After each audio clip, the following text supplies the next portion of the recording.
like Britney, I did it again. I'm setting the table and setting the trends. I'm shooting my shot, I'm 10 out of 10. They can't compete. No, I won't stop it till mission complete. Stay out the kitchen, you can't take the heat. I'm taking the dub, you taking the feet. Hey, it's no L's in a vocab. The white flag, no, I can never throw that. 2012, I wanted it all so bad. Now all I do is win, better know that. Switch up quick, then dip and never look back. I don't take no L's, no, I don't take no. Let's go. I get my checks and flipped and doubled and stacked. I don't take no L's, no, I don't take no L's. These niggas switch up quick, then dip and never look back. I don't take no L's, no, I don't take no L's. I don't take no L's. I don't take no L's. I don't take no L's. I don't take no L's. I don't take no L's.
I know they gon' fall.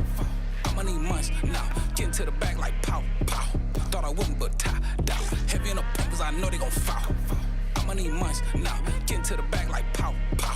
Thought I wouldn't, but tie down. Did you say I'm bad, but the streets say I'm good. I'ma go hard as I could. Don't ever get it misunderstood. I'ma apply pressure like Did you say I'm bad, but the streets say I'm good. I'ma go hard as I could. Don't ever get it misunderstood. I'ma apply pressure like They going hard, but I'm going harder. That's for my son and my daughter. Hit the valet, tell them go bring the car up. Boy, you know I'm pushing Rari. I tell the tar up. I'm sorry, but I am not sorry. Cause I'm here now, but this not where I started. I used to work at Fish Marshall, cooking up shrimp and take orders from bosses. He tell me to take out the garbage. Get mad as hell cause that smell made me nauseous. Through my apron like I'm over artists. Start working on being an artist. Hollywood, I'ma hit the red carpet. I'm dripping, so approach with caution.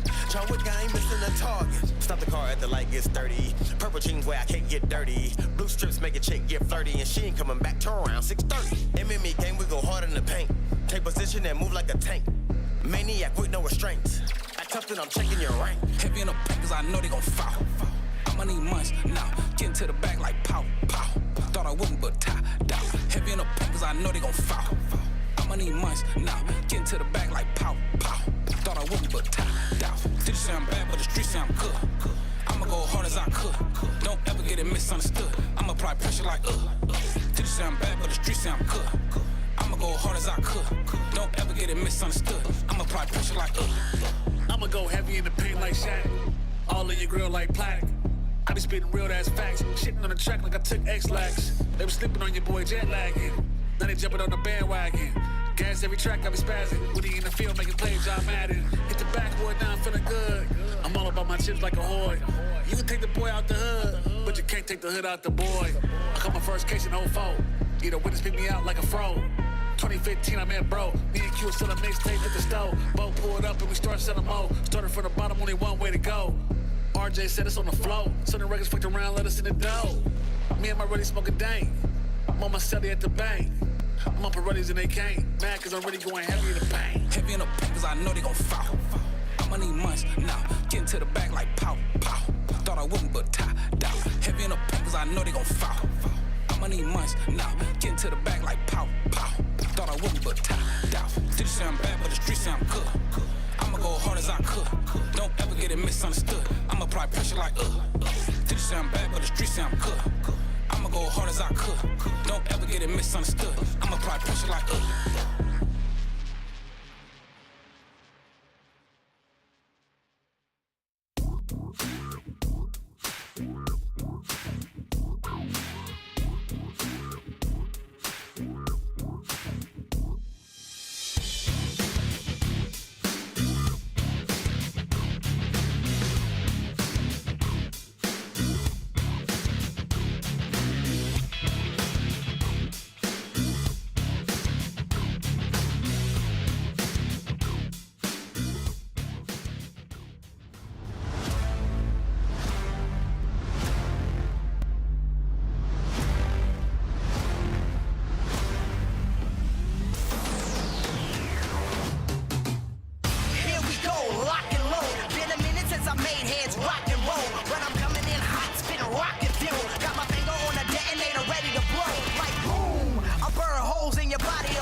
huge trade there. Keeps us 3v3, but 2v2 and Beans on 5 in a row. Beans has got a stuff to play with as well. Vivid is on fire. Afro is on fire. They're all 3-0. They can currently do no wrong. Next it holds. Lead changes there. The contest is good. Chris gets the kill number 50. Oh, no. Welcome to Call of Duty. Wow. Don't play with this guy, bro. The number is right now. So like, Looters holds him back. Actually, does it? I'm pretty sure if you have the ball. To work with. No, Vancouver nobody has the ball. away. Oh my God, they're trying gonna. to find the No way.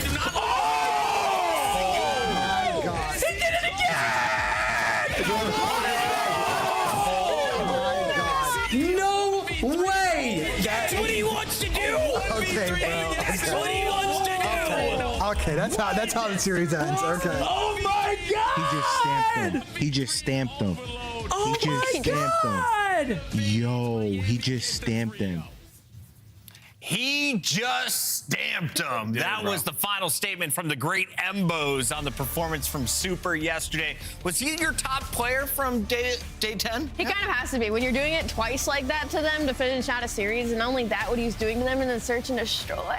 And we got 5 days left. Super's back on stage tonight. Yeah, we got some bangers today, some bubble games. We're kind of talking about the implications of these games. Miami and Boston, kind of a gotta-have-it match. And then same thing for Carolina. I know they're playing coy, but they only play top 4 teams remaining, right? So these teams that are at 500, you have to win today. Let's take a look at those standings because we saw an unexpected victory for the Falcons yesterday. All the fans thought it would go the other way. Instead, Falcons are now a top 2 seed as they are only with Optic at 4 wins. There is an opportunity for FaZe to get there today, and of course, Gentlemates and Thieves will have plenty more matches as we go on.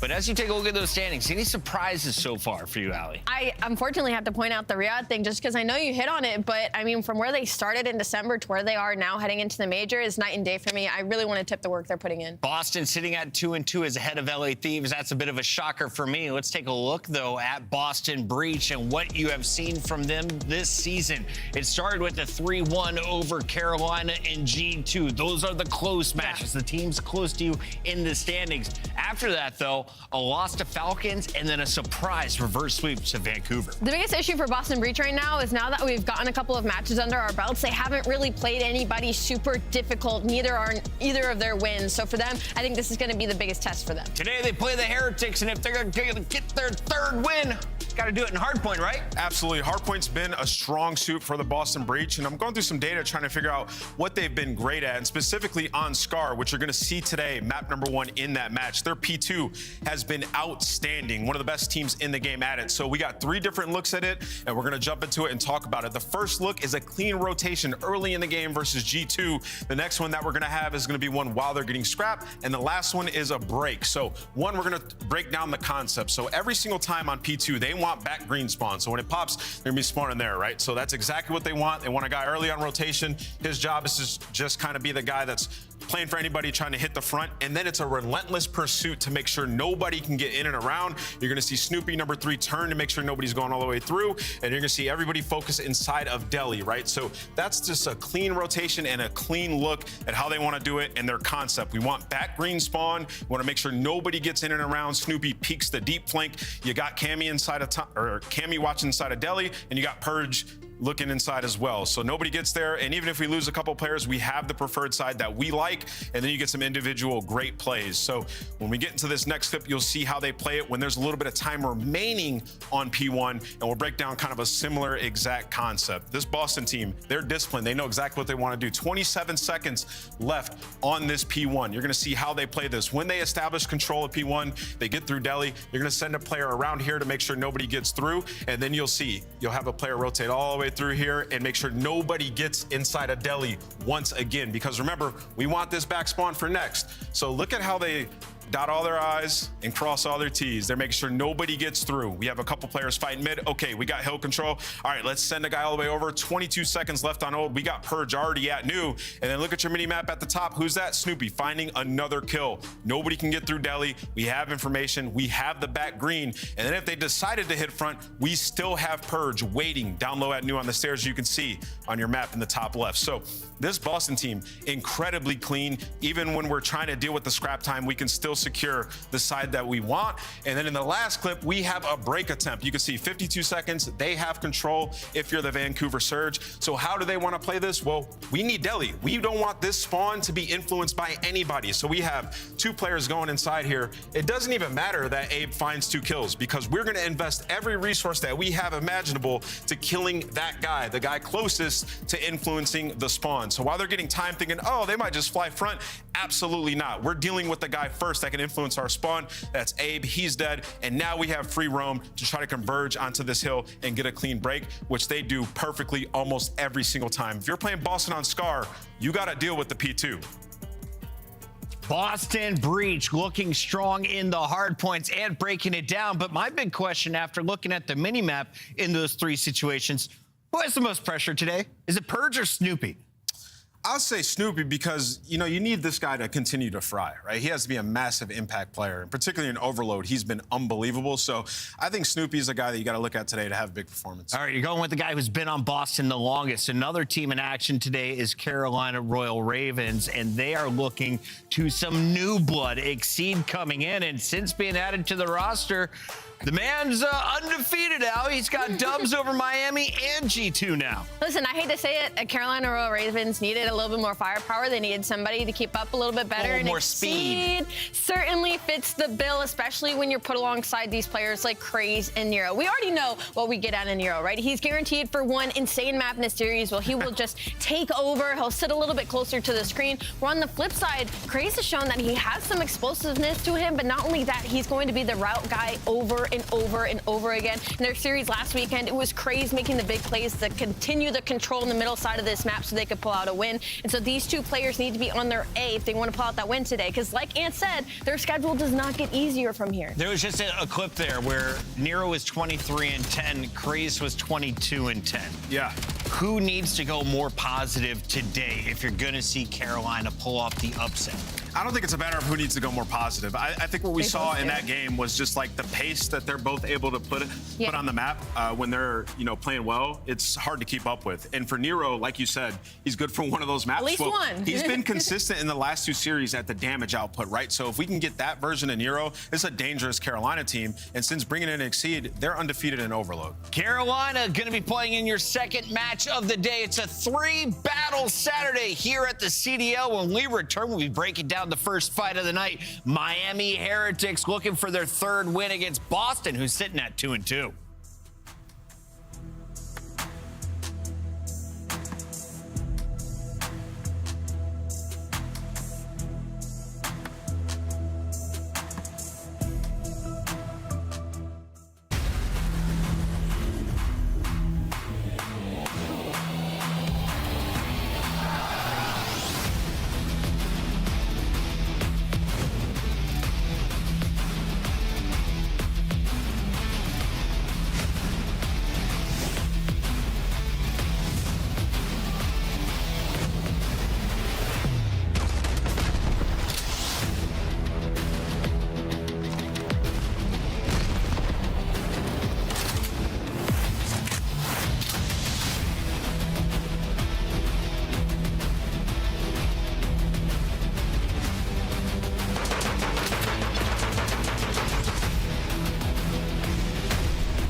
find out who's built for the big stage. Heretics ready to dive in. Finds two. Four and Snoopy wipes them all. But Hydra with the switch impossible. He's making top cruise. So damn happy. Inside. Down the bruiser. Dominance on the grandest stage.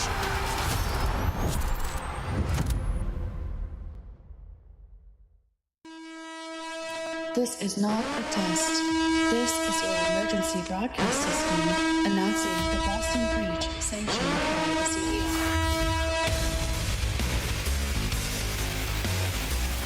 All weapons have been authorized for use during the breach.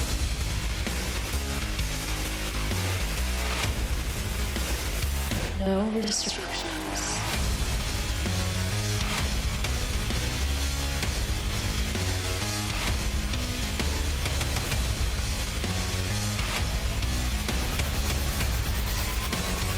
This is breach, not a test.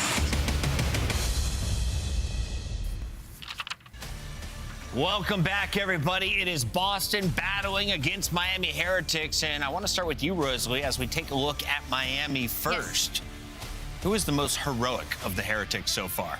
Ooh, I mean, it's just another name we're going to repeat all day. It's going to be Super, of course. And I wanted to talk about their last series, how well I thought Trakes played in that, but it was hard when you were overshadowed by the things that Super was doing in map 2 and map number 3. So for Miami Heretics, for me, it's kind of like they all have the potential, which is really good, especially on the side of like when Metals is having a really good series, you know that they're going to win. And he's rocking a 1.45 with a 70% opening duel win percentage in January. So since the new year, he has been the guy that they have needed to be consistent on the front lines. If you are new to the CDL and you're looking for a team to cheer for, Miami, one of the coolest glow-ups that we have seen. They went for an all-Spanish roster. They lose one of their stars in Real to Toronto. Where do they go?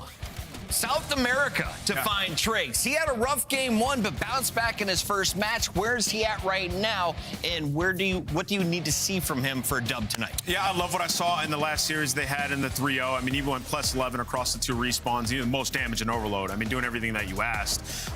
The biggest question is like, how are they going to approach search and destroy? And we went into yesterday talking about their conversion after their first bloods. It was last in the league. Way better yesterday. So they used the break properly. And for me, that's this Miami team. Like, if they can get back to where they were in search last year, they have a legitimate shot. So far, so good, but we got to see the consistency. They put a stamp on them at the end of that overload as well. Look for Super to clutch up when needed. He leads the league with 2 of them in yesterday's dub. Let's take a look, though, on the other side of this fight. You've got a Boston Breach squad that everyone had high hopes for against Vancouver Surge, but TJ's crew got a reverse sweep over them. Since we've seen some tweets, Purge saying, hey, our teammates weren't even in America. They weren't here to practice.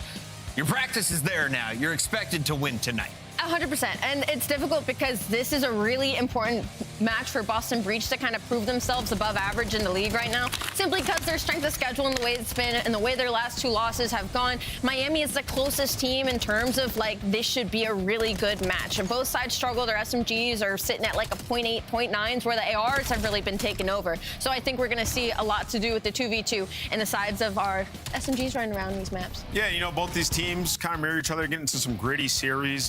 For Boston, the problem's been search and destroy, 2 and 4 there. And I couldn't figure out exactly what the main problem was, but there's a lot of issues. Like 57% plant win percentage. After you get bombs down, you got to be able to win.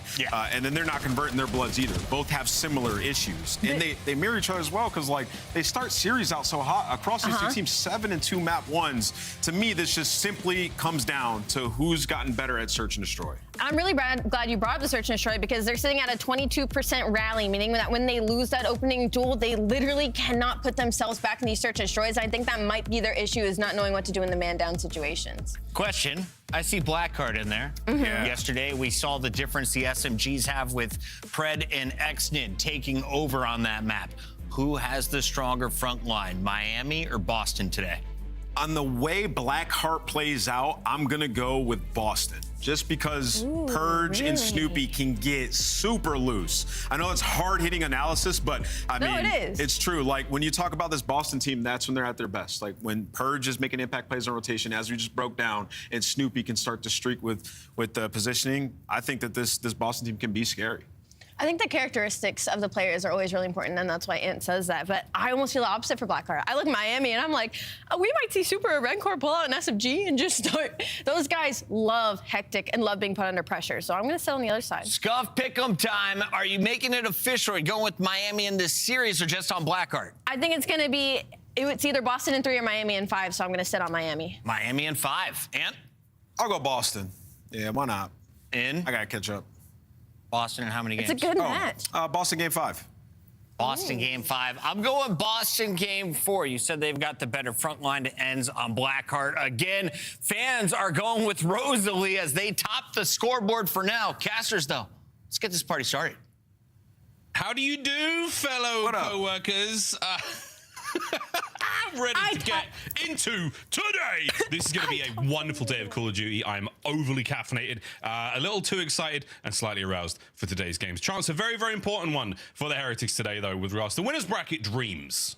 Yeah, they're like on the bubble right now. They're in the 9th spot, and with the 2-3 record, they got 2 series left to play. So after this one, they play against Paris. Very dangerous matchup. You'd rather get your 3rd win here. And for Boston, they got a little bit of wiggle room, right? 2-2, but they play sort of lighter teams after the fact. But nonetheless, bubble sort of circumstances for both of them in the top 8. Both of these teams as well sort of under practice compared to the rest of the competition. You know, the visa issues, getting in and out of the country these days can be a little bit complicated. So they're a little bit behind, but we've already seen from Miami catching up at a rapid pace. Looked spectacular yesterday, have obviously a ton of clutch ability in this league and in this game. So Boston have their match cut out for them. It's going to be a tough one. We like it tough here in the Call of Duty world. We like it a little more challenging. Here we go, another first hard point of the series. Boston Breach, Miami Heretics, welcome to the sensational Saturday of games. And welcome to a big takeover moment from Metals. No shy of the moment, that man. Into the hills we go, and it is going to be Boston with the early time and a continued battle chance, a prolonged one here for P1. Yeah, and honestly, a little bit, it's like a desperation effort if you're on the Boston side of things to try to win the opening break, because once you lose this setup, very difficult to break down. So already guys like Trakes on the 3 spree, making it so they got the nice little lead early on, and then the flanks roll through it. Yes, for Boston, it is an uphill battle for the moment. And on the minimap, number 6, you got Rancor winning gunfights. If you paid attention to Nameless on the segment, Boston loved the left side spawns for P2, and they're going to be very cautious to not let anybody around, but Rancor, the thorn in their side, you see, he's making them work for it. He's trying, and good work, Boston. Not as productive as they have been on P1 in recent memory, but for now, good stuff. Over to the motel, they got the early check-in, they got the early rotation, and they're gonna get that time. Snoopy, here he goes. He's keeping that front line as pushed far forward as possible, and the movement is on. Snoop's still holding the line. The battle for the flank is still going on as well. So a long hold so far from Boston, and they're gonna continue to hold indeed. Yeah, it's the front line. Blender, Purge, and Snoopy absolutely pop off, and Nasty wins the key gunfight to maintain those left side spawns. So Nameless was correct. They love to have the left side. They love the green spawns, and on P2, these guys are absolute menaces as Snoopy just gets to run worlds, run the show, a 7-4 start. And this is the ultimate blender. You trade away some P1 time, you body him on P2, and now the guns are hot. You're feeling the momentum. All wood, no stock there from Snoopy. Great work. Over towards the other hard point we go. Now the top side of the map, and it's going to be another great rotation from Boston Breach and Cammy holding it down. Big work there at Trakes and Rancor to push their way forward, get respective kills. A clean hard point for the time being. Snoop, the next man in, and what? Snoopy just can't be stopped right now. Beautiful work once again. Whether it's the M15, whether it's the Dravik, whether it's the Hops, it's off the wall, and it's great damage. Boston Breach making every hard point that bit tougher. Yeah, split spawns though. Well, actually, no. If number 8 gets cleared out, so now you're going to be forcing through from P5, and that's why Cammy wants to jump out. He does not want to block those spawns. This is exactly where you want to spawn trap Heretics. This is back-to-back kills of Heretics. I mean, talk about an uphill battle. They are flying into an absolute blender. Holding it. Still, Boston Breach continue to be a superb Scar team. New hardpoint is going to be up soon, and Boston already in position to get to this one. They have taken that magnificent counter-clockwise route around the map, and they're finding themselves now at the 3 o'clock position, looking to get themselves towards the next time. Snoopy with a hit and run. Beautiful work. Slowed shortly there by Metals. Cammy picks it up immediately. Chance Boston Breach, one by one. They're so difficult to deal with. Well, now it's going to be a little bit easier, right? Because it's only Cammy towards the back, and, well, maybe he's got a little bit of help. Purge actually wins a nice one, and the car explosion to take down Trakes. And that was all 4 members of Heretics that were up. They were there to finally restabilize, and instead, we're going back to the standard where Boston are playing the hold game, and for them, the kills are so much easier. Oh, it's unbelievable, mate. Nothing can seem to go right. Can we break and clear? Oh, dear. No, we cannot. Cammy with the old 1-2 wall jump finds himself another. Trakes now on the left flank being pinned down by Nasty. One man going to make his way forward. Still Trakes first on the entry. Finds himself one. Last flank still Nasty. Is he's killing anything? Eyes on it or not? The omniscient Boston Breach finding all their kills. Well, for the moment, finally, at least Trakes is able to make the impact. All their kills. yours. Yeah, as you say, you finally get a wave down, you finally get a little bit of pressure, and just the spawn maintenance that Boston has been able to deliver, completely on point. So from the first time since the opening break, Miami Heretics finally have a setup over towards the new time. You got the plane pushed out. Problem is, 2 players working on the flank. Trakes is there for the spot and at least the entry kill, but the minimap maybe getting a little bit of mixy as Purge cannot find his way through. First wave stopped. Miami are back in it. And that was it. Rancor, man on the flank. Now the 2-man push through the middle of the map. They are working in tandem to make sure that nothing happens here. And Trakes, they're moving well. This is it, Heretics. What a wonderful hold we're having here. Upway still in their hands. Cammy, bit of damage on the man towards the side, but was it enough to break time? No, Metal's still there for it. Snoop over the top. Good to stop the last man. Is this finally the break from Boston? Yeah, it is. Cammy just goes out and delivers. You're at least going to chip away this time before Snoopy falls. Nice stuns on sort of the re-up, but that'll be it. Set in stone for the first set of rotations. Boston's going to have about a 40-point lead on the reset. And I think Nameless in his analysis was correct. The P2, I think, is really what set Boston apart. A near full 60, it's where they got the momentum going. So at least if you're looking at the minimap now, Miami Heretics long-term are in a good spot, but a lot of Call of Duty left to play on this P1. Yeah, it's tough. I mean, they've got to find all that success. Hello, excuse me? Elsewhere, in another hard point, Super was so committed to the wallbang, he had his blinders on. And Purge dancing around him. Another P1 hold now from Boston Breach. Will this be a little bit more like what you expect of them? A very lucrative hard point if they can get their grubby mitts on it. And so far, the Chio fingers are locked on. Hey, this might be a... Honestly, it's like the moment from Super there a little bit awkward, but now they're just taking their time to almost wrap through the plane side of the map for the break. But I mean, that's the emphasis. We're juking everybody out. Maybe Super just has his get back moment there. And nonetheless, though, as soon as Trakes gets traded, the left side spawns at least towards green. Boston are going to have it, which means again towards P2, an uphill battle for Miami. Yeah, it's the old Super tippy toes. The 2-tap wall jump there catches him out again. Big old battle for Motel this time around, though. Second hard point, but we're into it now. Super on the 2-tap, still going to find a couple more great shots in the Cammy. Trade good. Trakes can't get the second. Great snap as well. Here comes Rancor over the top. Cleaning house and a perfect stun there on a Snoop. What an assist. Instant break there from the Heretics. Can they hold? It's huge, huge damage out of Trakes and a huge follow-up there from Rancor. So doing it all, holding from the front, Super down low as well, and you got a little bit of pressure on the pinch, so Heretics are here. How long can they stave it off for, though? Those green arrows are flying in. Maybe they'll adjust into the blender. It looks like a firing squad as the battle gets exchanged. Boston ultimately come out on top, but that is the nature of the hill. That is the break back, but will it be a back break? Can you get back in there once again? Heretics charging forward now, looking towards the new rotation, and a sneaky Snoopy. He does just that, puts down Metals, and look at the movement. This man is crossing open space from cover to cover in the blink of an eye. The young Flash catches himself another set of tags in the Trakes, and now, from boats, so difficult to fight his way forward. Cammy on the left flank, cuts another one down, and Boston's still in control. And Miami doesn't want to go for the full pinch either. They're trying to go double through mid-cut, but that is an absolute blender. Both players get taken care of, and now you're forced to flood in straight through the front. The plane heady is one of the most diabolical ones in the game, though, so that is why the kills for Boston so much easier. They have built themselves a 70-point lead, and honestly, I feel like Boston have played a nearly flawless game. Nearly 25 to go here.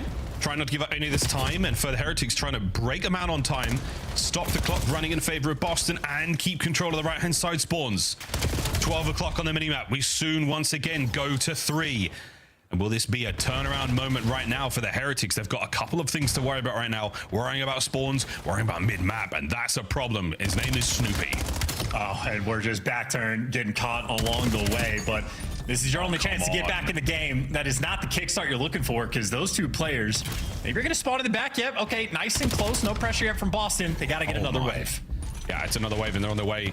Nasty's got Hellstorm as well if he wants to cause a serious bit of distraction. He's managed to infiltrate the top floor. Looking for the players on the right flank. Trakes finding kills downstairs as well. Backdoor safe. 3 dead, 4 Huge, dead. massive. Boston down. I mean, Flock, get the space. Rancor is going to be picking up the right side. Number 5's pushed out towards P2, and one guy can play up top blue and get the spots out towards mid. So 30 seconds left on the hill. If you get it all, you're right back in the game. Oh, what a fantastic turnaround this could be. Heretics, left flank wide open. 2 on the right now. Here we go. Red Core. They line up and he gets them both. Next man upstairs. A big battle is on now. The remaining 2 members of Boston Breach find their respective kills and a good break. Drake's last man. Spawn still in the back. Is it enough to stop the play? No, it's not. Boston only find a few more seconds. 200 to 165. Here we go. All straight 15 off the clock for Boston. That is going to be a long-term benefit. A great investment in that situation, and with the 2 entry kills, the hill starts making all 3. I mean, at this point, where do you go? You got camping towards the middle of the map. Finally, you get at least playing heady, and we're going to 4 flood through the front. Good luck. Here we go. We're trying. And this time, Boston, they're in control. Oh dear, and a wide open field. Very little cover to work. That Hellstorm is going to eat, and eat it does. Eat a teammate. Purge gets taken care of there in the flash, but that's 2 there from Nasty with a Hellstorm, and continuing to hold. Boston can technically win it here. Yeah, well, Rancor is able to pick up 2. He does it through the mid cut, so at least backs him off. So stripping away a few extra seconds off of P5 and getting the pressure to make it inside. So hero plays from Rancor. I think it delivered Heretics at least the opportunity to stay in it. And then Purge slams that door in your face. A 5 spree, and they're going to be 10 seconds away from winning the first map. Boston, they brought the gunny today. We have seen some disgusting individual kills. P1, 3rd set, final chance to stay alive for the Miami Heretics here. What a pumping we have seen so far on Scar, but technically not over yet. Open hard point for the time being. Purge back on his BS on the attack towards time. He dips a toe. There's the contest, and Boston are in. And what do you know? Snoopy finds it. And look at this wide open hill as well. Purge can just call in the Hellstorm and effectively call a game. So Nasty gets 2. He's staying alive, but there's nowhere in the situation for Heretics to go. There you go. Nowhere to run, nowhere to hide. No one in the time just yet, as Boston, not that they're making a meal of these final few moments, but the Heretics have done a lovely job in catching them in this sort of moment of frenetic gameplay.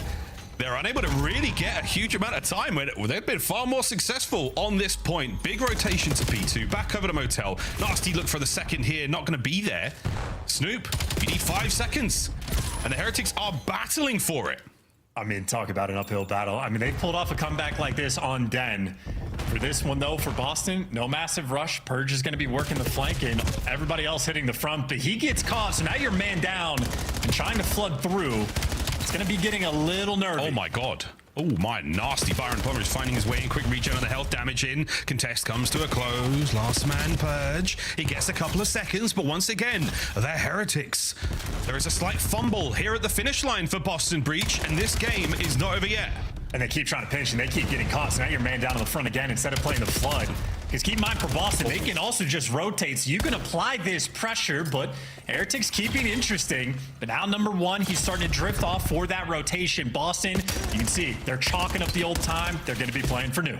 And Drakes can't get through mid-map. He's got too many guns up on him. Purge is going to find the corner soon. So this is a massive turn. That should be game. That should be it. A couple of wins now from Super. Closed out. Oh, dear. Hellstorm is going to connect on the new player. No shot. It does catch Cammy. It does catch Cammy. The foot race is on. Nasty catches the man now with Snoopy on his flank, taking care of the pinch. Contest will be on in a second, and the battle is still on. Nasty dives to time. 2 Heretics are alive. Super holds it. Holds the line. Super's still on time. Go for the chow. You got to slide out and chow playing. Keep away. You got Rancor up top. Both ARs in the time. You shred, you kill, you dip, you dive, you duck, you dodge, and you dagger Boston in the end. Heretics again. Undeniable in the clutch. What a game 1. And a fumble at the finish line for Boston Breach that will haunt them this series. What a stinger to start this one off. The Miami Heretics conquer Boston on Scar. Yeah, so it's Super with the disappearing act. He's so close to his monitor now that he's going to be inside of it, finally switching up the pace. But what a almost like comedic role. Everybody, I feel like, hates slow AR players, so Super gets criticized in that capacity. But when you're clutching on cooldown like this, I mean, there's nothing you can say. Miami Heretics, talk about the grit, talk about the resolve. I don't even know when the hell Metals managed to get that Hellstorm, but I mean, that is just a ridiculous sequence.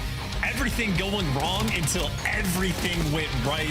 I mean, nice moves by Trakes as well with the movement, but that is just, I mean, unbelievable. This is the unstoppable force. Yeah, this is your scuff play of the game. The detonate from Super there to buy a bit of time. Rencor, the snap on a Nasty. And Nasty, what a shooter he was. A big win there. Great assist from Metals. Snoop, the last man in on time. Wow, Miami Heretics. You gotta feel good after that one. What a blowout. I mean, I cannot believe it. I cannot believe it. Scar, we were giving our flowers to Boston. Little did we know they were poisoned. It was a gift we should not have given them. They didn't need that. Heretics, what a start. A fantastic, fantastic map. 4700 from Rencor in the damage department. Purge putting up a big 4K as well. Wow, what an opener. Yeah, I mean, 20 assists there from Super as well is pretty bonkers. But in my mind, for Heretics to keep the slaying that close, they spent the majority of that game walking like face first into P2, walking face like they never had the P3 rotation. They constantly have to chow that playing heady. They maybe won 3 or 4 rotations the entire map, still managed to keep the slaying close. And then, of course, when they had that small advantage towards the end, I mean, just a takeover moment. So Miami Heretics, their fans have to be happy, right? They had some issues at the start of the year, a little bit behind on practice, trying to get everybody organized in the States, even post-Christmas, just a little bit behind. But, like, the team on a team level, improving day by day. But if they have clutch capacity like this and they're improving at the game, I mean, these are beautiful signs for the Heretics camp. Yeah, I mean, if that from P5 to P3, if that was what your recoil looks like, that's really good. That's nice and flat. That's really solid. Yeah. But that's not what you want when it comes to the game flow. That is a brutal turn of events after what was a gorgeous hardpoint game from Boston. Oh, man. Those 4 points in a row. Absolute devastation. Well, we'll say bye-bye, Scar. Hardpoint. We'll say hello, Scar. Search and destroy. Can Boston breach Goldfish memory that performance? Let rid of the anxiety, breathe the fire out of their lungs, and just get right back into it. A game of S&D on its way now. Very, very different look once again when it comes to the way you play Search on this map. And then just prepare yourselves for that done overload. Hot hands right now for the Heretics. What a brilliant comeback it was. Chance, search and destroy between these two squads. How are we feeling? Obviously, we're going to see some big old snipes. 2 teams with very, very proficient marksmen on it.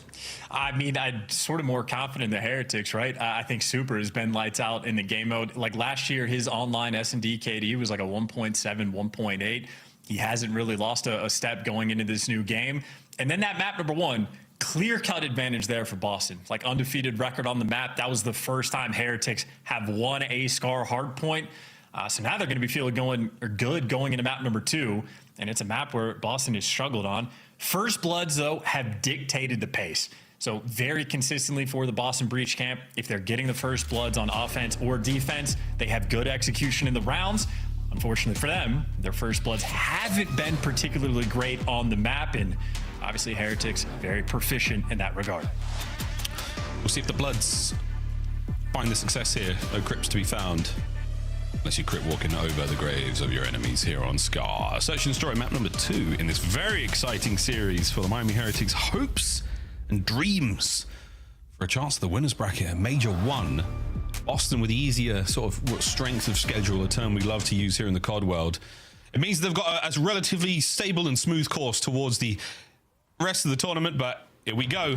I think Super might have seen a diamond there cross over towards that open field.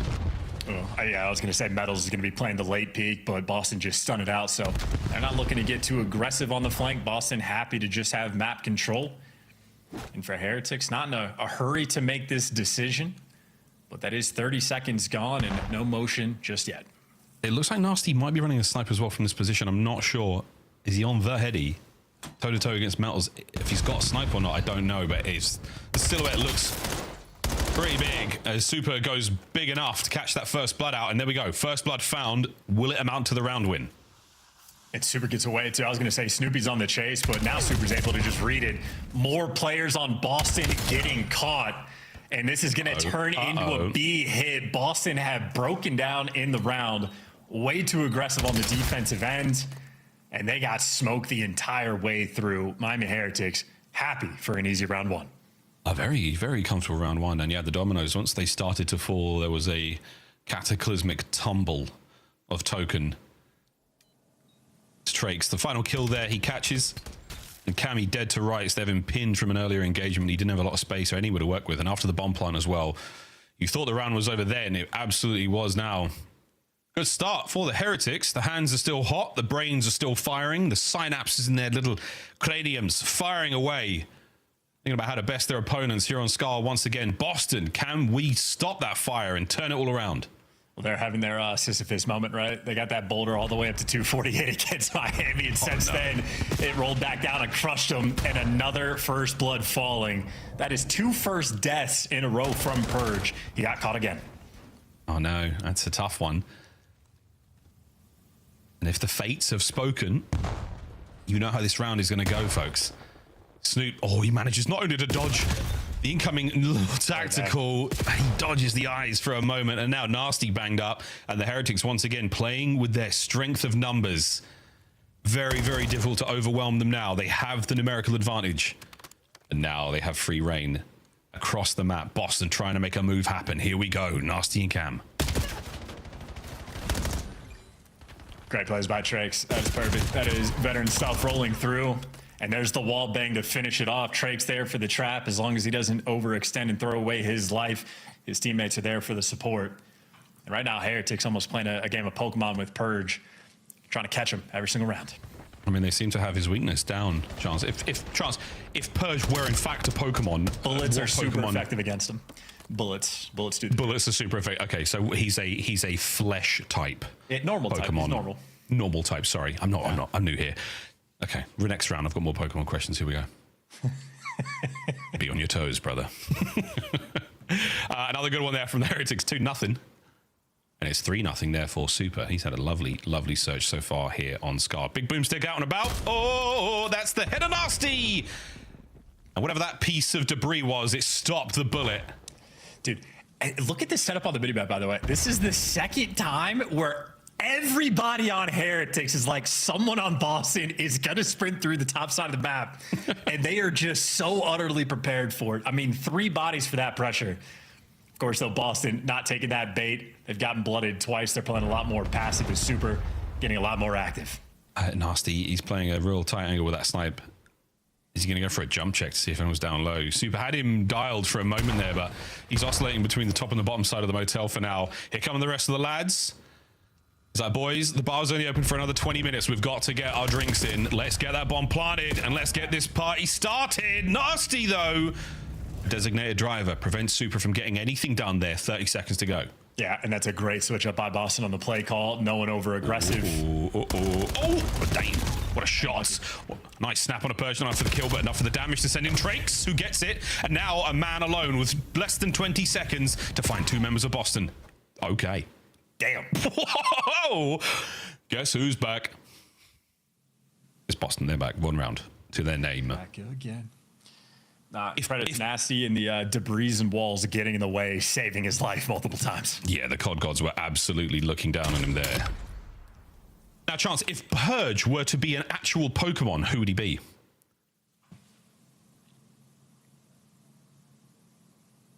Haunter. There you go. Great work, production. Fantastic. You can explain your work later. We've got another round to get through. There's no explanation needed. I think anybody that sees it will understand. You tell us, chat. Do you know what's up? I'm not going to lie, I do not. Boston? Maybe Slow King? Honestly, I don't know. Wait, hold up. There's a 3-man hit. Purge is about to spot it. They've got their balls out and they're ready. Their Pokeballs are out and they're ready to go. And he's running. He knows. Oh, the connection. Not enough there. Metals and Cammy. They go down there, upstairs. It's going to be Trakes joining him in the fray. And once again, a 3-man Miami Heretics hit squad rolling deep through the spawn of Boston. Boston, come out and play! There's another big one. Rencor finding it. Nasty's next man. They have caught them. They have found them. And they have slayed them out. What a roll from the Heretics. There's a defuse. It is 3-1. Yeah, that's absolutely brutal as well. Almost the strat that defensively Heretics have been so paranoid about, they employ themselves on their defensive route. So just triple hit the top lane, go for the pinch, you get the first blood. I think, unfortunately for Cammy, just baited out a little bit by the stun he was able to connect on. But as soon as that falls, Super had the other side of P2 absolutely trapped in, and now you're just in a kill box. And for Boston, nowhere to run. There's only like 4 corners you can play. And Heretics just go and clean house. They got their 3rd badge. The Pokemon jokes, guys, Pokemon jokes, lock in. Aggression once again out of the Heretics. They know exactly where they want to go and how they want to get there, and they are seemingly doing it uncontested. Bomb plant, straight up 4v4. The smokes have been exhausted, though, I believe, from the Heretics side of play, so now it will be a clear battle for the retake. Here we go. Got a little battle between 4 and 6 as well, potentially on the pinch as everybody else is squaring up. This is about to be... You can't get away with that, Snoopy. Not against Heretics. Not against these guys. Good shots at Drake's on off, though. 3rd man down. Super all alone. No lineup today, mate. 3 remaining members of Boston Breach will complete the retake, defuse the bomb, and continue this wonderful search and destroy here on Scar. Yeah, that was a sort of a blitz of a finish there for the retake, but I think it was Nasty battling against Rancor sort of on the pinch or through the middle of the map. If Rancor wins that one, he can reinforce with Trakes and still have the opportunity for the clutch, but I think Nasty locked that one down, and then Boston good to go. So credit to Nasty. I think he's had really 2 massive impacts on the 2 rounds that they have won. And I'm trying to think of what Pokemon Nasty could be, but I got nothing, man. It's honestly, they're wild-looking creatures. Like, half of them are on fire. Like, well, that's part of the... You just take the traits of that Pokemon and apply it to a player. This is a really wonderful Purge is exercise. War Turtle, actually. War Turtle, for sure. There you go. There you go. Nasty's going for a sort of Alakazam moment here. Okay. There you go. Yeah, Daddy's got game. Here we go. Straight line across the back line of the map there for the Heretics. They're going to give up too much space towards the B-bomb site, but the A-bomb site, oh, that's where it's going. Metals with the tight corner. He doesn't have a great line, though. He can't see if those players are on A, in fact. And the heavy stack of Heretics players towards B, I think once they get the go call, it is going to be to charge through the middle of the map. Guns blazing. Bomb plant. This is for the equalizer for Boston. Oh, dear goodness.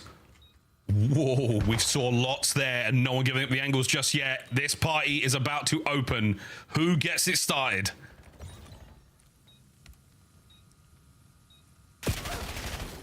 Yeah. On the defuse, the flank, Snoopy doesn't catch. Oh, he got it! Ow! Boston Breach, they get it! Oh my God! What a round! And was that Snoopy that caught him towards the end? Yeah, I think that was Snoopy. Dude, Trakes was so close to pulling that one off. Whoever it was that got like the 2 kills right away from it. Or yeah, there you go. Snoopy gets his 2. And shout out to Nasty for actually going for the check. That would have been an absolute dagger in the round. Look Snoopy how close. Look how close it was. Snoop gave it up. He slid away. I mean, that was a half a second from completing the defuse there. What a moment that could have been. My heart rate is up. Boston Breach, yours better be down. There's the equalizer here on Scar. And we are running it down once again. Try and take over the A-bomb site right now. Boston on the defense. Dude, this is prep work, right, from Heretics. This is the 3rd round where they've employed it, just expecting Snoopy or Purge to run through the top side of the map. But while Purge does get first blooded again, unfortunate for him, this time he was in his spawn and it's just the nade. So Purge cannot catch a break, and neither can Cammy. Cammy's just running for his life. But this is a good turn, though. I mean, Boston Breach, you know, you've got the Miami Heretics. They got their first blood. They're going to press the advantage. Now, can you catch one man out? Cammy with a perfect position to do so, and he can't connect. Metals finds another. And now through the smoke, Snoopy runs into nothing but trouble, and Trouble's name is Super. Another man over the top with a quick bomb plant. And wait a minute, Super gets a little bit dicey towards the end, but he finds all those kills, and the Heretics, the bounce back is so fast, you nearly missed it. Poor Purge. Maybe Purge is like Eevee. He's just using the move Attract, and just every first blood is coming his way. That's going to be the bigger issue for him. But another well-executed strat by the Heretics. The previous rounds, they've gone for that defensive setup. They've laid stationary for maybe like 25 to 35 seconds, really waiting for that to roll through. This time, as soon as there's no pressure, you get the nade first blood, an instant jump over towards B. And just playing with the idea. I think in the league so far, maybe 80% of the offensive rounds happening on Scar, you lean towards the A site. Heretics really trying to evolve their game. Get it? Evolve? Guys, Pokemon references. Rancor. Oh my word. It was a master ball nade over the top on the Cammy, who gets caught early on. Once again, another round where Boston Breach find themselves down a man, and that trophy seemingly working through walls. Ouch. Snoopy. It's rather effective. Trophy, man, we need to patch that. Purge on the flank forward. Turns the flank into the front lines, and here comes Snoopy in the immediate push. Rancor trapped, and they know he's there. He is not long for the round. Oh, damn. I know we'll take advantage of the position you find yourselves in. A massive flank right now from Nasty. Has anyone read this just yet? No, not yet. Oh, the hit and run. Oh, Nasty! Huge. It's magic. As he catches the second man, Rancor now finds himself alone. And a 1v2? He's desperately trying to turn into a 1v1. They saw him. Yeah, Byron they saw him. Plumridge. He gets 3. Conjures up something real special there to make it 4-4. Yeah, I mean, Nasty at this point is going to be a member of the Elite Four. It's not just the catch on the second player. It's just the spot on Rancor towards the end. Just sees him as he slips around the corner and then ready for the easy gunfight. He had Snoopy behind him for the extra support. But Nasty has been the focal guy in every single round win that Boston have, whether it's the 2 kills he's getting with the sniper early on to set the tone, the 3 kills he gets in that round to help him clutch the 2v3, or even just to make sure Traix does not hit that sneak defuse. Nasty has had a fantastic game so far. Of course, still tied up 4-4. It's an even game. That's Alakazam, man. He's a psychic type. He's got like the prescience to know that there's a player behind him. He just had something. He had something there. Great stuff. 10-4. Much slower approach right now from the Heretics. They are not taking their usual aggressive routes. Oomph. Out of stock. No. The stock on that thing's got Snoopy moving very, very nicely indeed. But Traix, he's the one who's feeling bold. Smoke over the top. Hold it. Snoop! No! You've been absolutely fried next to the garbanzo beans. Traix with the first blood. Now the aggression from the Heretics. It's a good way to camera. And they're going to let him plant the bomb. Is this a double crawl strat potentially rolling through, or Purge is going to hit the shimmy, but you're man down. Boston needs some magic. Oh, man, the magic is downstairs, though. It's Rancor and Metals with the 1-up, 1-down. It's a classic. And if you pick that corner, you're in trouble. Purge, though. His subterfuge pays off. He catches another Nasty and makes it. Oh, my goodness. Oh, my goodness. Purge slips through. The double tap there from Metals on the wall jump's not going to pay off for now. All down to Super. And over the top, Nasty goes. What a brilliant round, Boston. Again, Nasty. A takeover moment. His brain continually growing. Multiplying brain cells. I'm reading Alakazam's Pokedex. 9,000 IQ. 9,000 IQ on that bad boy. A 5 spree as well. And you have Super to 1v2 clutch, which is certainly a nervy moment with the bomb down, but Nasty there to seal the deal with the pistol. Great plays from Purge as well. Like the belly down strat to crawl across, a little bit basic, but then after the fact, great execution, heads up awareness, spot the guy down low, get the tags, but regroup with your teammate. So these are like instantaneous decisions Purge is making that are on point. As long as he dodges the nades, he's fine. Oh, wait, Nasty's nade. I don't see a trophy on the side there. Yeah, finally gets down, and the nade doesn't actually connect, but still, my goodness. He was close enough towards the Hellstorm as well for Nasty. That could be massive. And Purge, you're about to run into a serious amount of trouble, but their knives are out, their guns are not up, and the movement is fantastic to get the first. The trade's immediate, and now the battle for the middle map begins. No, Snoopy's quick with it. I thought he was going to be quick with it.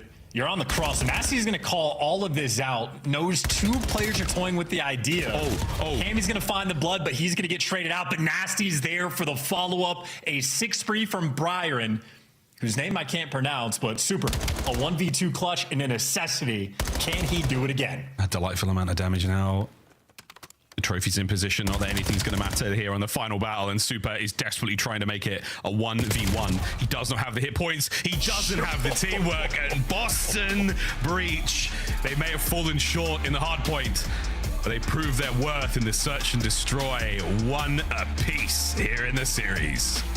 I mean, Nasty continues to prove himself to be a good pickup for this team. A ton of firepower rolling through there into map number 2. And again, he was the key guy in maybe like 5 of their 6-round wins, if not all 6. So a masterclass of a Scar S&D performance there for Nasty and Boston. They get their get back, they retake some of that momentum, and they might have been expected to win map number 1 and lose map number 2, but the tides are turning and they show some resolves themselves. But that 1500 damage, absolutely a standout. Amazing standout. And again, the sort of resolve of the boys of Boston, they were getting run down by an incredibly aggressive Heretics. The round wins the Heretics had were so dominant. You could be forgiven to see this as a one-sided affair, but 6-4 will be the final score. The eye test be damned. Den Overload coming up next, ladies and gentlemen. What an exciting series this has been. Plenty of comebacks either side, a lot more shenanigans still to play. We will be seeing another hard point out at the very least. But up next, Den Overload. Don't go too far, ladies and gentlemen. This is about to be an absolute delight. Coming up after this, Den Overload here on the Call of Duty League.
Welcome back to the CDL.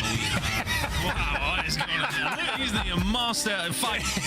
This guy is just, that's unbelievable. Okay. I knew we were coming back to him. This is not what I was expecting.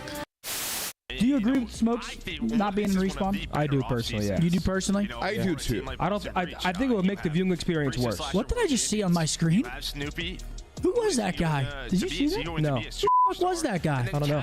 Welcome to the citizens over there on YouTube. There was some random guy, like, see how they have the quad box? Like, there was some random guy just like in the all 4 boxes, and he looked like he was going crazy. Yeah. Yeah. Wait, why are they showing that clip? Why are they showing this, man? Oh, man. Why are they showing our worst moments? A few moments later. Because I appreciated the 30 people in there watching. Why the f do they keep showing this? They added it to the montage. They added it to the montage. Oh, man. You're telling me that they added that to the montage? Billy, lie. But what the hell? What the hell is that? Wait, that guy's bowling. Wait, he's watching bowling. Look. You see, he's watching bowling. Yeah, what the fuck? I gotta troll, bro. Wait, is he trolling? Wait, is he trolling? Wait, he has to be trolling. Wait, is he trolling? He's gotta be trolling, right? Wait, he's gotta be trolling, right? Nah. That's not right. That's an Easter egg from the CDL. Hey, come on. Get up. Hey, what are we trolling, bro? Go. Let's go. Holy shit. Let's go clutch up there. Scuff, official controller of the CDL.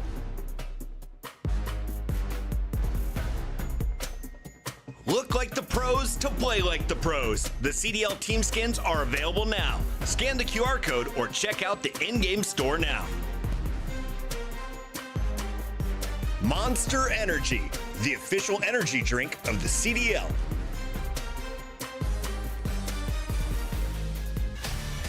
Welcome back, ladies and gentlemen, boys and girls, children of all ages, although it really isn't a family show, is a chance. Here we go into our 3rd map. We're playing Overload, and we're going to Den. Chance is going to be a lot of fun. Why? Because Snoopy's quite good at it.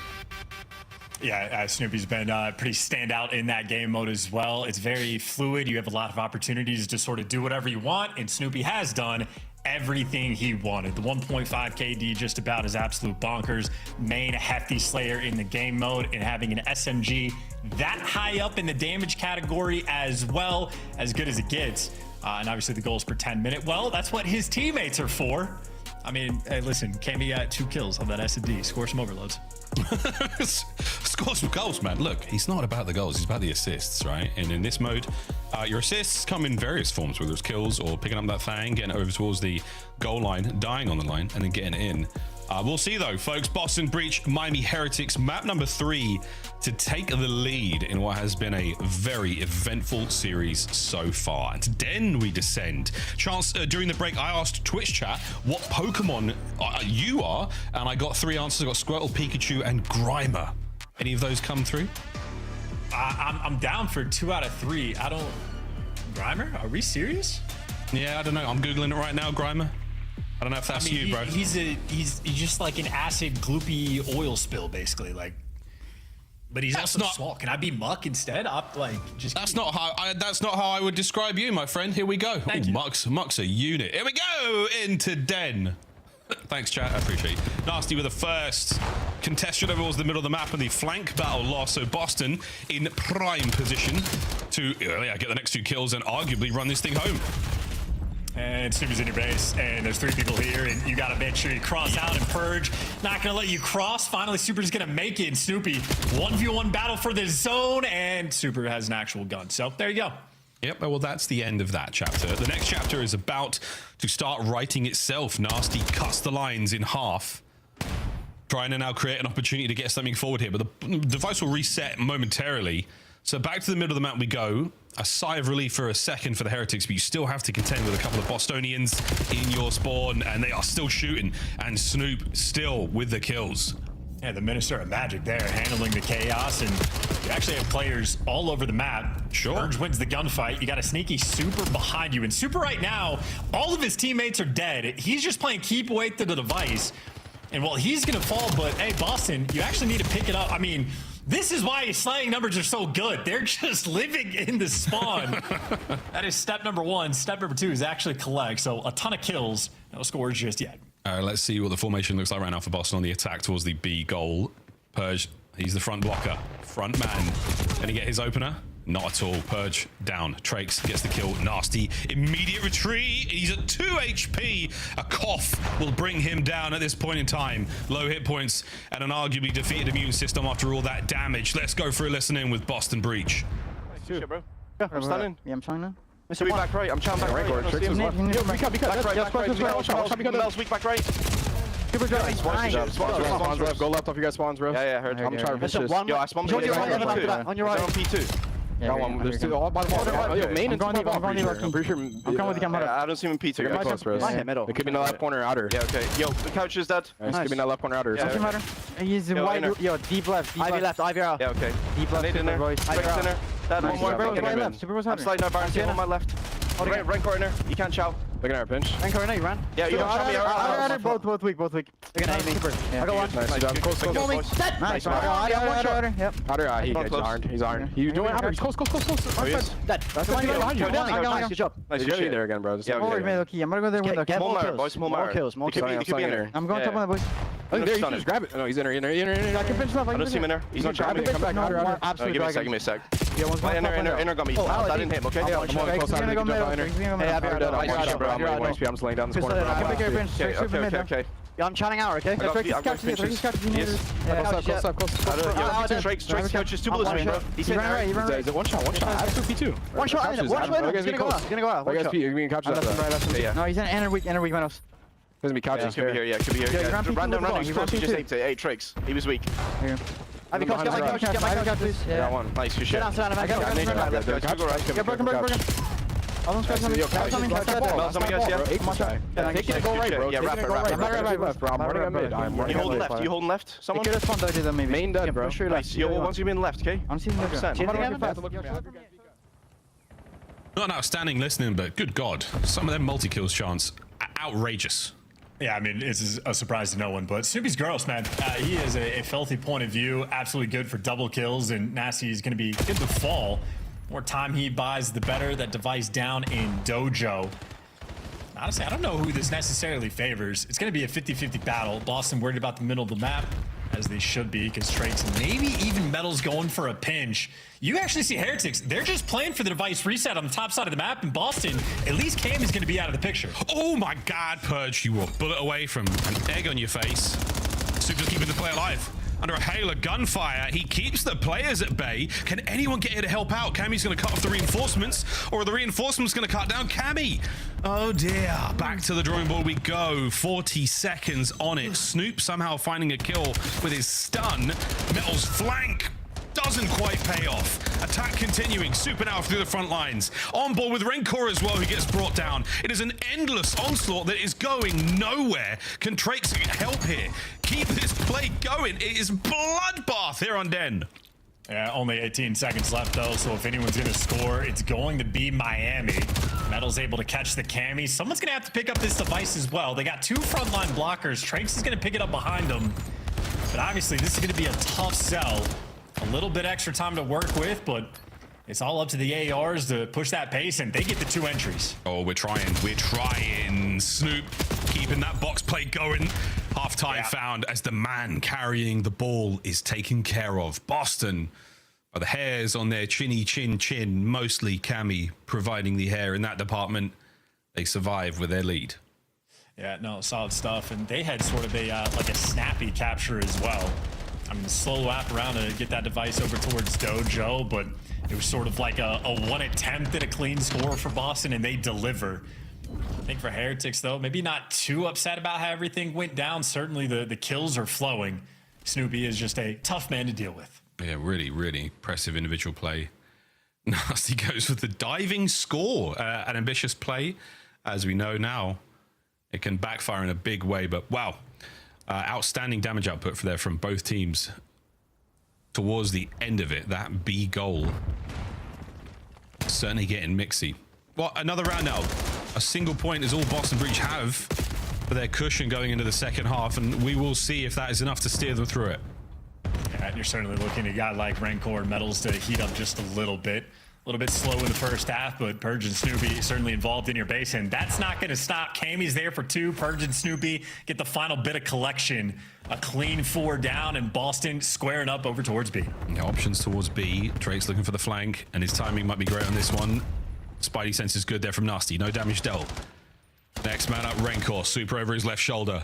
This is the next line of defense here for the Miami Heretics. You've allowed that 4th man to now reinforce.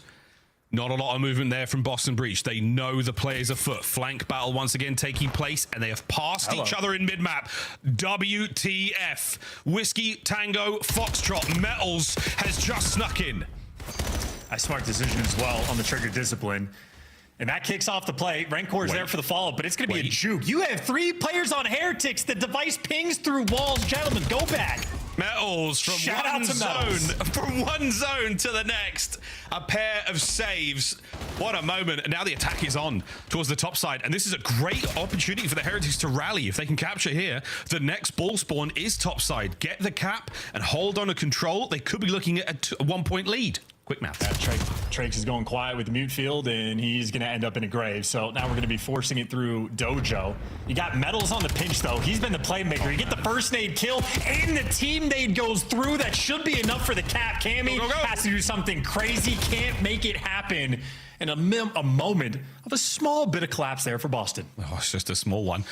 Shoes on the other foot now. Boston Breach, top control. Snoop trying to push the front line forward. Metals finds himself at his box once again. This is a power position to defend the A goal. Vying for control of the top. There's a flank there from Purge. Catches one and done. As we're still battling forward. Opportunity now for the attack for Boston. 3 of them have committed pass ball. Are they going to get their kills? They are damaged. They are tagged up. And there is one of them left. Now all gone. Heretics, they get the wind in their sails now. Yeah, basically just a P2 hold right there rolling through, and their teamwork really shows off. And now Super takes some space in a decent spot. And no one picking up the device just yet. They always leave it for sort of that final guy in line.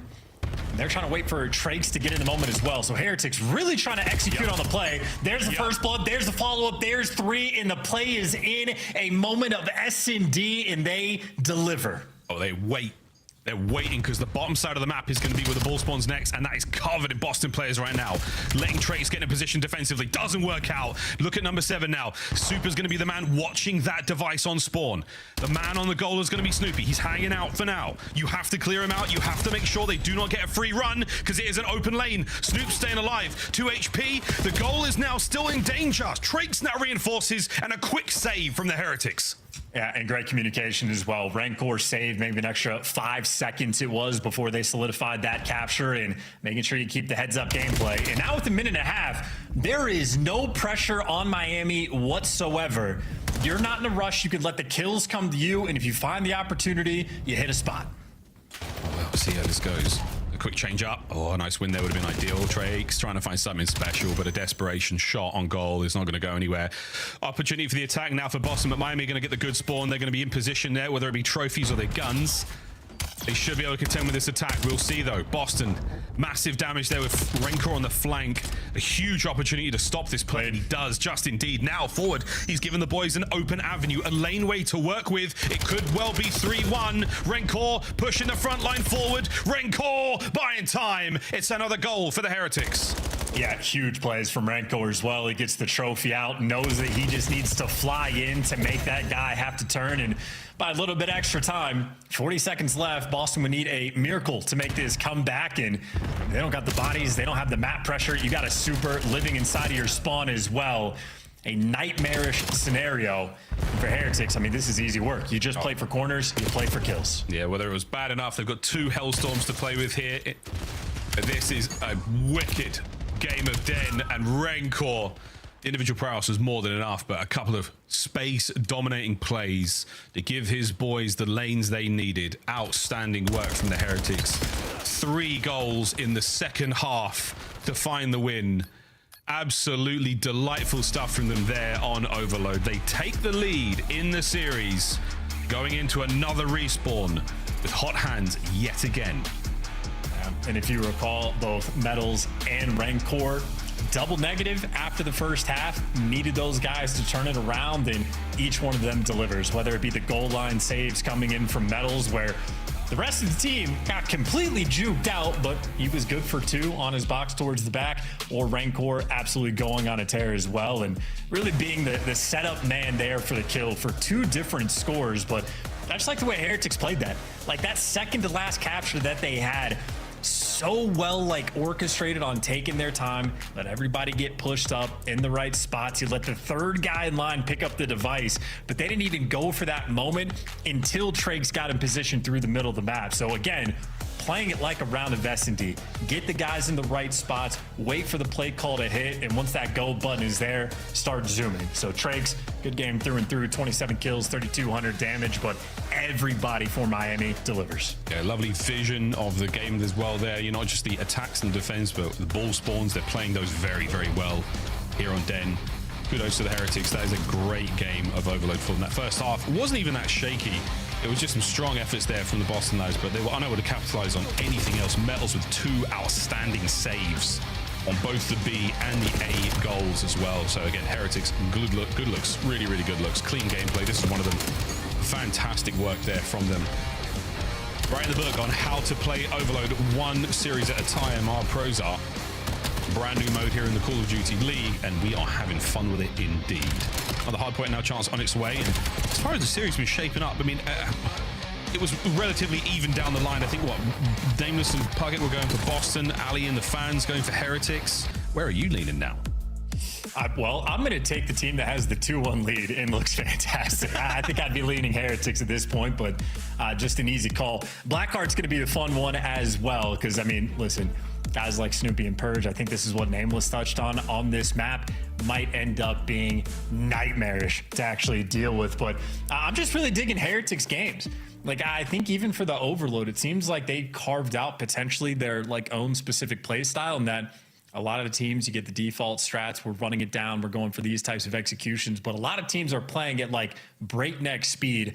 Heretics, this is back-to-back days on 2 different maps where they are very slow, very controlled as well, but like slow in a positive way. Again, getting in the right spots. What we saw on the mini-map for Rancor, sitting next to that device, hanging out for 15 seconds, looking over his teammates. In the second they get it, you grab it and hit the go button. So I think Heretics right now, they've just put in some serious work behind the scenes. Yeah, really, really strong work, man. Really strong work. They've got a wonderful, patient mindset when it comes to play. And patience was one of the keys they had here. This is the game flow from our first hard point.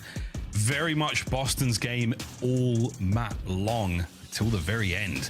Final set of rotations were outstanding there from the Miami Heretics. Outstanding resolve, wonderful composure, and enough to see them over the finish line at that 250 to 248. Blackheart, a very, very different map.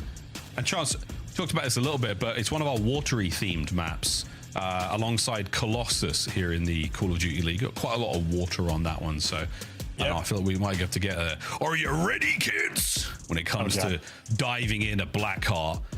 And that's where chat goes, aye, aye, Captain, because I know you know what I'm talking about, chat. Here we go into map 4.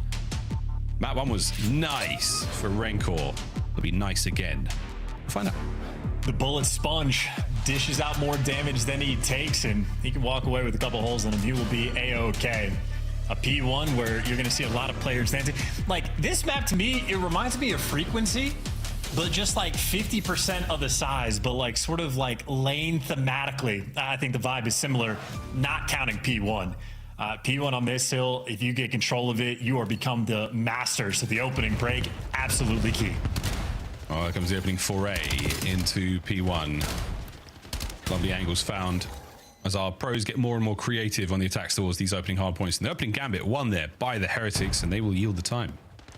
This is beautiful. I mean, they got everybody in the right positions. Trakes even knows the timing to go on the pinch, so they read the spawners perfectly. They just flip the spawns. You get full control of P1, and a cheeky spot from Rancor gives you 2. It does not get better than that. That is a 7-0 start for Tranks and Rancor. It's 5-0 now for Rancor. He's on a spree. He's close enough to the Hellstorm, and he's looking for some cheeky hits. Players on spawn gets it. Where are they gonna spawn? Oh, that's how. Live. Yeah, he knows though. He's kept them trapped, and he's found himself another corner. He's gonna check this. No, they checked the wrong way. No Hellstorm though for Rancor. No Hellstorm. Doesn't get it. He's a pixel away. That's a shame. I mean, I just, Heretics even reading the spawns. They technically messed up too. For 2 players to spawn out, I don't know why the first 2 do and the second 2 don't, but maybe Heretics don't either. So a little bailout moment there for Boston. And Snoopy this time with the 0-5 start. Metal started 0-5 last map, absolutely turned it around. Snoopy is going to have to do the same. Snoop. Great hops. Metals holds back out by the containers. Second there from Nasty. Great work with the Jaeger. Finds himself a 5 spree as well. Will he be so kind to get himself streaks here on a very, very small map in the Call of Duty world? He does not. Rancor, the man who we were talking about a moment ago, brings him to his knees. And a quick lead change is now on the cards here. With Boston Breach back into this hard point. Yeah, and quite literally, Heretics are going to have to figure out what they did wrong on the P1 because it was quite literally perfect until those 2 players spawned out. And after that onslaught of Rancor starting off like 7-0 or 8-0, you're down by 14. Breaks Mills. Holding on time, and you are cutting these attackers down. And what a fast-paced game already in the kills department. Trace couldn't even get with his life there before the door was shut. He was gone, and now in the next wave of Boston players on it. Great shots from Metals. Wonderful 2-piece. Looking for the 3rd man on his approach, and it is going to be Cammy flying solo on this attack. And Metals, another gunfight to his name. He gets himself a Hellstorm. 5 spree from inside time. That's how you do it. Yeah, I mean, they're just taking turns popping off right now. Metals, time to shine. There's a nice little 6. Dude. I see, finally overwhelmed. If not for the team shots finally coming through, he would have just dropped Snoopy, but Snoopy does make the play, gets a kill, goes on the pinch, flips the spawns as well, and trying to keep it close for Boston. You're getting massively outslayed, but you're keeping the game nearly even. I'm a little fearful because the guns for Heretics are clearly hot, but nonetheless, Boston do in fact have the lead. Yeah, lead change once again. Oh, it's a double helix finished in game flow for this one, Church, that's for sure. The 10-4, 12-4, Rancor and Metals getting their kills. And the same thing cannot be said for the Boston boys, but well, the scoreline says it all. Very much well in this. Snoopy can't get the third on time. That's another 3 dead, make it 4. Boston finding themselves once again. And Purge, the sneakiness now comes to a close. Hardpoint still theirs as Boston push out. Here comes the Hellstorm. Stop this run in its tracks. Yeah, behind door number 1. See if they can pick up any extra kills. Trakes actually gets the first blood. Boston flying off at time, maybe to force a team kill if it rolls through. Unfortunately, Metals, well, good effective trigger discipline coming in from the Hellstorm. He gives you 2 easy comms, and wait, they're there for the break, and he, dude, all right, did he know he could do that? He did. He made it look easy. He made it look effortless. Rancor has to concede time as well. So once again, Boston, you might not be winning the battles. The gunfights are certainly the Heretics, but you have got the lead, boys. Imagine the damage they could do with a positive KD chance the way they're playing. Well, Snoopy started 0-5. He's already back in the mix. Purge and Kami are nearly triple negative combined and together. If they start shooting their guns at all, Heretics won't score another point. That's the way it might be trending. And again, Rancor with 2 very clean 2 in the middle. Unfortunately, Super wins another one. Oh my God. Eviscerates Kami, but the hardpoint's still in their hands. But only just. Here comes another attempt from Boston. Their breaks have been so efficient. They're barely getting kills. They're holding on to time with such a wonderful way. Nasty falls off. It's technically 3 dead again. Heretics with control. I mean, dude, they're falling off the bat. They get out slayed. Boston is struggling. That means Heretics are cooking it up. Let's go to a listen in. Ah, muerto, falta uno. Un tiro, muy toca. Estando Niner. Bueno, toma vuestro tiempo. Toma vuestro tiempo. Ir para derecha. Aguanta larga, ¿vale? Aguanta, ahí Niner, ¿vale? No me cayó, ha tocado doble. Hay unos Swinner. Escuchadme, hay 2 en Niner, 1 una bala, ¿vale? Pegar piñas que no tienen trophy. Pegar piñas que no tienen trophy, chavales. Os tengo larga, muerto. Una bala, muerto. Vale, falta uno. Por. Aguanta la izquierda, Tengo yo larga. Larga ya 2, 1 una bala. Izquierda, ayuda izquierda. No podemos. Vale, pucha larga ya. Uno más largo. Escucha, ¿se ha colado? No sé. ¿Se ha colado? No, abajo del submarino. Te tengo el Una bala submarino. Aguanta. Está muerto. Ahí, súper. Otro más Iner, arriba del muro. Tengo larga yo. Uno más conmigo, Iner. Y falta uno. Falta Estamos bien. Tengo yo larga. Larga no le veo. Se ha ido para el punto. Hay una larga ahora, larga. Larga, chavales. Anterior. Ahora vamos a jugar a los cruces. Uno más para larga Purge. Izquierda. 2 fronts. Izquierda. Vale, aguanta. Está con la derecha. Créditos, me mata. Cree conmigo. Punto. Nasty. Un tiro absoluto en punto. Un tiro Purge en punto. Derecha primera vez. Vale. Oye, me pongo larga. ¿Ha podido pushar P1? Nazi superado. Hay alguien pushar P1, chavales. Vale, me tira doble. No nada. P1, una bala P1. As always, an incredibly exciting listening from the Heretics chance. Yeah, and good awareness as well. I don't speak Spanish, but Rancor calling out, hey, someone pushed through P1. Other than maintaining spawns on P2, Heretics have played an incredibly well-orchestrated game. This hill, though, has been the thorn in their side. Good news is they at least clear out house and maybe get the final 10 seconds. Snoopy's going to make them work for it, and so is Nasty. Now you're going to have players all over the map. An interesting moment. Rancor's going to fall, and Heretics, now it's a foot race. Metals does not have support. He's no support, but he's got himself a sweet corner, and we've pumped the brakes in a big way, everyone. Metals is going to eat that stun literally in the face. And now Cam managing to dodge as many of these nades as possible. Can he dodge the gunfight? He can indeed. Good damage to the next man as well. All 4 Heretics, 4 skulls across Blackheart as Boston hold for now. Lead change on the cards. I mean, Snoopy's the only player positive. He's only +1, and Boston are going to end up taking the lead on this hill. This is going to be just a wild-looking stat screen at the end of this map, whichever way it goes. Whatever way it goes. Or will it be a statistical anomaly, or will it be a 3-1? We'll find out, folks. Nades in from the bag, and that's going to be the cleanups.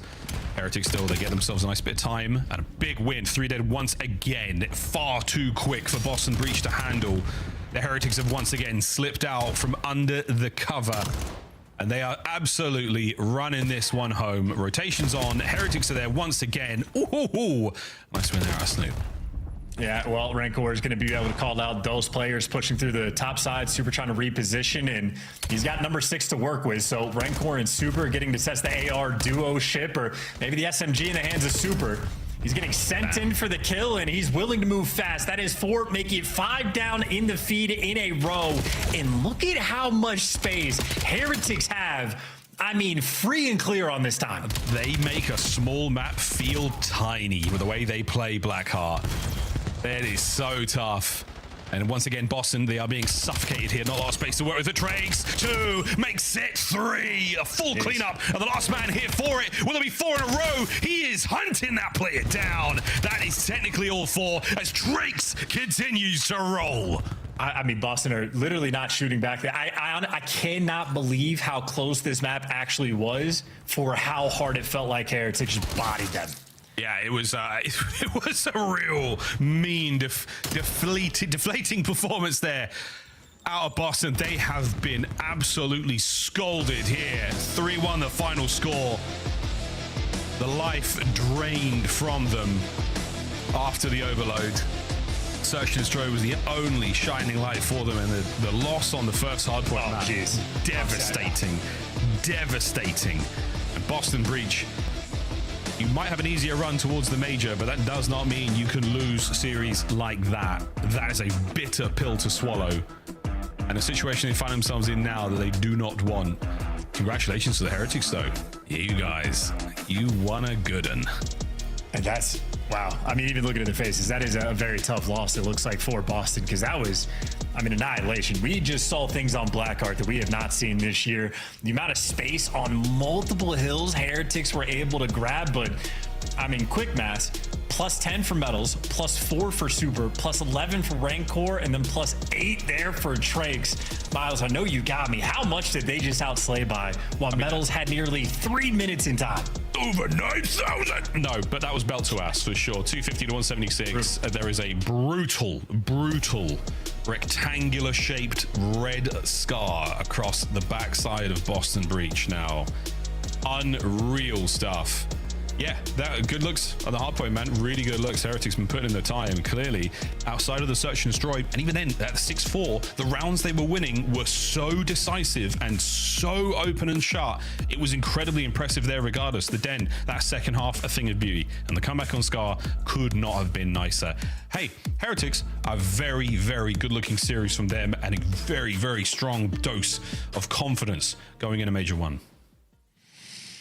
I wanted a Trey stroke so bad, but instead we got to throw it over to the undercover cop, Puckett. Don't come at me, man. What do you got in your pocket there, son? We need some aviators. Glittering Ann? Let's take a look here at what's going down with our highlights, because I felt like this was the Rancor show. You saw it coming, Allie, as you continue to crush the predictions. Only 4 wrong so far on the season. Walk me through this 3-1 victory. Well, I want to start with the Blackheart because I feel like this was a really important map in the series heading into it. You know, we were all kind of thinking, leaning towards Boston Breach, like it should fit them. But as I'm watching it, I'm just thinking, like, for Miami Heretics, one, this map is incredibly simple, but their ARs are different compared to those in the rest of the league. They like to play aggressive, and if Miami does anything, is they play incredibly well under pressure and in high-octane, high-engagement situations, and that's what this map can be sometimes. And you saw it near the tail end of their Trakes goes like on a 3 or a 4. Rancor's laying down the damage. The ARs are going to have a fun time in Miami if you keep laying these in these series. And incredible breakdown at the start of the show. You showed us the strength of Boston Breach on Scar. Yeah. What happened, though? These guys got bodied in Game 4. Despite getting outslayed, the game was still tight at points. What happened throughout this series? Yeah, you know, I'm glad you bring up the Scar. They started things off great. I mean, initially winning the P2, like we were talking about, getting a huge lead. And, you know, we get down to the end there, and it's the P2 that they like to play so well. Clearly, Miami did their research. They ended up just banging the front, getting control, and picking up streaks, which ultimately closed it out on the plane, right? So for me, Once you lose that map, I mean, you're in a tough spot, right? Because that was the map you're probably locking in. You've been undefeated there. We get to this Blackheart. You kept it competitive, but the difference was Cammy's performance versus Rencor. The AR bout in this matchup, and Rencor won it. I mean, look at this. 4,700 map 1, 3,600 on map number 4. Like, he was taking over in those HPs. Rencor looks like he's back in mid-season form from last year. He's good for 30 plus for every respawn. For those of you keeping stat track at home, 69 hill seconds and 68 hill seconds as well. He's not just getting the kills. He's playing the OBJ. Boston, I trusted you. I thought you had a good excuse for your last loss when you got reverse swept by Vancouver in TJ Haley's very first match. Now you're losing against Miami. Miami moves into our top 6. Boston, I think, is in the bottom 3, bottom 4 where they belong. It's just tough because, I don't think Blackheart's a good map for them. And when you lose your first map pick, that's why I was like, they're either going to 3-0 or we're going to get to the lengths in this series. And for Boston right now, I think they just struggle to put some pressure on the map. I think the subs need to be a little bit more on the same page. Miami scoring 3 times in Overload was the highlight for me, but let's take it all the way back to map number 1. Scar was in Boston's hands up until the final moment. What were they at? 238, could not close this one out. How did you see Miami clutch up? Yeah, I mean, well, you saw Boston, like, what they do to teams on a P2. Well, Miami did it right back to them at the end here. And Meadows was the guy holding back Blue. He ends up picking up a ton of kills and getting a streak. And you see, he kills Cammy. And now it's a situation where it's a race to the hill. Damage is being put down by Rencor. McKay gets traded, but it's the rookie in Trakes. He's here to save the day. Finds a couple of kills around the hill. They clean him up, and it's desperation. If you're Boston spawning all the way back green, you just need to get to the plane, and you can't. I feel like one of Boston's kind of biggest shortcomings is they're a really incredibly solid foundational team. But the issue is that when somebody starts doing above average on the other team of what they're expected to do, they don't know what to do. Think about it when they go up against TJ. They didn't know what to do when he started doing well. Think about it. Metals usually doesn't start as hot as he did in this series. He did incredible throughout 3 maps. They didn't know what to do with him. I feel like they struggle to have somebody that can kind of reach up to that occasion when that happens. Vamos Miami into the top 6. When we come back from break, we'll find out. Can Carolina continue their climb? Or is it Toronto with another statement win? This is the CDL. Be right back. They were too excited, huh? No interview.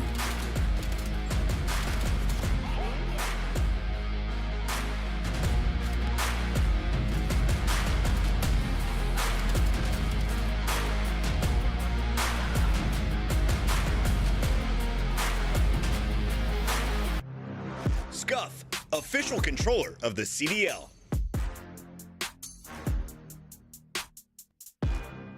Look like the pros to play like the pros. The CDL team skins are available now. Scan the QR code or check out the in-game store now.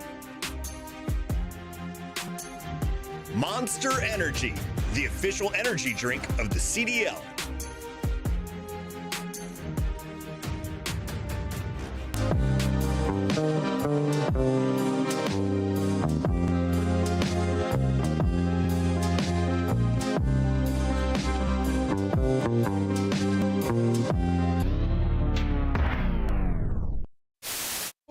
Oh my god. Go, go, go, go, go, go, go, go, go, go, go, go, go, go. Oh my god. Oh my god. Oh my god. Oh my god.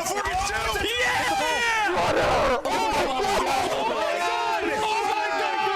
They're doing it! It's insanity! They got the ball though! Oh my god. It's around the net. We can score for free! Let's go!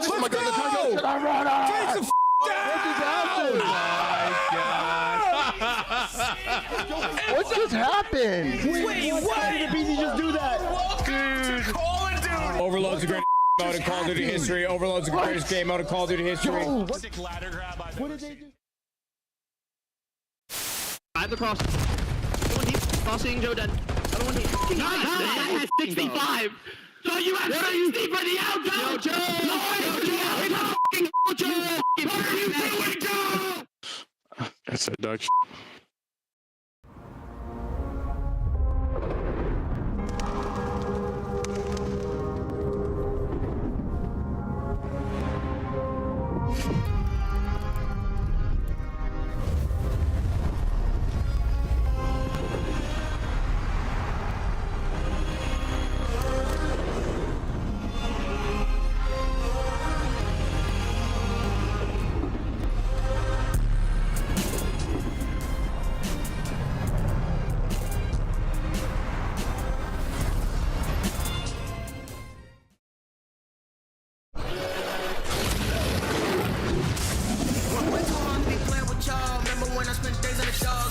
bitch, I'm a dangerous dog. Every day is like business, yeah. I'm not famous, I'm infamous, yeah. Paternal twins, I'm different. I'm different. No, don't need it. It's me. Diamonds on my crown, the reigning king. A king. You don't impress me, not this week. Elite. I'm a paternal boy, elite. Elite. Elite. Elite. Elite. Elite.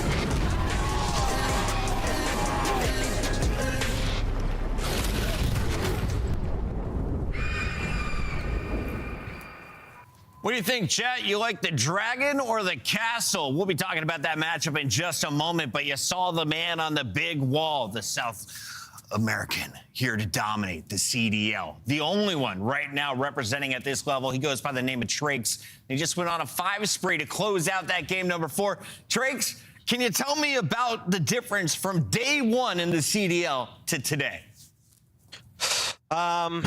The confidence that my teammates gave me, of course, getting used to the league, how they play, like the play style in general. Yeah. Trakes, talk to me about your guys' hardpoint. You guys are now up to 8-3 in hardpoint, top 3 team in the league in that game mode, and it was electric there. How have you guys had so much improvement in hardpoint specifically? After the break, I'm not gonna lie, we were pretty shit in hardpoint. But after we had Luki, assistant coach, we tried to figure out what was going on the maps, and he helped us a lot. We just tried to lock in our breaks and the holds because that was our main issue. Yeah. You guys picked up Lucky during the break, right? Or brought him to the coaching staff. Sorry, say again? And Lucky joined the coaching staff. How recent was this? He's coaching us like a week or 2. Oh, wow. After the breaks. Shout out, Lucky. Trakes, congratulations on the win. I'm told you're ready to go celebrate with the team, so thank you for joining us live.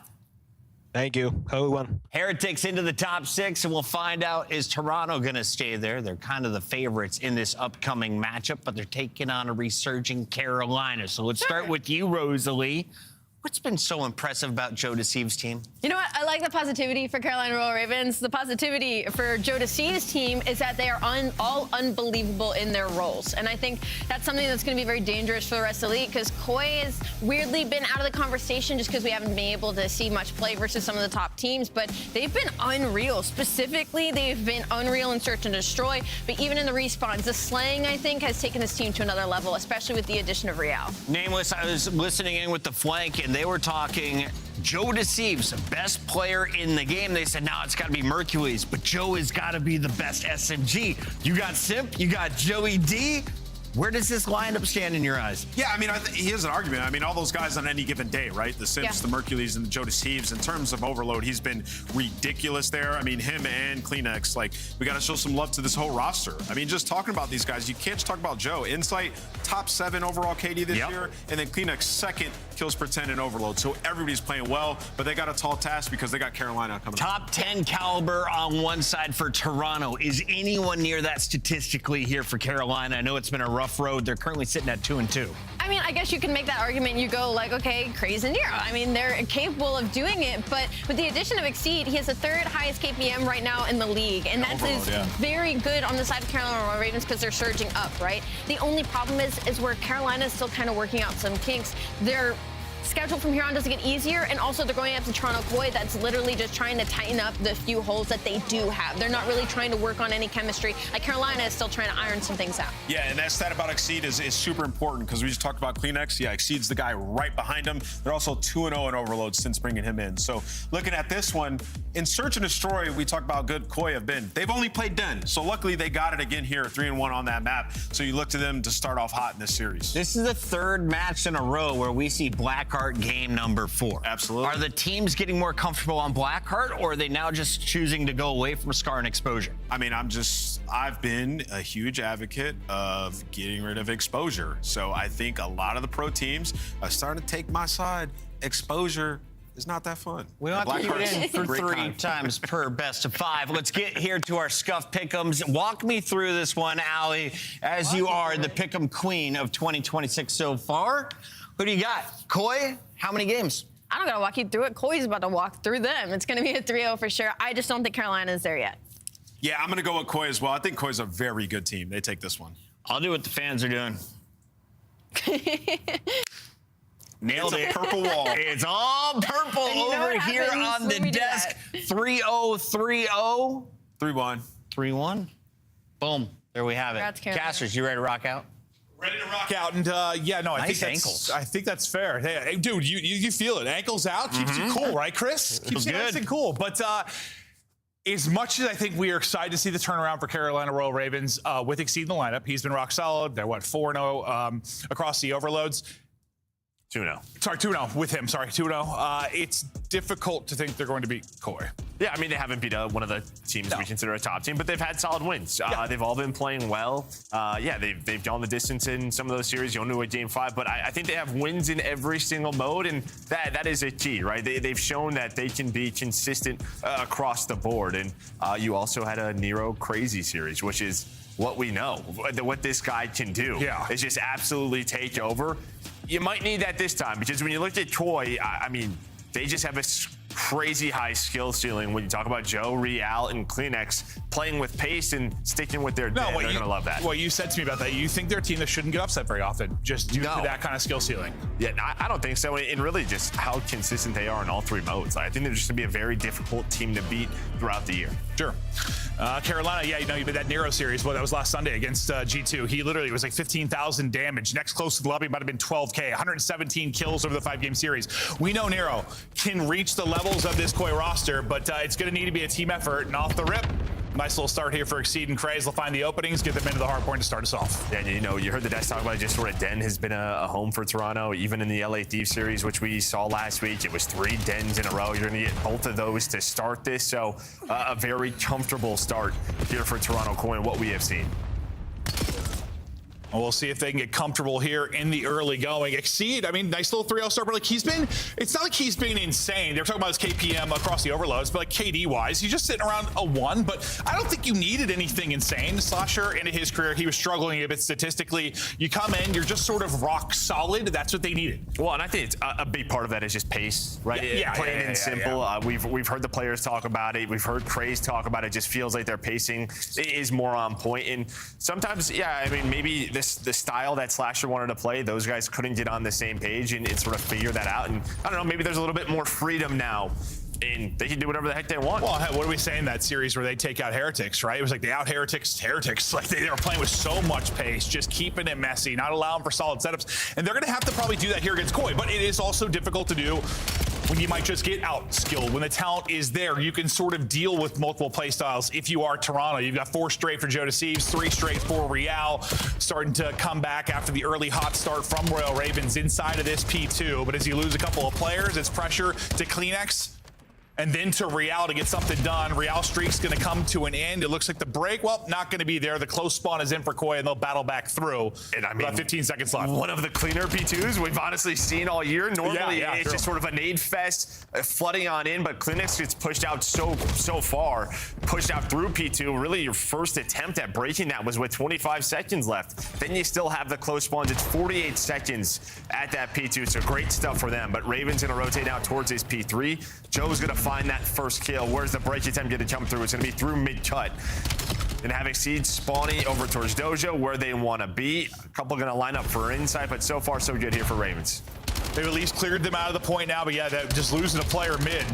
Pressure instantly on Koi around the hard point. They're trying to break in the same way they got broken, but not able to hit it from 2 angles and not able to find success. They're all just going to fly up the gut right through mid, try to just bully their way through. Lurks wants no part of it. The subs light it up and they shut it down. So solid stuff on the opening break. Battle back, right back through, and nice time here from Royal Ravens. Yeah, and then it's a question of what do Koi want to do. It looks like they're going to push through old. So right off spawn, Exceed, he just picks up middle. Maybe you're thinking someone's going to go all the way through P2, but Koi, they're just going to flood through old. All 4 players, they take the scrap time, so it's still a almost tied game. Going to have the close spawns, the early setup, but there is that first kill, and there's going to be the second one. The collapse coming in here for Koi. And, well, it was looking at a P4, quickly gone. What a break out of Toronto. Well, the one thing Royal Ravens have been able to do a couple of times now is at least after they got broke, break right back in. We'll see if they can do it here. Exceed's not going to help things. Not going to help you. He's going to be off the map, so you're not going to have numbers for any kind of push. The setup is there for Koi. And I like the patience, at least from Royal Ravens, to wait a second for their player to come off a spawn. But unfortunately, right when you get set up for the 4-man push, you get picked apart. This time, Koi not getting broke right off the break. 4 straight for Joe Deceives. Kleenex was on a bit of a tear as well. Nice little sequence from them, and Koi start to push out this lead again. I mean, that was just so impressive right at the end of that P3. Just an idea of, all right, all 4 of us are spawning here. Let's just go. We're going to hit through this. Just all on the same page was Toronto, and they've just turned it into a great lead here. P2 and P4, like, if it's outside of the middle of the map right now, it has been dominated by Koi. Joy Deceives, we know he can be Mr. Takeover. 13-5, 6 straight, has earned the Hellstorm. He is starting to light it up, and we'll keep eyes on him as he gets his way across the map now into the second set and winning gunfights again. Gets to the heady, nearing triple positive. The man is a monster. And this lead really starting to grow. Yeah, Ravens have got to keep it close. It feels like they're in a flow now, right? You're starting to get 3 or 4 down in a row. That's just when the game comes easy to you, and it's happening again. I mean, we have had spree after spree. Joe is still going. Insights on 5 in a row. They are just making this one easy. It reminds me of yesterday in that map number 1, right, between Paris, what they were able to do versus Falcons. I mean, obviously you have more than 55 points already. But just in terms of the flow of the game, like, you're just going to these guys' POVs, and it just seems so simple. Well, I mean, they're just holding, right? And people are just having to push them. They've got all the power spots. They've got everything they want. Insight finally going to drop, but Joe Deceives looking for double digits here on the streak. Not going to happen. Exceed will peek the window, and we'll shut it down. This is where what Koi did so well the first time through. Nearly pop a full 60 at this P2. Set up for success again. The back spawn is going to be there for Royal Ravens. The reinforcements, though, coming in quickly for Koi. They've got a chance to hold this, but with an opening pick from Nero, maybe the break comes in, or does it? It's answered quickly by Koi. Well, as I say, maybe one mistake in your hardpoint game is you didn't have the back spawns at the P2, right? So you got that if you were Ravens, a chance to get in there and keep this P2 messy, but then it's 4 kills straight. Yeah, Real now, it's his turn 5 in a row as he's on this spree, and then you're right back to flooding through the front. Finally, a nade going to connect. Lurk's able to find 2. Insight with the drop in hand. You're able to get some time here if you are Ravens. And they need some desperately. Down 100. But I think you're seeing from Koi what you're talking about. 40 points at P1? Yeah. I believe it was 40 off the opening, yeah. But I think that's just, there is going to be a talent disparity against some of the weaker, even middle of the pack teams. When it comes to playing against Koi, their ceiling just insane. Now, I'm not saying they're the best team in the league. I'm not saying they're going to win the first bit, but like skill-wise, like when they're all peaking, this team is disgusting. No, it's pretty hard to argue. Like if Joe or Real and Kleenex are all hitting sort of like their top level, you could argue it's hard to match. It's right up there. You know, it's right up there, 100%, 100%. Ravens just trying to, you know, for step 1, maybe get this within like 50 and make this, you know, a game where you have a chance to mount the comeback. You have the Hellstorm though, right? And I mean, true. You could use it here at this P3, but they don't even need to right now. So yeah, that is going to be the problem. It's like, this is your chance to mount the comeback. You have P4 spawns. You would need to really combo this together to cut to that lead, but they have to get on this time. Still, they have spawns if you are Ravens, but yeah, you can see Joe still has the Hellstorm if he needs it. You lose a fight mid. Kleenex gets a second as well. Spawns might be in trouble now because number 6 is going to have time to take a route. That's going to be Real to push on through. So, yes, you fight back in for this time, but it seems like Koi made it messy enough that they're able to send people through. We're going to have a big kind of 3-on-3 fight here. Make it 3-on-2 as Real wins 1. Joe Deceives maybe looks the wrong way, but he is able to get damage and will maybe set up his teammates. But it's a massive play from Lurks. And then Real gets it as he falls off the map. We'll see what the numbers look like as the hard points pop. Yeah, you have the close spawns, though. Yeah, Exceed able to play his life. And, I mean, it was a foot race back towards that P4. It was a 3 versus 3, but Toronto, they were ahead. But you get that big 2-piece from Lurks, and that's the difference maker in the numbers. Then you have the close spawns. Here's your chance to get back in the game. Well, with 35 remaining, they get this within, what, 2025 if they can get all of this time. And, well, we might just talk that out of happening. Sure did. 4 dead. How many times have we seen that? And, like, I get that happening, like, when you're the team, like, holding in position, but it shouldn't really happen on a break, right? Like, 4 clean on a break. No, I mean, I don't... It does. I mean, I know it happens. Like, it does happen. You lose the first player, heads start turning, and things fall apart. But it's happened, I think, what, 4 times maybe in this game. I'm making up a number, but it's happened several times. Yeah, and you want to, like, another wave, or you want it to be messy so that you can... I mean, you still would have the close spawns, but because it's a clean 4 dead, you lose the spawns on top of it. Then it just sort of compounds on top of each other, and what could have been about a 30-point lead, it's still around 90. I feel like that's been the difference. Like when Ravens have like lost like their opening hole, but it's been more of a split, at least in kills. That second push for them to get back in has gone pretty well sometimes. When they've gotten like just forward like that, it just hasn't gone well, and it shouldn't. But finally now the streak going to be coming in. Joe Deceives earned this quite a while ago when he went, I think, 9 straight. Call it in, calm to his team where people are set up. Chain this into some kills for his squad. Nero gonna be the last one there. He's able to pop from window and get it done, but he'll get sniffed out and shut down by Real. 30 points needed for the dub for Koi. Into the third set, well into the third set here on the first hard point. I mean, the only good thing so far for Ravens is, like, I mean, the streak didn't turn into much time. You actually flipped the spawns. There were some split spawns, and while Coin just not able to pick up on it. So you're still alive here if you are Ravens. You'd see Nero's already in that P2. Well, he's going to get taken down, but Trace is there for the trades. Did the spawns come in, though? So you can see there are some splits. 2 are out, and this is the problem. This is the problem, but like, and you just haven't done well with this P2. I mean, it's mostly gone to Koi, even when you've had spawns early if you're Royal Ravens. So you've just got to win some of these gunfights. You've got to go massive in this P2. The game could likely be decided here. It's been all Koi in this P2. Koi have got the back spawns, maybe waiting for their final player to pop before they push, or they're just going to go ahead and bully their way on forward. It's the super subs that light him up. Craze tries to get a multi to keep his team in the fight. He's able to get 3. Craze trying to do it all, but there's purely numbers here for Koi due to the back spawn, due to his teammates coming up clutch. But this is what we normally see, right? Someone getting a multi-kill, and then this sort of getting crazy, a little messy, but it doesn't matter. The back spawn's just too important. Joe's going to fly on through. Can still win here, so Ravens have to go. Joe Deceives 2.5 minutes in the hard point, 30 plus in the kills column. It wasn't a blowout, but they handled business. They've got enough ticks here to close it out, and if with a couple gunfights wins, they'll do just that. It's a double from Kleenex to seal it. There was 1 second left at the point to close it out, and they'll get that tick. Kind of what we've expected when you talk about, well, Koi right now in map 1s, like they've just been pretty lights out when it comes to those map 1s. Undefeated in map number 1. Pretty lights out, yeah. No, they've been lights out, yeah. 4-1 now on Den, and yeah, it's just a question, should you play something else? It's always tough when you're sort of a new team, what's going on well in scrims, but Den has just been a go-to for Koi. And on one hand, I think you could say handled pretty cleanly by Koi. They had an advantage throughout. But at the same time, like there were some chances. There were chances. There were a couple chances for Ravens where this maybe isn't a win, but it's a much tighter map. But they didn't get blown out like we've seen a lot of teams get blown out recently. Both P4s, they were there first. I mean, both times they were there. It's just Koi, yeah, they had those clean 4 deads, and that just cannot happen if you are this Carolina side. And we talked about Nero, this series that he had, he just gets completely shut down, but yeah, it just felt like they never really had the, I mean, they had a couple of setups that they may have wanted to get. It was a really good start. But Koi, when they were in their setups, they were just frying. Yeah, I mean, at least like one positive, like Seed, kind of new guy coming in. He leads the team in damage. He's been putting in work. It's been nice to see how cleanly he's kind of slotted in. But talent gap maybe a little bit too big in this one. We're basically tied at this point. That's where Exceed falls off, and then things kind of unravel. I was gonna say, were the P2s would stood out more, or the P4s that stood out more?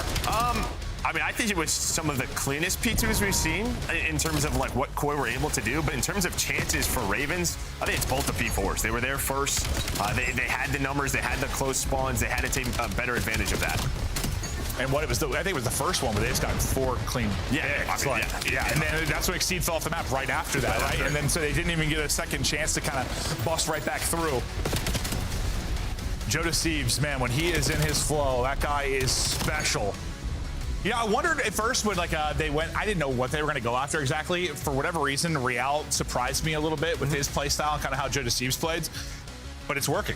I mean, it's working so far. No, it is. And we'll see against top competition. There hasn't been a ton of that yet, but I think a huge reason why it works is because you have Kleenex at the flex. I mean, when you look at their engagements, like Joe's at 60 or 61. Number 2 is Kleenex in the flex at like 60. Like he's playing with pace right behind him. And you can't be too surprised to see that. Yeah. But we take a look at the overall best of 5 and how it's going to play out. Koi able to strike first with a 91-point victory there on the opening Den. Scar Overload going to be one we keep our eyes on just because, you got back-to-back wins in the Overload since Exceed has joined this team for Carolina. You've been solid.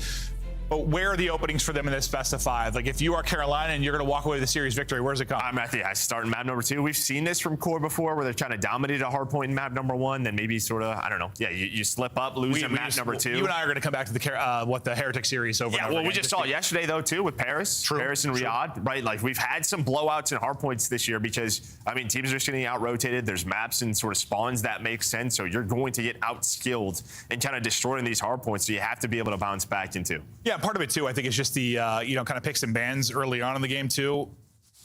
I don't know if everyone I know there's a lot of scrim data we don't have, but I know you can capitalize on good maps and bad maps, maybe more than you get away with later in the year. So maybe part of why we're seeing that, a lot of series that are going 5 games, a lot of just blowout smoke shows on certain maps and people answering back. But shots of the squads, did they get ready for the next one? Frustrating, that one for Carolina, but maybe not one you expected to take. We'll see if they can answer back in the search. I mean, last time, at least you and I casted Royal Ravens, it was their first win once Exceed came in. Craze was kind of their focal point in Search and Destroy, and it was on Den. Remember, it was like the smoke plays they were making versus Heretics over towards B. They were getting smokes down, pushing out towards Dojo. Craze was finding openers a ton for them. Expect to see more of that here. Yeah, Exceed hitting some base snipes. True, you yeah, see this guy on your screen. I mean, 70% opening dual win percentage. That's like a BZ type numbers in here. Yeah, right. Yeah. So we'll see if you can keep that up. Needs a bounce back map after that map number 1. And then on the other side, I feel like when we watch Koi here, a lot of mid-map control that they focus on, right? A base sort of marker on Real and the way he likes to play. It feels like based on what he sees middle of the map is kind of determines where they go with that bomb. Well, they're all mid-map, Joe. Not wrong about that. Okay, they catch him. And Craze, I mean, he was so good for them against Heretics. And look, he's going to get the kill and no hesitation. He is taking space forward. Him and Lurks trying to find an opening, turning his head will be Insight to try and spot this. Gets eyes. Looks like for now, Royal Ravens don't like what they see, so they're going to go ahead and back up, group up towards B. Well, I think like maybe that's an A hit, so they're trying to sort of pinch them, right? You see the positions of Exceed and Nero. The problem is, though, is Koi just kind of just stand still. They just control the middle of the map. They really haven't committed to a bomb site quite yet. So you get a little bit impatient, and then they're going to catch you. Let's see what Nero can find. He needs a kill here, does not get it. And this is a round you kind of one where you get an advantage and do not want to lose. It just, I mean, based on the info they thought they had, I mean, Exceed must have been, he did not think he was going to get caught. That is for sure. He thought he had an open lane out mid. Not the case at all. Craze is going to be Mr. Do-It-All, and he's doing it right now. One more to deal with. Craze getting all 3. Well, I said he thought he was the one to watch for this map. Apparently he is. Give Craze the ace. That is disgusting. Out of him from a round that would have been, well, disgusting to throw away. He bails them out. Yeah, I was going to do a rant. How about, like, if you're a team trying to cause upsets, these are the rounds you have to take advantage of. And as you said, Exceed, you have no info middle, and he just kind of throws his life away, but it does not matter because Crazy opens up the round with that first blood. There's a big old Dojo skirmish. He still has 20 HP, and while the regen starts, so he feels good to chow. He knows Insight has the snipe, catches him on the slide out. What a play from this young man. That was nasty. And yeah, just doing your homework a little bit too, like Real. How many times have we seen Real take the route? Either get to top window or tuck away mid. Craze just gets to the cuts it off, and this is what we'll see. He throws a smoke, he tries to get a pick Dojo. This is what he's gonna do over and over and over again. Feels so confident playing on the edge of the smoke. Allows him to get to this spot. Gets a little bit trickier once you lose a player, and while he's hoping to get one there, he'll get one snapping back to mid-map. Nero wins a fight as well, and suddenly we're into a 2 versus 2. Set yet another 3 versus 4. It may not matter for Carolina, though. They get the bomb down. And well, Exceed just gets cambered. Yeah, so he got cambered out of his. He got be ready for that. He got cambered so bad. I cannot even react to that shot from Joe. He got cambered so bad. No clutch going to come through this time for Royal Ravens. So we tied up 1-1 as Craze still leads the way, but. Yeah, you're going to see that more often than not. And if they're not playing smoke out aggressively there, it means Seed's going to have the big stick. And he is, whether it's been offense or defense towards B, I mean, we saw what, like a triple, last time we commentated maybe here on this site. He can be so good. But that one, Koi walking away with it. Yeah, and I think just Joe's in that close corner, and Exceed is sort of not expecting that. He thinks that he's deep inside a HUD or going to slide on through. But, I mean, Joe was just already in and just ready for that gunfight. We see so many players play outer. Well, just great stuff from him coming off that map 1. Well, and that's going to be, I mean, it's Craze is trying to take that away, right? Like getting the smoke out and getting pushed towards Dojo's side. Like he gets a pick there or gets good damage. No, he wants that first blood. Yeah, he wants the blood, then he can dip away through the smoke. A look at Exceed with the snipe. He's not able to connect. And this is what we're talking about. He'll be the lone man here with a sniper, and he can be insane. Just can't die from this spot. But I think he's worried about the pressure now, and well, he was worried for a good reason. He knows his timing. Joe Deceives has got pushed up. XC got a little bit of help. Craze is trying to peek through mid for info. Pressure likely going to be on 6 and Real here momentarily, as it looks like Craze and Lurk starting to flank this. Yeah, they were trying to hunt him down inside a window. They knew the spot, but they weren't able to catch him. So we're going to have this fight again, and this time Lurk's able to catch him. So here's another retake. Beautiful shots on the Kleenex. The speed and the aim so good from Lurks, and then everything else collapses. Great job by Ravens. All retakes so far. No one able to get it done on offense. That snap from Lurks was clean. Yeah, but again, eliminating that sort of Real factor. You know he likes sort of to lurk on Lurks and able to catch him. But yeah, they knew he was window side or likes to play that position. Don't catch him right away, but then yeah, you get the 2 on one side, then Joe Deceives gonna fall on the other. And just honestly, even a good job just early on. Exceed just not throwing his life away, just backing up, playing smart together, not getting overzealous. A lot different than the opening look we saw towards B. This time, Royal Ravens looking to work A. And we'll see if this ends up being a fake, though. I mean, Joe has so much info B side, so the other 3 players already playing Dojo. Already over towards A, just locked in down the middle of the map and really the A side. So just his presence is forcing this Ravens hit to happen at A. And I wonder if he got spotted. I thought he did. I think he does. Yeah, I thought he got spotted. I thought maybe they were just going to isolate him or try to, but... Well, they don't know. It could be 2, it could be 3 there. True. Well, go ahead and get the plan in. Pressure now on Koi to retake this, 4 versus 4. We'll see where this opening push comes from. Lurks, he'll be spotting. Just don't want to get picked. That's exactly what Real gets a kill and slides off maybe in the same moment. So numbers will stay even. Tucked away his Craze, not able to finish it, but maybe trade it out. Not going to happen. 2v2, 20 seconds to go. Exceed hasn't found a kill yet. Could be a big one here. Might trying to buy time. Might get cambered again. Nero gets dropped. They know Exceed is weak. He is going to fall. And Real roaring. I mean, they get the info on Joe that he wraps all the way back, so Nero can turn, right? He's watching the flank for so long. But yeah, I mean, just some of those early shots. I don't know if you see like a shoulder if you're Joe, but you would love for him to at least get one or get damage in, so Nero can help you out. Instead, he's got to just prone into a corner. Every time we look at Exceed's POV, he's like getting cambered. Yeah, he is. Yeah. Like, dude. I swear, every time that's what it looks like. He's holding something, but like he's getting cambered.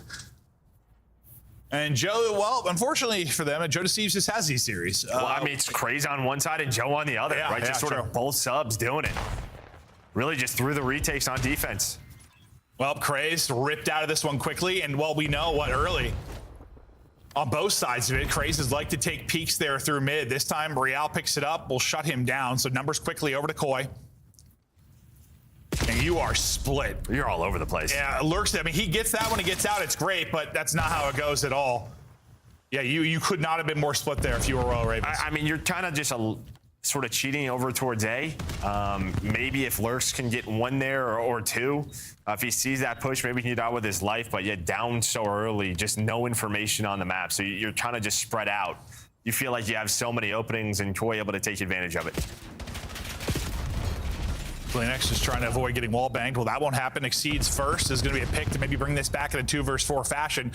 Time, though, not a lot of it. And Joe Deceives has been the hot hand. He's staying hot. Up to 9 and 2.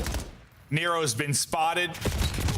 Nothing he can do. He'll get double challenged and shut down. So nice round from Koi. I mean, honestly, Real gets a blood within the opening 3 seconds of the round and pretty discombobulated on the Raven side after that. Yeah, again, it's not a solo chow, right? He's got multiple members with him, and it's pretty much like, let's just catch out Craze, right? He's taking these peaks. He did it in round number 1. Let's see if we can catch him. They do just that. So just the teamwork, the mid-round adjustment showing here for Toronto. Yeah, I mean, I got to think Real said, listen, he's going to peek and try to catch me across mid again. Let's just slam him. And that's exactly what happens. So where maybe it was Craze doing his homework in the opening round, this is now Koi adapting to what happens to them. Up 3-2, though. Still, Ravens in the fight. Joe Deceives, 4 straight double digits though out of him. Disgusting stuff. This looks like smoke play behind Crazy, and can Craze get the blood? Needs to finish it, and it'll be lurks, and then Craze will drop, so things get a little bit dicey. Thought he had a freebie. I mean, he still walk away with the kill, but back to sort of, I mean, it's like the Ravens' default for me.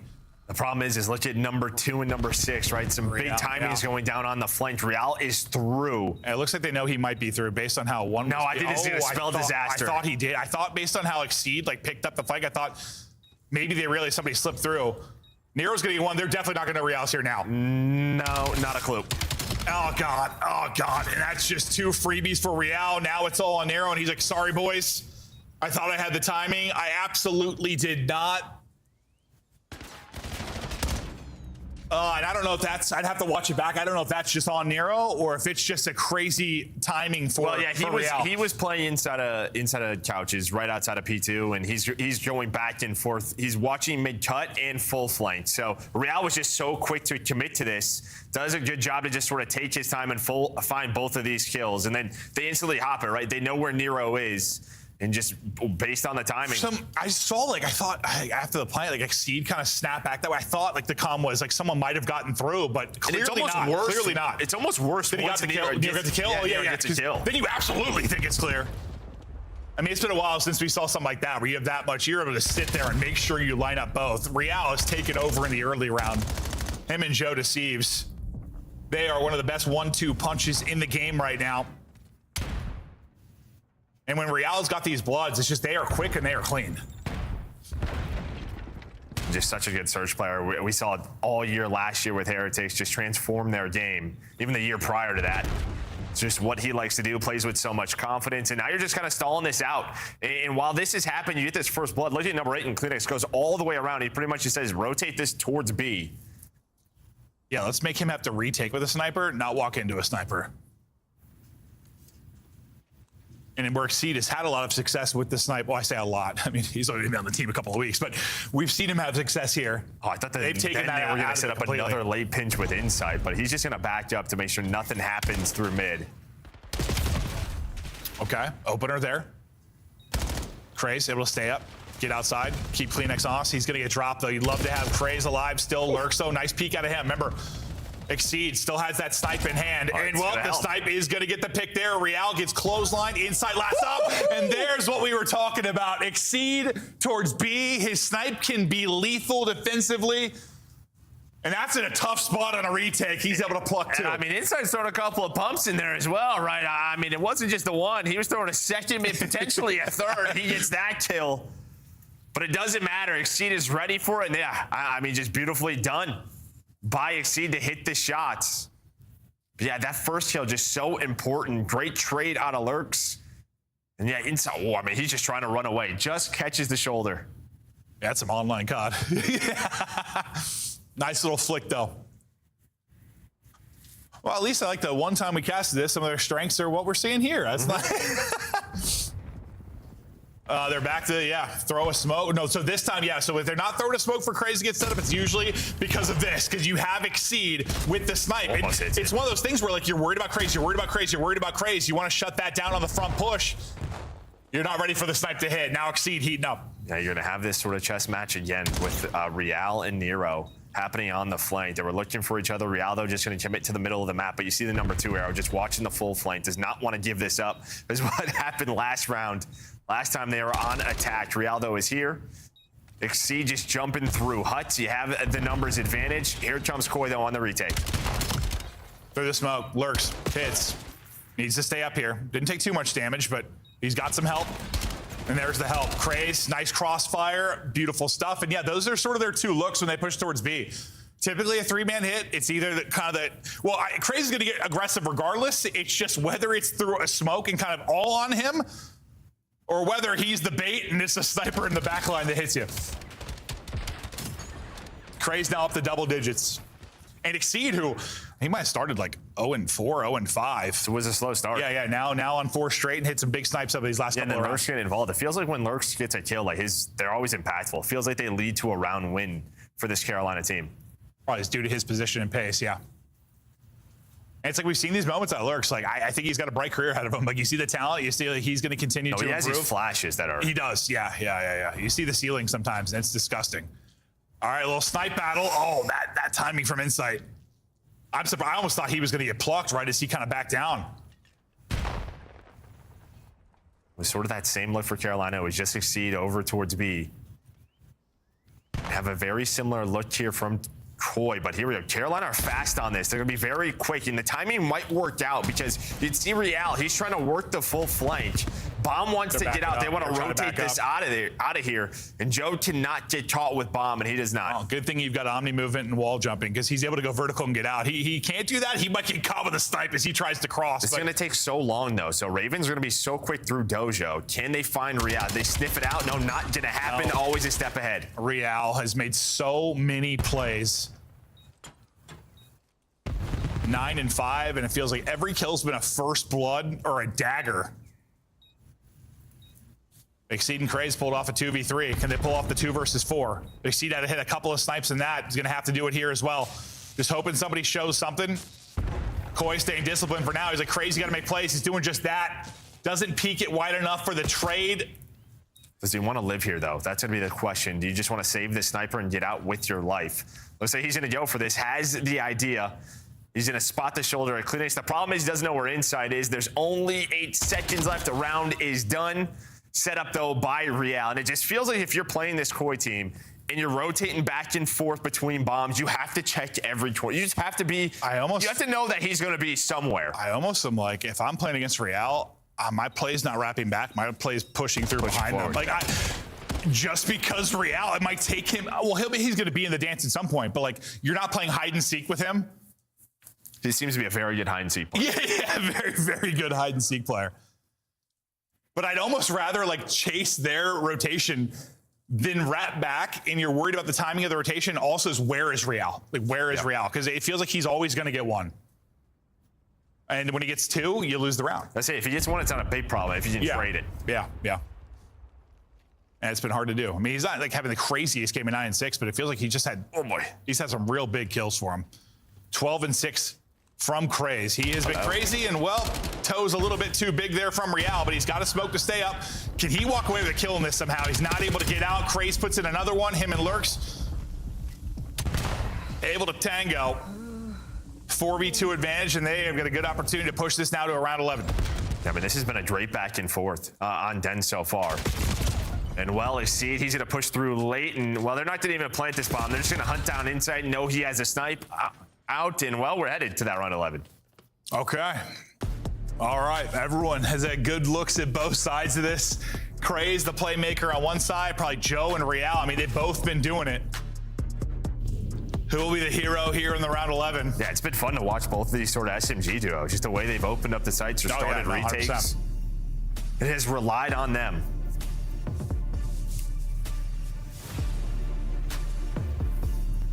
We'll see if, I don't know, sometimes 11 is a little different than what we've seen throughout. You can play a little bit slower. Or do we stick to our defaults? Okay, I was wondering. I mean, offense for Ravens, I had a pretty good idea what they were doing. What do you know? Might be a quick one. Right up mid-map. They love to get up mid, and of course it is Craze there. With the blood, Craze able to get 2. It's the mid-map war. And punched him in the face is Craze in Carolina. Will tie us up at 1-1. And that is one of the better maps of Search we have seen this year. Craze with a monster one. Yeah, you're saying sometimes they slow down around 11. These guys do the opposite. It is a hard point break off. I mean, it is a 5.5 second round. Oh, well, once the kill starts. For the first kill, yeah. First kill to last, 5.5 seconds. That was a fast one. And I'm thinking, like, once Craze gets the first, we're just going to back away. It's Real. It's a massive first blood, but he just keeps going. Gets a second, and the pre-fires are in from over the top. No fear from Craze. 16 and 7, 1,800 damage. That is a monster map. Holy hell, this kid is special. We've been excited to see him get in the league, and that is a takeover. Craze, a beast. And he loves Den. We casted it for him recently against Heretics, and he was a pain in their ass throughout that as well. Here doing it. Yeah, no, I mean, what did you say? At the start of this, you're like, Koi likes to take mid-map. They like to get aggressive mid-map. So yeah, they're 100% their call was like, they're taking mid-map. Let's take it away from them. Yeah, let's take it away from them. I think on the Koi side, like, I don't know, maybe sometimes just trying to play a little too sort of flashy or setting up these long plays. You can tell maybe it's like affecting Insight and CleanX because both really struggled throughout that map. But I mean, you get to that round 11, it's all about just sort of the blind play calls. You're going for that mid-map push again. Well, I think that's just going to be the case sometimes when you're playing with like a, out of the way, Real plays or Search or a Hydra or something. Yeah. Like sometimes it's just like, I don't have to do, I have to wait for them to make a play and the timing can be out. So yeah, maybe it makes it difficult on those players sometimes. They did struggle a bit, but we tied up 1-1. Monster map from Craze, huge search and destroy out of him. We'll continue on with the overload after the quick break.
Sound with a very quick listen in.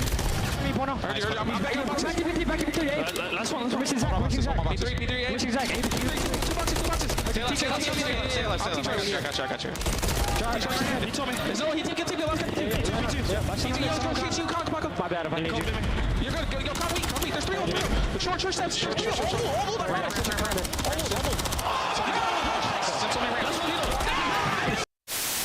Now the Ravens soar.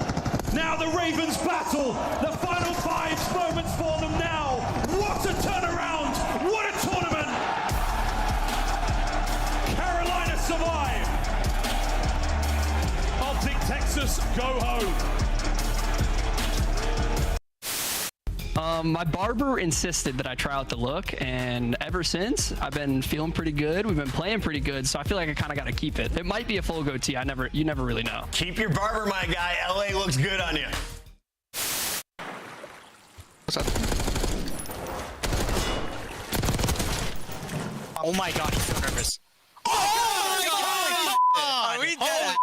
Oh my god, MC, you're better. Oh my god, let's fucking go, bro. So fucking good. Dante, don't shout that, bro. You fucking suck. Oh my.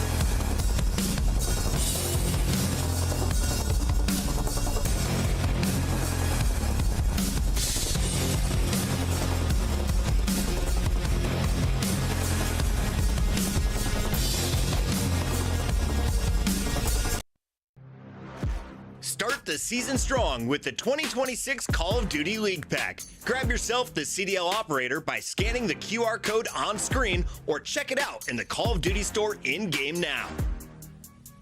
Black Ops 7 returns to the Esports World Cup in Riyadh this summer. Scan the QR code to be notified when tickets go live later this month. Monster Energy, the official energy drink of the CDL. It's a scuff play of the game. We're going to take a look at that round 11 one more time, and it's a bang out. I mean, it's just a hard counter, right? I mean, Carolina's just going to challenge them almost like a hard point break off. Craze finds the first, and well, this is why he's challenged. It's because he's 100 HP still. I thought maybe he gets tagged up, but it's such a clean kill onto Real. No fear. Gets the second onto Kleenex. Then Nero looking over him from mid-cut. Beautiful stuff there out of Ravens. Tie up the series, one apiece. Yeah, and we were talking a little bit about that dynamic kind of Craze and Real in the opening start to these rounds. Like, they caught each other a couple times. Of course, it's him shutting him down in that final round. That was awesome. And Craze just went nuclear. He had himself a map. No, he did, but now looking at Overload, we got two players here. We're going to be looking at what Kleenex and Exceed. And I mean, #1 overall is Koi. When it comes to Overload, they're undefeated, but they haven't played Scar yet. So we're getting to a part of the series where none of these maps have been played by Toronto in matches. Again, still very early in the year, playing scrims a ton, but they're trying to probably expand that map pool for the major. No, also, when I was looking at their bans, like, when it comes to the respawns, their most banned has been like Scar. Like, Scar's, I think, banned it like 3 times in Hardpoint, banned it, I think, 3 or 4 times in Overload. Like, they haven't really wanted to go to Scar too much. So we'll see it here, and at least for Royal Ravens, you've had Exceed come in for these last 2 matches. You won both Overloads. He seems to really help them in that mode. You'll see if you can keep the win streak here, but it's a respawn. Koi got the firepower. We'll see if that'll simply be the difference. You're just hoping that, like, maybe after that map 2, you can get sort of Nero locked back in, because he did not have a great map 1, but it's going to be a 4 dead. A nice start for Joe and Real, and they are quickly up the gut trying to get this in. But you're able to hold the line. It's going to be 3 dead. Joe the last one, but you got to deal with him. Able to his lurks. And Nero, maybe that little double there, something to get him going. We know he can just turn it on the blink of an eye. Yeah, you can't expect him to have 15,000 damage and 100+ kills every series, but a guy that, I mean, it's just, if he had more consistency, he might be the best player in the league. No, he's got to have more impact, especially on a map like Scar. When you're running sort of a larger map like this with that AR, and while he's able to find 3, and while he picked up the Dravic, and now he's going to get this going. Lurks is flying, Exceed leading the way. Insight somehow gets 2, though, and is able to stop that. So maybe they line up for him. So it's been a good couple of defensive holds here for both teams. Well, it's just going to be tough when you have a team that has like an X factor that's as crazy as he is. How different the game is between when he's just taking over and when he's not. I mean, it has to be a totally and utterly different game for the rest of them. Well, it's probably like, wow, this is really easy. Yeah, I'm sure. You are insane. Yeah, no, I'm sure. Well, he has started to have some big plays. His triple, or the 3 he got up mid-map was what set them up for a potential score. He will take out Real. It's great damage in the inside as well. He's shooting. Craze, he'll get 3, and that'll be the first score on the board. Craze will drop, but you still have a presence here forward. Top side of the map, you see the lock on the minimap. That is where EMP spawn is going to be coming. Toronto looking to fight back after giving up the early score. Let's go here, there comes. Cut 1 shot. He's like front P5. I'm getting broken, bro. I'm getting broken. We got it, He was P5. Still low P5 Exceed. He's going front steps now. Okay, 2 P1, bro. 2 P1. Front steps P5. Yeah, make sure you keep left and right, bro. Nice shot. 1 already, like front T2. Dead. Nice shot. There's 2. Probably P5 on me, Lurks. 1 shot. Look at the cross for now. Lurks P5, 1 shot. Went top broken. Shot me right there on the wall. Okay, Crazy is in outside shop now. Top green. Our shot, not shot. P5. Nice shot. Top green. I'm wrapping right to you. It's like front P5 somewhere. P1. Still top green. Like left side P5. Elbow, half HP. There's 2 left, bro. Exceed 1 shot. Deep, I'll hit you. Yeah, Exceed 1 shot, bro. Low left, right. That's one make cut. Make cut last guy. He could be broken, yeah. Yeah, he could be at top. I got naded left. Gotta be top green. No, he has to be P1 or something. What are you missing? Okay, blue box on me. P1 lurks, man. Oh, was on the brook as well. That might be easy. P1 lurks dead. P2. Boat and P2. It's boat and the right. Yeah, we wing a little ball. Nero dead. Crazy blue me. No one come blue again. Went caution on mid shop. I'm trying to play up. Both dead. Oh shit. The guy shoot back left jump. to broke. There's 1 shot. Caution take. Right jump. I'm gonna Back left jump. Back left. Weak. Nice. P5. It heard you. Yeah, he has to be full flanking. I don't see him. It's Lurks. Yo, back box. 1 shot Nero, bro. You know where he went? No, he's back there. I'm still though. Going mid shop. Craze. So weak P5. Crazy to P5's going. One more Craze. I'm sorry. Craze dead. Jumped out right side. Going T2. T2 dead. Nice shit. I'm trying to go up here, right? Exceed just had an insane sequence out towards green. He is 14-6. And, well, their overload gameplay has been better since he's come in. That's probably why. Yeah, I mean, he makes a massive play, but on the other side, it's like it was Joe and Kleenex like pretty much on the A point. And the EMP never moved on the side of Toronto. I don't know if it's because you were trying to find Exceed or what, but we were on board with Real, and they did not make any progress whatsoever. Normally, a team, we talk about their pace, trying to find something. But, well, I mean, maybe they're just trying to waste time, just where it's spawned. Doesn't matter. Carolina, they're going to finally wrap this out. And again, Scar has not been one they've gone to a ton in the respawns. I mean, they have been banning this one more often than not. You said first time we'll see them play it. Maybe why there are some discombobulated moments, just not as one they're as comfortable on. Yeah, again, maybe a team they think they can widen the map pool, but a team that's gotten hot in overload, and well, might be one that's going to catch him. Exceed has been the hot hand so far. He's once again tucked away towards green. Chance to be the playmaker. Looks like he's kind of waiting on info or just holding for his squad. Nearly gets gunned, but able to win it. Got a chance. Just where does Lurks want to go? They're just going to try to stay inside of green. They see he's going to play his life. Having another great overload on this map. Teammates going to come off spawn. Don't want this to reset. And, well, Toronto's like, let's just get this the heck out of here, away from our base. Because if we cannot find Exceed, we will take this. I mean, I think you're probably happy it's only 1-0 if you're Koi. Yeah, I mean, you had really just like one chance. Really, they got 4. Like early, that was early too. Like when you had got that, the and then there was what 2 chances. I mean, we had it with Joe, but I mean, and this is a map where you're not going to see a ton of chances usually, like less than maybe some of the other maps. But when you just talk about overall control, I mean, honestly, the only reason it probably wasn't worse is just like that second spawn's top side, and that could be a difficult position for Royal Ravens. Yeah, and I think like this is the side you will want to attack on a little bit more, right? Based on what we've seen is the side Carolina is on. So maybe with its spawning plane side, just wanted to play more conservative, sort of bleed the clock. Yeah. Because as much as you would have loved to get a point through, yes, if it wasn't for the topside spawn, this is probably like a 2-3 game. 2-3-0 game. We get back to mid-map. Lurks gets back to winning fights. He'll win the opener. And the pressure is here instantly. Craze already battling inside their house. Go. Yeah. I mean, I think he's just like, all right, let's go. Like, he think he has that kill. Stop shooting. And the teammates probably picked up the device if he finds it. But maybe now with Lurks' double, they're going to start their attack. They're going to try to get pushed up behind this wall and get inside of their house. And Lurks off spawn. Beautiful play with the pistol out. A chance here for Ravens. And there we go. Beautiful stuff early. And yeah, that's just where they weren't winning nearly enough gunfights in that map 1. They're winning them here. I mean, +8 for Exceed. Nero has started to turn it on. We know what an X factor he can be for this squad. He has really started to pick it up, but an early strike again.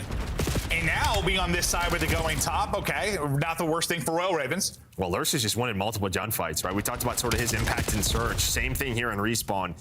He's the guy that's going first, and when that person's finding multi-kills, so tough to deal with. Well, we are just forgetting to shoot that last bullet, but there we go. Trey's in a reset, but yeah, at this point, you just keep it top side.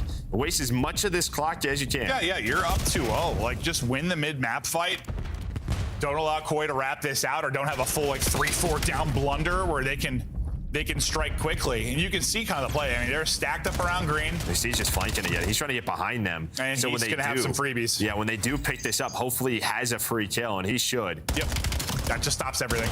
Literally stalls out everything. I mean, that was a score, by the way. Because everyone else was dead. Everybody else was dead, and instead he just times it perfectly to get that kill. Now can someone else help him out? Craze is there off spawn, and Exceed hits the slide again. Just Exceed is all over the map.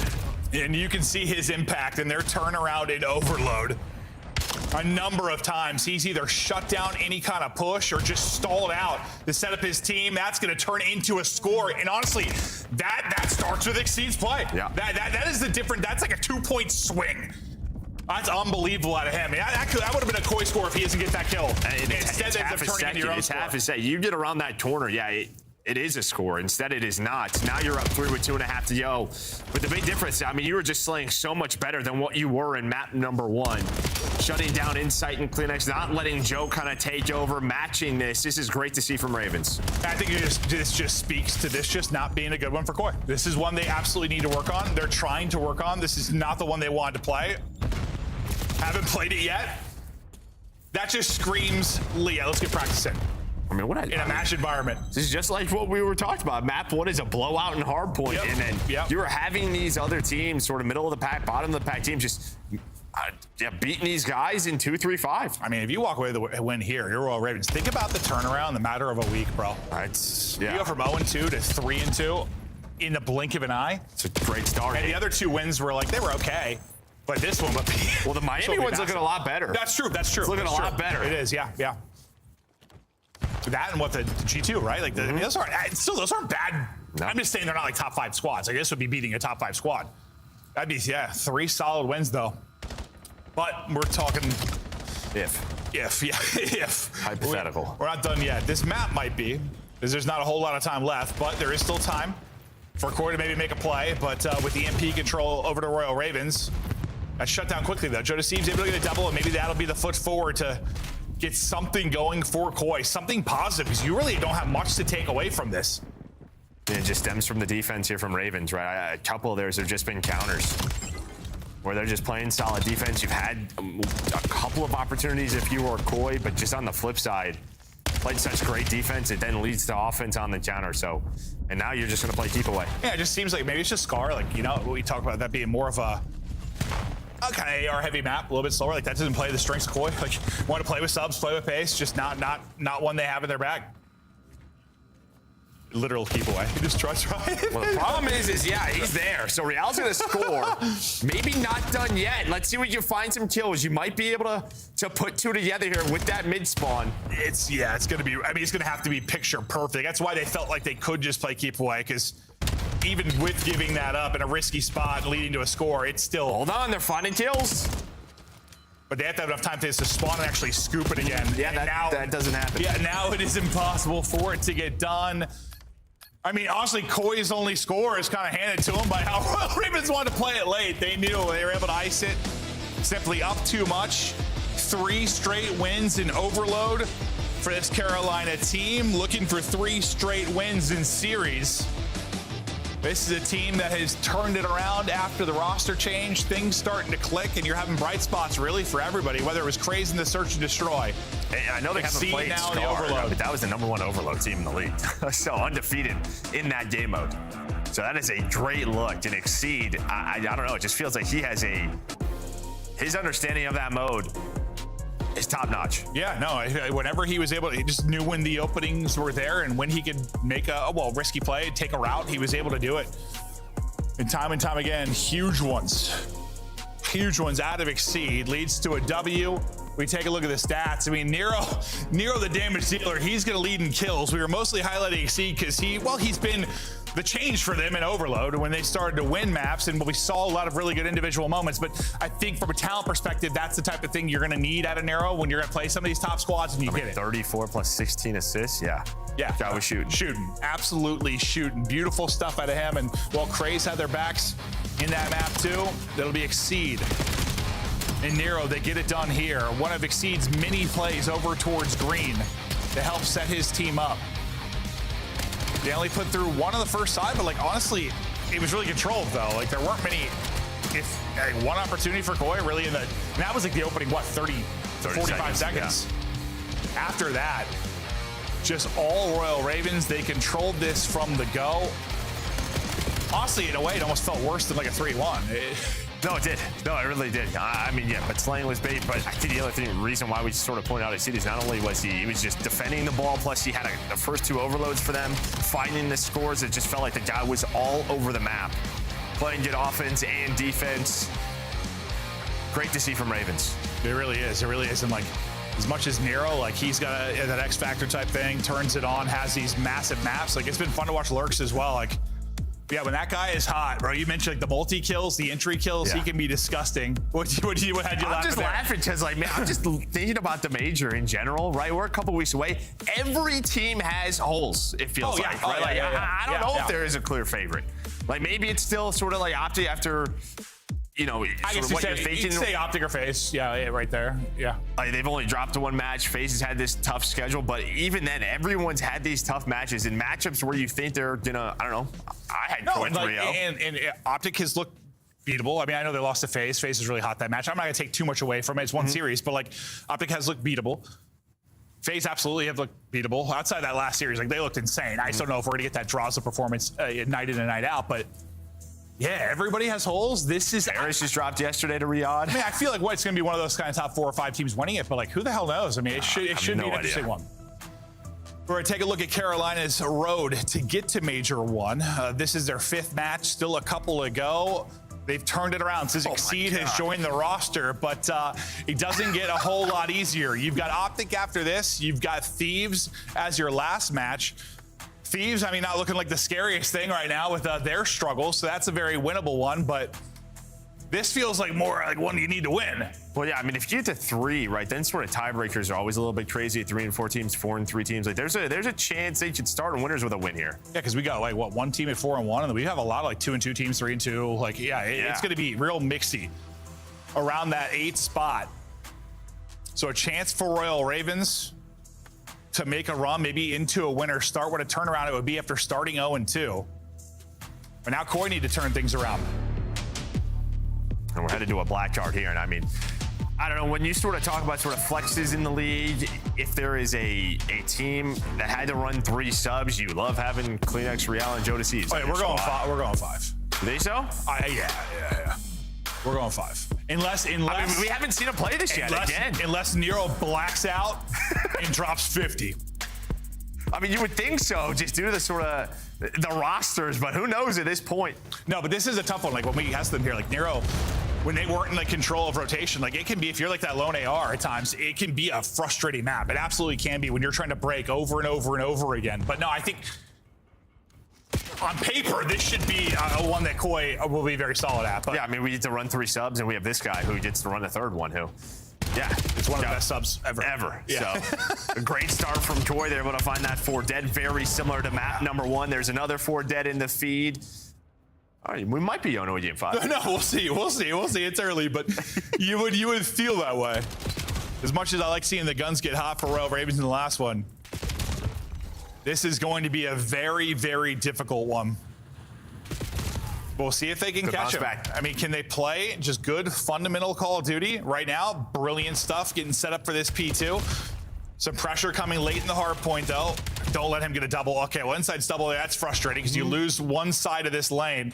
Will everyone spawn safe, but one's going to spawn out. Craze is going to be the whole way out, and this is just inside. Inside's able to get 3, and opening now for Koi to get an early break. Will Craze get back in the action on time? And that's what's interesting with this map. It's like usually you get a kill around the hard point. It's going to be a spawn out for the team that's set up. Koi get it done quickly, and I mean, that's insight. Craze lurks on through, though. So now, I mean, it's sort of like that position is flipped. Now, if you're Koi, you have to focus on Craze. And while that's going on, you're going to lose the hill. All right, it doesn't matter. I lied, because now Joe's here. He's able to find the double. Spawns are influence. You're right back into it. Not the cleanest P2 for either squad, but it looks like Koi get to find that 2nd break. But, I mean, if you're Koi, though, you'll take that.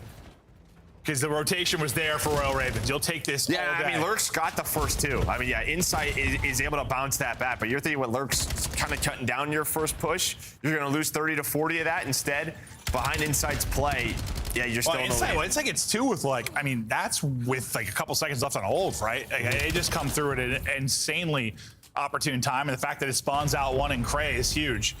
Joe DeCease put up 30 kills in 2.5 minutes in the hard point. In that map 1, we'll see if he can replicate that. A nice wave of kills here from Royal Ravens. Inside, last guy up, and he'll get dropped, but really just one man holding near the hard point. I think tracking back to help will be Craze. Cutting any kind of pressure off from mid is Lurks. Not able to take out a 2nd one, but you'd love to not lose your plats as a Chally. You probably don't have to take from the hard point. Yeah, no, but at least you're going to reinforce it quickly, and you've had window control. It's been Lurks, and then it's followed up by Craze. So, yeah, we've seen that a couple of times on Black Tar where that one player inside the hill, like I think we saw from Dan Josie yesterday, he loses that one-on-one when the push really isn't there. It just makes everybody have to shift. It's one thing when you're playing really tight, like the pressure's there, but usually you're trying to really spread this out. Yeah. Sometimes that one player in the hard point gets picked and things just suddenly fall apart. Everyone starts to panic. Nero, slow start for him at 2 and 7. See if he can start to turn it up. This has been a tough map for him at times. I mean, it can be a tough map being that lone AR. It really can. And you had another 3 dead, but the last player from Troy, it was Real, was able to find the double. You had 3 players spawn all the way out towards front. So it's a bit of a mixy one here at P4. Craze inside. The hero of map 2. Going vertical, getting caught, but still the numbers here. Just lurking in the back is Insight, just trying to wait for his teammates to get in here and maybe pinch this out. Koi knows that they got them spawning out. They're going to kind of hold for that push, but they're both going to get gunned to sleep. So still holding inside. Royal Ravens, here we go. Up 40, in control, chance to close out this series with a map win. And I'm gassing up Kleenex, and he's really struggling. I mean, after that P1, I don't know how many kills he's really had. 5 and 13. And well, here we go. I mean, you have another break attempt before this hill spawns. You go for a 2 for 2. You're blocking the back. You see the spawns. You were playing this so well if you are Ravens. Not able to stay up in the back, but buys enough time, at least for the trade to get there. Lurks, I thought he chained 2 together. But they're good. Been beautiful, but well, good at least for the moment. You'll have the back spawn. Nice win from Nero. Nice win from Exceed.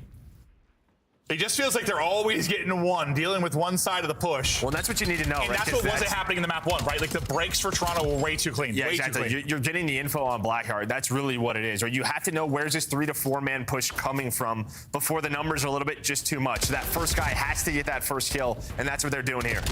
Carolina turning it on, turning up to 1 of the series, pushing out to an 80-point advantage, looking for their 3rd straight win. Let's hear the comms for the Royal Ravens. I found one close left, I think, on the door. Yeah, he is. I followed him left. He's still left. He's on the left. Joe Weekender. I got through to P2. One's L. He knows I'm here. Yo, Joe's time. Kleenex time. 1 shot time. There's 2 times. Yo, I spawn square, guys. Dead. No, he's double inside time. I'm spawning on me. I'm Have to go dub. I have the rest cut. They spawn square. I spawn square. Double. I didn't I'm push that square right now. Heard you. Gonna be double. They're spawning like deep left. They're spawning like deep left on us. Wall run is open. I have it. No one square. Ready. They got it left. Double Joe weak. I'm giving it up. It detonated it. I'm playing tight to you. Double. 3. Nice.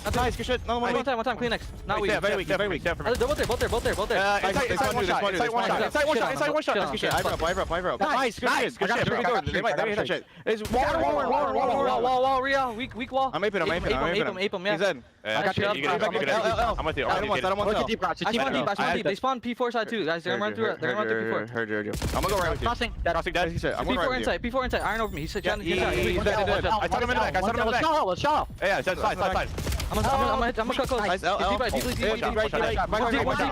Back right, Adam twice. I'm deep right in time. Deep dead. One more time. Yeah, he's holding time. He's ironing. Nice. Good shit. I crossed the time. I'm rethinking this. Stay low. Front door. I got naded out. Front door. Inside one shot. Front door. Nice. 2 front door. Inside one side. Might just be a weekend of upsets. If you thought the Falcons upset yesterday was impressive, this one would just be insane. Royal Ravens now up over 100. Comms on point. Passion is flowing.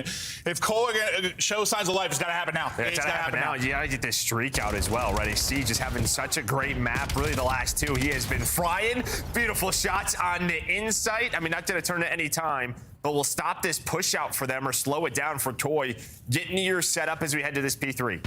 From 0-2 to maybe 3-2 and beating Koi in the fashion they have. Love the spot there from Lurks, just getting vertical.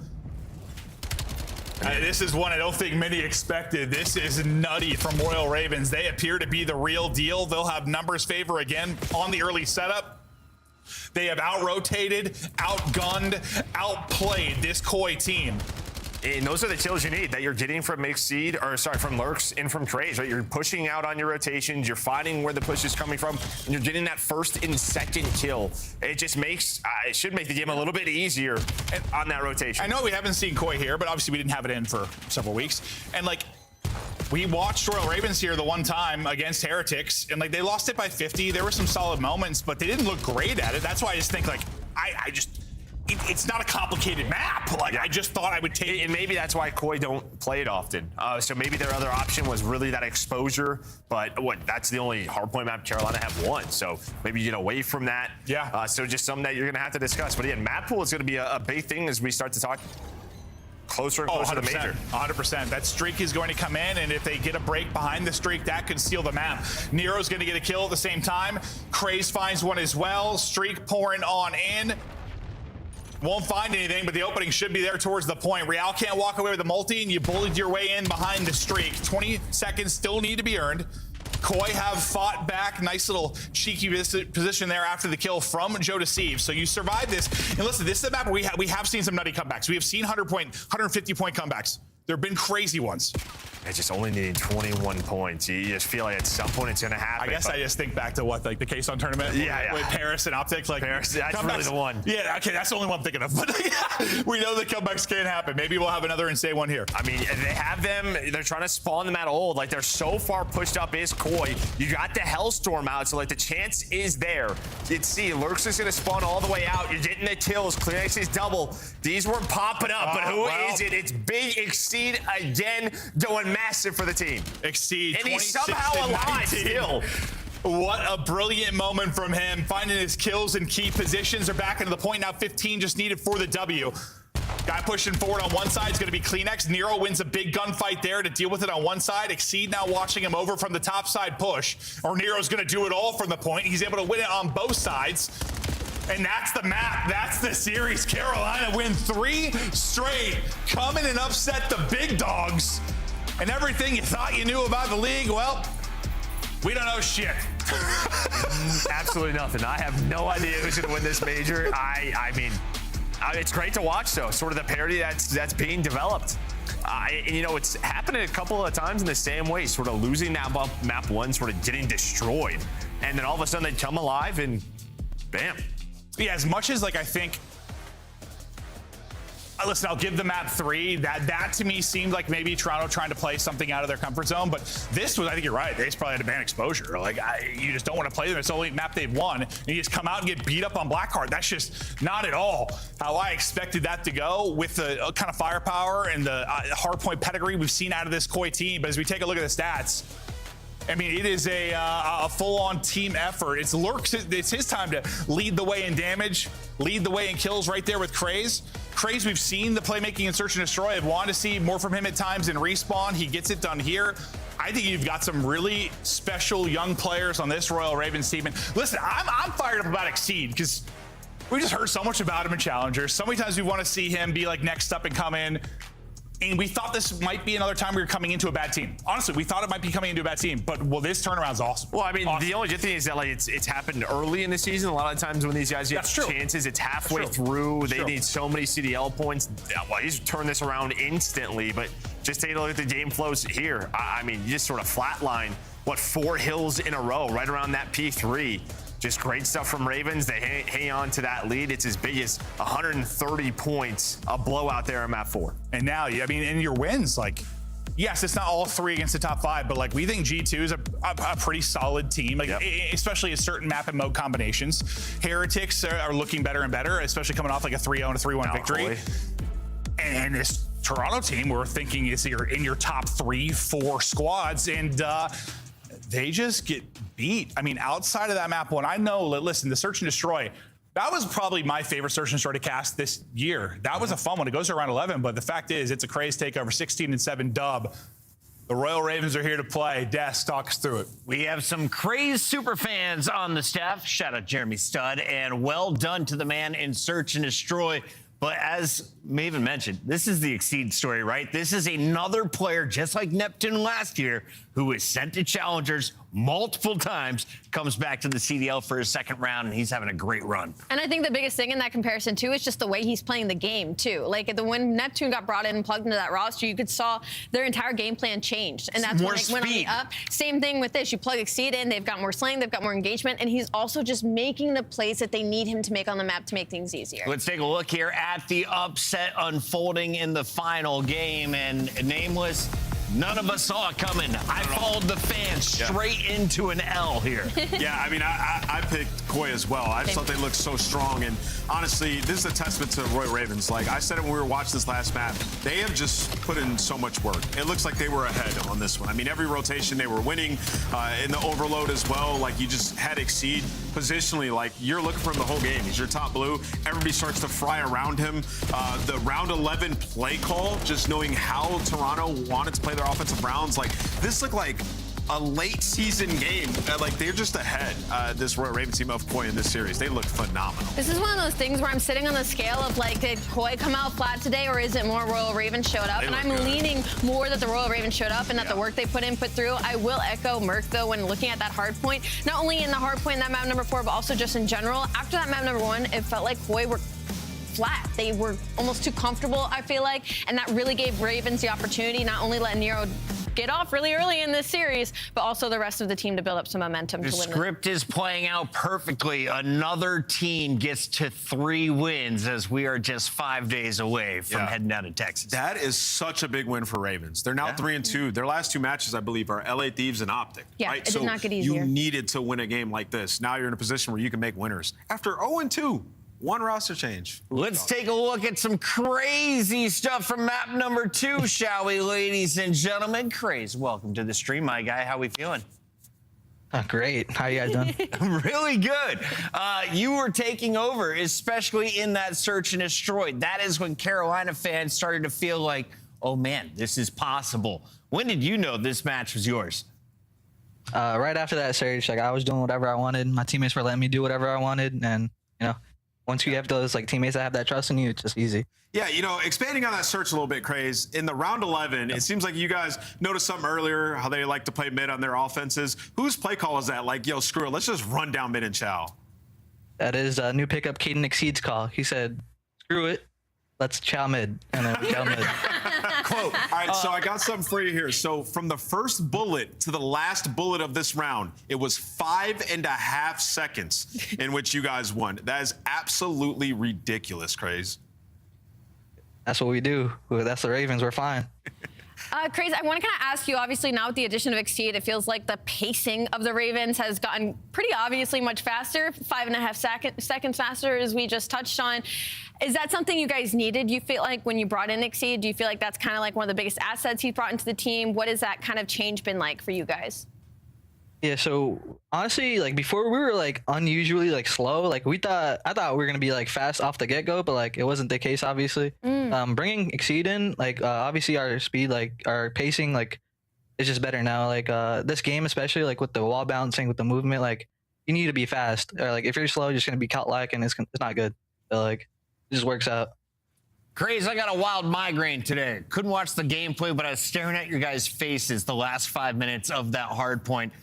Is Lurks a big communicator? It seemed like you would go quiet at times. As soon as you die, you tell everyone everything. We can't see what's going on with Exceed, but Nero also seemed to be quite chatty tonight. Yeah, Nero has stepped up a lot, like communications-wise. Like, kind of tells like, yo, they're spawning here. Yo, slow it down. Yada yada yada. Him and Exceed are like our 2 big communicators. Obviously, like me and Logan Lurks, we're just locked in. We're just challenging. And then as rookies, what are your roles? What is the expectation for you guys if you're going to find success for Carolina? Oh, he's got to fry everybody and win. That's it. That's what we're doing. That's the right mentality. You're definitely doing it right now. You took that a top 5 team. Congrats on the win tonight. Appreciate it. See you guys. Upsets galore. It started with Miami taking down Boston as they climb the leaderboard. Now we see Carolina right there in the mix as well. Allie, CDL's getting tight. No, it is, and that's what's crazy. I feel like when we came in December, we were like, shoot, we've got Optic, and then maybe we got like 2 other teams, and then there's everybody else, and now it kind of just feels like it's everybody for everybody. Yeah, the parity is there. This is awesome. Nameless, we got one more fight on the night. When we come back, will there be a 3rd upset on the day? Nah, I don't know, man. Simp, you better not let it happen. If you do, I don't know. All bets are on.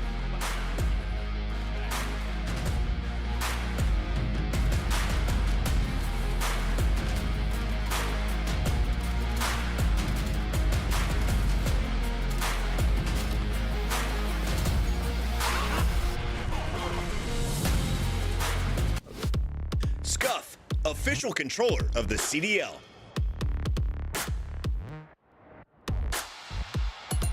Look like the pros to play like the pros. The CDL team skins are available now. Scan the QR code or check out the in-game store now. Monster Energy, the official energy drink of the CDL.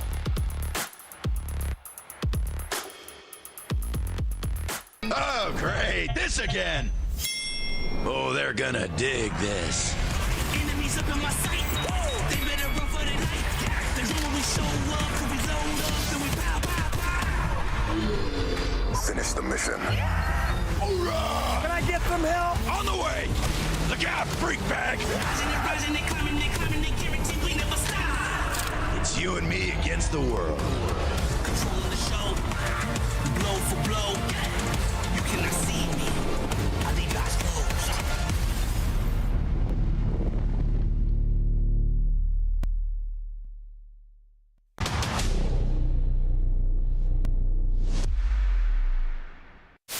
It's the Emmy-nominated Esports Engine crew.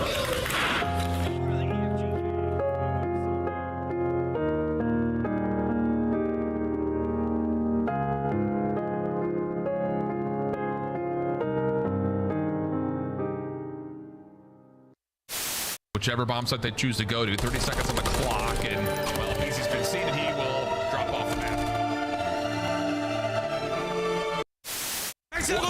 Back, people, oh my goodness! Hold the cross, still attached! Still attached! Done with 2, done with 3, done with 4! Let's go, Paul! Wow! Let's go! Paul, saving it!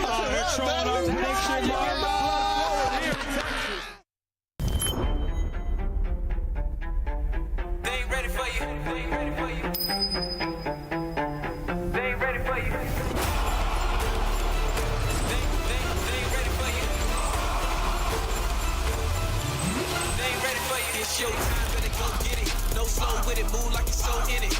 Knock it out the park, yeah, show in it. They ain't think you had the guts, now they know really, man, you better go with it. You ain't playing no games with them. Your homeboy gave up, you ain't changed with him.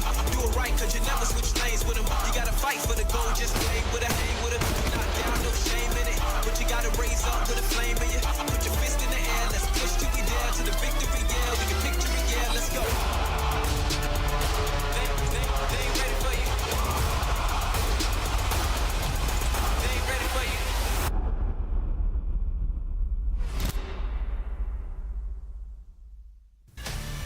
Vegas FaZe upset Optic. It was a shocking 3-0 after a lot of people were calling for a roster change. Since then, they have climbed near to the top of the leaderboard. This is their opportunity to keep pace with teams like the Falcons and Optic at 4 wins. And they're the expected favorites from here on out, right? Yeah, I mean, for them, you know, the rest of their schedule, they got the C9 match, and then it's G2 and Vancouver. If you're FaZe, you have your eyes on that #1 seed. And really, Overload and Search, you've been dominant at. So the priority here is Hardpoint, hoping to lock those down. And given C9's lost a lot of matches, they've still been contending in the HPs. 100%. And that was literally, it just felt like they weren't really on the same page and still feeling things out at the start. Because it was really the ARs that were struggling to kind of get their feet into the ground. And I feel like in the last couple of matches, we've seen a lot more out of 04 and Abuza. And that was kind of the biggest question mark, was the other half of this team. When are they going to feel more at home? And for FaZe Vegas, like Ann said, like at this point, they're just trying to continue what they're doing. Yeah, the hardpoint isn't fantastic, but at least number-wise, they are still above the rest of the league. Which Zaza hits harder? Draza, I mean, he had a crazy performance in the last series, and you can see he's just going to be their X factor, right? Like when you talk about the ARs, and for FaZe, their Search, best S&D in the game right now. Like attacking rounds, they're 18 and 11, 93% converting the first bloods into a round win. So FaZe, a lot to deal with there, but you can beat them in a hardpoint. Like it hasn't been dominant. Simp, arguably the best player in the game. He has an opportunity to say he definitely is after Joe Deceives falls for Toronto. This is FaZe's game here, but on the other side, we have a very tough Cloud9 roster. What are the expectations for New York? They've gone to a number of Game 5s, haven't been able to seal the deal every time. It's one of those things where, like, they could sneak up on a super team and steal a couple of maps off of them. Like, you just don't know what version of them you're going to get because it's like, okay, is Afro going to be on one today? Is he going to start hot? Is it going to be later on in the series? It's just kind of a question of consistency when it comes to a roster like this. We know what they can do. Yeah, they got to blame me on this roster on Beans.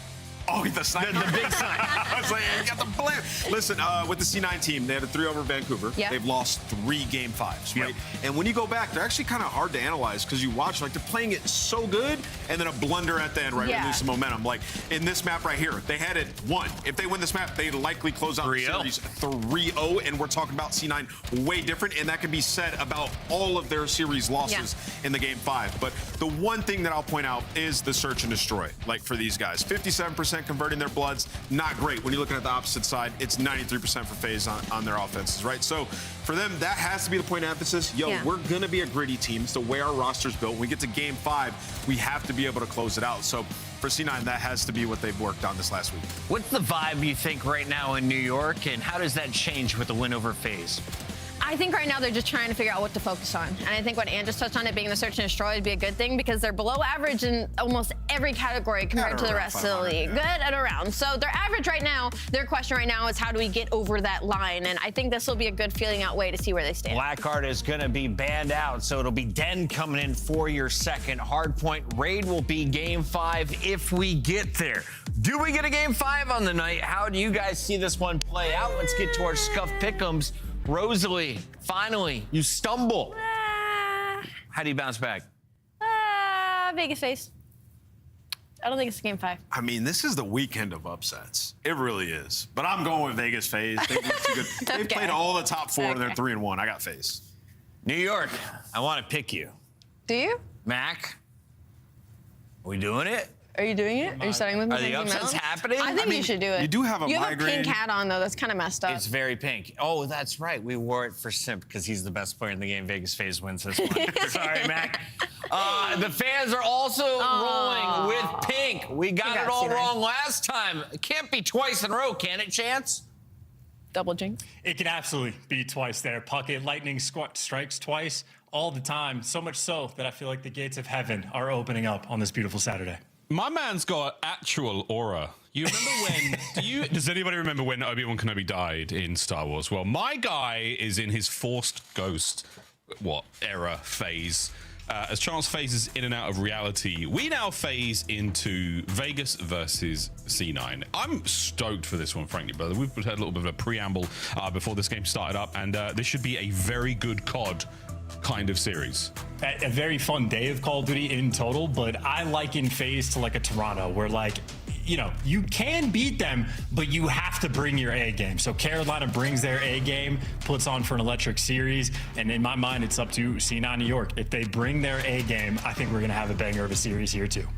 Yeah, well, we've got ourselves a little looky at Exposure Hardpoint to start things off with a bit of a temperature check of how fast and furious both of our teams will be playing here. Will they be gone in 60 seconds, or will it be simply Pixar's cars? We're about to find out. Colossus S&D should be a lot of fun too, but until then, the orange arid sands of Colossus. And of course, whoever gets the most kills on this map gets awarded a beautiful 64 Shelby GT. Everybody after that top prize.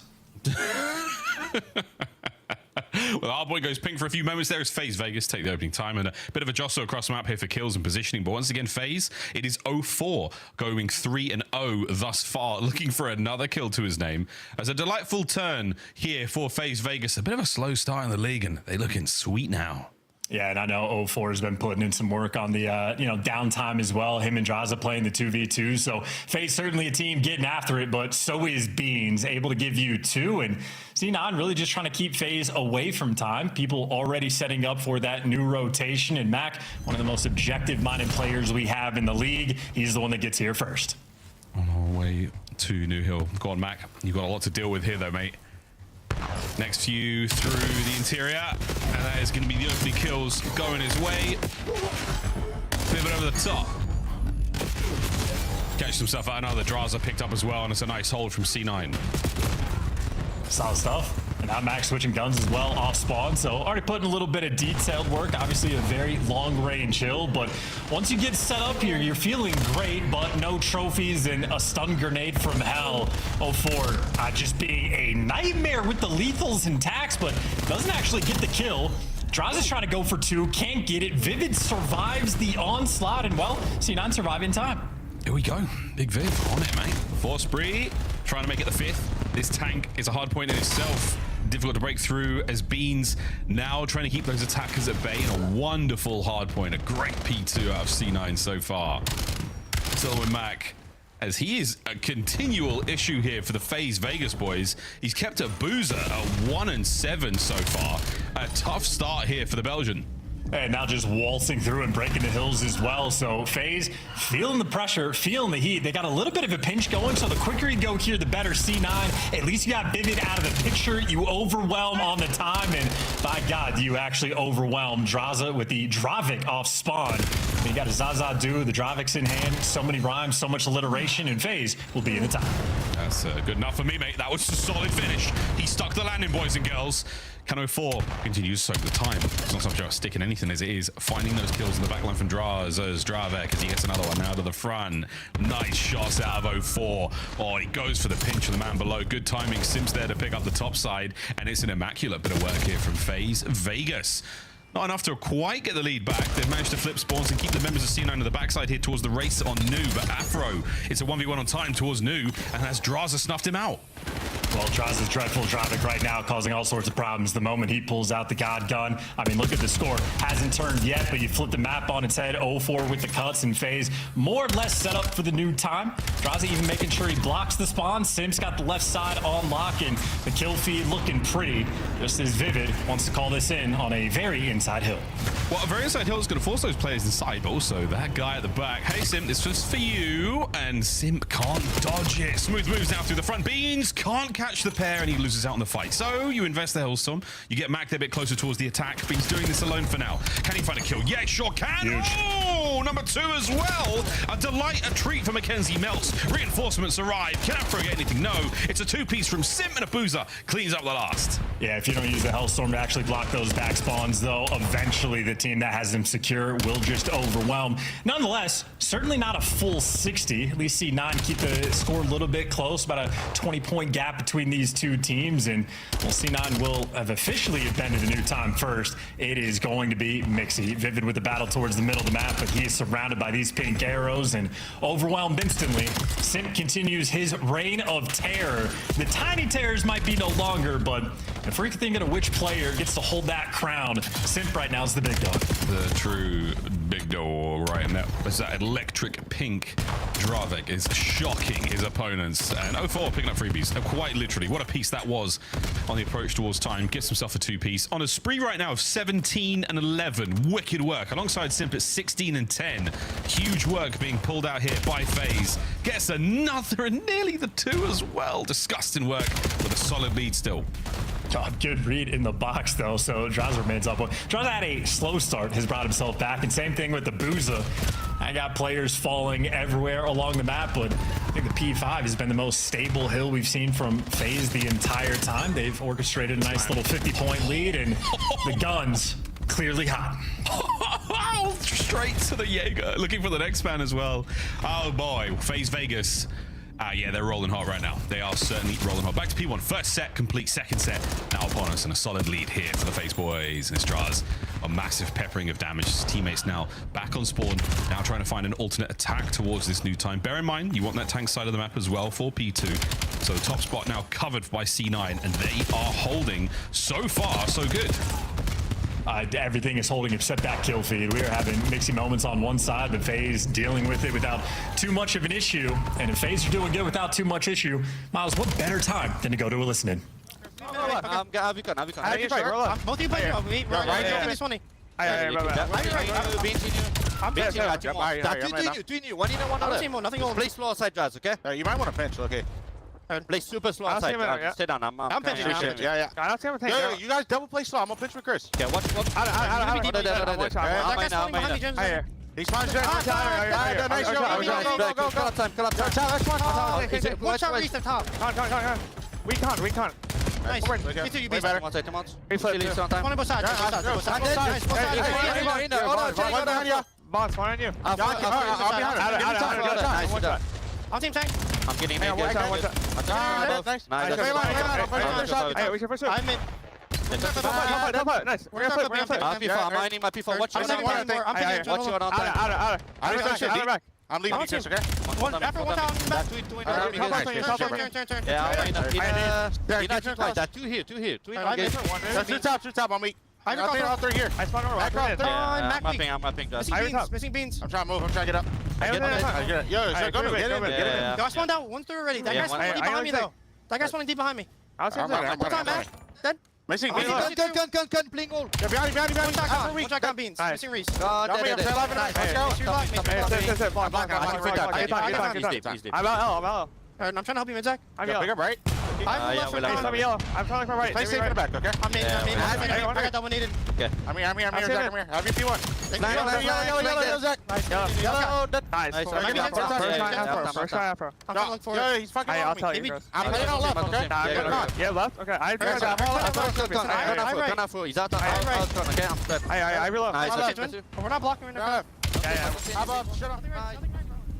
Was that a good-ish twin? Did I hear in that? Listen in. Well, a 185 to 86. FaZe Vegas. Looking good. Oh, wait, what? Like the twin? God. The Terror Twins? Nah, 04 twin, 9 spree. Lock in, cuz. The Terror Twins is what I'm saying. It's the Terror Twins. 67 and 31 combined quick math. That's not right. That's not how math works. 33? I don't know. This is disgusting. He's not losing fights until he loses that one. Hellstorm in the back pocket. 208 to 86. I think if FaZe win this one and they put C9 in the 100-point club, Kaysan has to get a custom-made FaZe Vegas skin, like the one that the characters in game wear, and he should wear that to Major 1. That's what I think should happen. Kaysan, I know you're watching, and Simp is watching too. Lordy, he's cooking. Yeah, and they're gonna break this hill with relative ease. Simp just slides on in, has a little bit of help that he seemingly does not need. 30 and 18. It is a victory lap for the score. And this is going to be the Hellstorm of Doom. Picks up map and, oh, well, I mean, dude, 04. Got to work on that, buddy. This guy's terrible. He got Mac in that situation, but right now, well, okay, well, we're outside of the custom-tailored skin suit situation, but that sounded wild. The more I think about it, bang! 04 once again, winning massive 1v1s. Confidence an all-time high. Perfect nade there to flush Beans out of point. Afro taken care of as well. Draza now the entry, and that will be the final 10 going your way. FaZe. Not the end of the game just yet. Another hard point to play at the very least. I mean, it just feels like Lightspeed. It is an onslaught of kills, all in FaZe's direction. Everywhere you run, you get slaughtered, whether it's Draza with the Dravic or Draza, damn, with an easy 3. Didn't actually get it. Got traded out. Oh. I'm trying to give you the good call. Come on, man. It's a good call indeed. Sim gone in a time. FaZe Vegas are cooking. Can we get towards 40? 04 on the race for it. Right now it's C9 battling for time. This game has gotten away from them in a big way, but can you slow FaZe down somewhat? I mean, if only for the map. Think of the Search and Destroy as well. Top side now. 04 trying to punch a hole. He's managed to find number 39. He's cooking towards 40. Eyes on the spawners as well. Here we go, though, with the final few holes. FaZe Vegas looking for the dub. Oh, I thought he was going to hit the flank. If he hit that flank, I mean, just so many players to get a shot in the back, but they're systemic. It is systematic destruction rolling through. Everything they want to do right, they execute to damn near perfection. You get the 40 bomb, you get the victory lap, and you start your series off right. It is disgusting work there from FaZe. What a start to the series. What an unbelievable run. And 04. Over 40 in the kills department. EKIA must have gone crazy. For the rest of the team, they're pulling their stuff together in a big way. C9 with a good start, keeping FaZe at bay in the kills department. And after that, there was no going back. FaZe take the first. All right, listen, Miles, it's a cheesy line, but I have it clocked up and ready to go. Once we see the scoreboard, we'll break it out. Before then, though, how are we feeling about the Terror Twins? Yeah, great. Terror Hate Twins. It's not that great? I'm not sure. We've got to workshop that just a tiny bit. Okay. Just a tiny bit, but well, really hear me out. Draza backwards is Hazard. Abuza backwards is Habuza. And then 04 backwards is 40. He got the 40 bomb, baby. He did do it, ladies and gents. Okay, too much fun. I'm sorry, too much fun. He did get it, and actually EKA did not go that crazy. 49 overall, but lovely stuff there. 16 assists for Abuz and Simp either side, so massive, massive output in the kills department there from FaZe, and they've had every rotation as well, so beautiful work. Breaks were good. They really did keep C9 at bay, particularly second set. Great stuff, FaZe. Okay, respawn dominance. Gross work. Yeah, absolutely. In the highlights, well, I was going to say maybe we get to see the beautiful P2 of C9 New York at the very start of the game, but after that, nothing but FaZe. I mean, playing just a ridiculously efficient game of hardpoint. And I mean, it was a little bit funny at the very start of the year when FaZe, this is the one mode they were sort of struggling in. They were just a 2-3-5 team. Well, hardpoint is the thing that every single pro team scrims and plays 2 or 3 sets every single day. And FaZe at the very top of the list of teams that will figure it out. I mean, always do. Normally it's a little later towards the sort of mid half, the end of the season, where they really do get things locked. Simp has said that himself many times, that they're a sort of mid to late season team. Right now, looking good. This is a wonderful way to get things rolling. But again, early confidence has not always been a good thing for them. They can start strong and have a rough finishes when it comes to majors on LAN, but hey, kill feed was a little bit bugged there, but we did see piece after piece after piece. Many of those kills came in batches of 2 or 3 at a time. 404 and 4 Simp. That was the difference. What a gap they created there in the second set. A massive takeover from FaZe. No going back. Well, the analysts and the fans looking real smart right about now. And that's crazy. I mean, so after the P2 of C9 at the start of the game, FaZe goes on to beat them on every single hill, I think except for one there that was in the mix. So yeah, the switch got flipped, and now we're going to flip over to Kremp Losses. Good news is he's not on the map, so it's free reign for the rest of the league. But nonetheless, it's an S&D map that's not even necessarily that fast-paced given the size of the map, but just given the way it's sort of built on the defensive end, extremely easy to watch both bomb sites. Of course, the A site, you have the little bit of advantage on attack that you can just get there first and get the stats you control. But nonetheless, a very patiently played map. The small ideas on this one go a long way. We will see how small ideas can become real big things for our teams here. Yeah, I'm excited to see how Colossus goes. S&D right now. Obviously, FaZe rolling through their opponents. This should be another great test for them. But C9, I have very, very high hopes for this squad. This is a team that has proven to be the real deal. And this is a great, great opponent for them. We heard the devs talking about that a little bit early before the match started. Where are you leaning towards this one, Chance? I mean, you know, Beans is lethal on this map with a sniper. Yeah. He's been a standout player so far this year. And on this map specifically, he has laid waste to some opponents, even in those big round 11. So if any man gets a round 11 ace with a sniper, I'm not going to count them out in the slightest. That being said, I'm going to count them out. Yeah, I think FaZe are just looking really good, Miles. I'm not going to lie.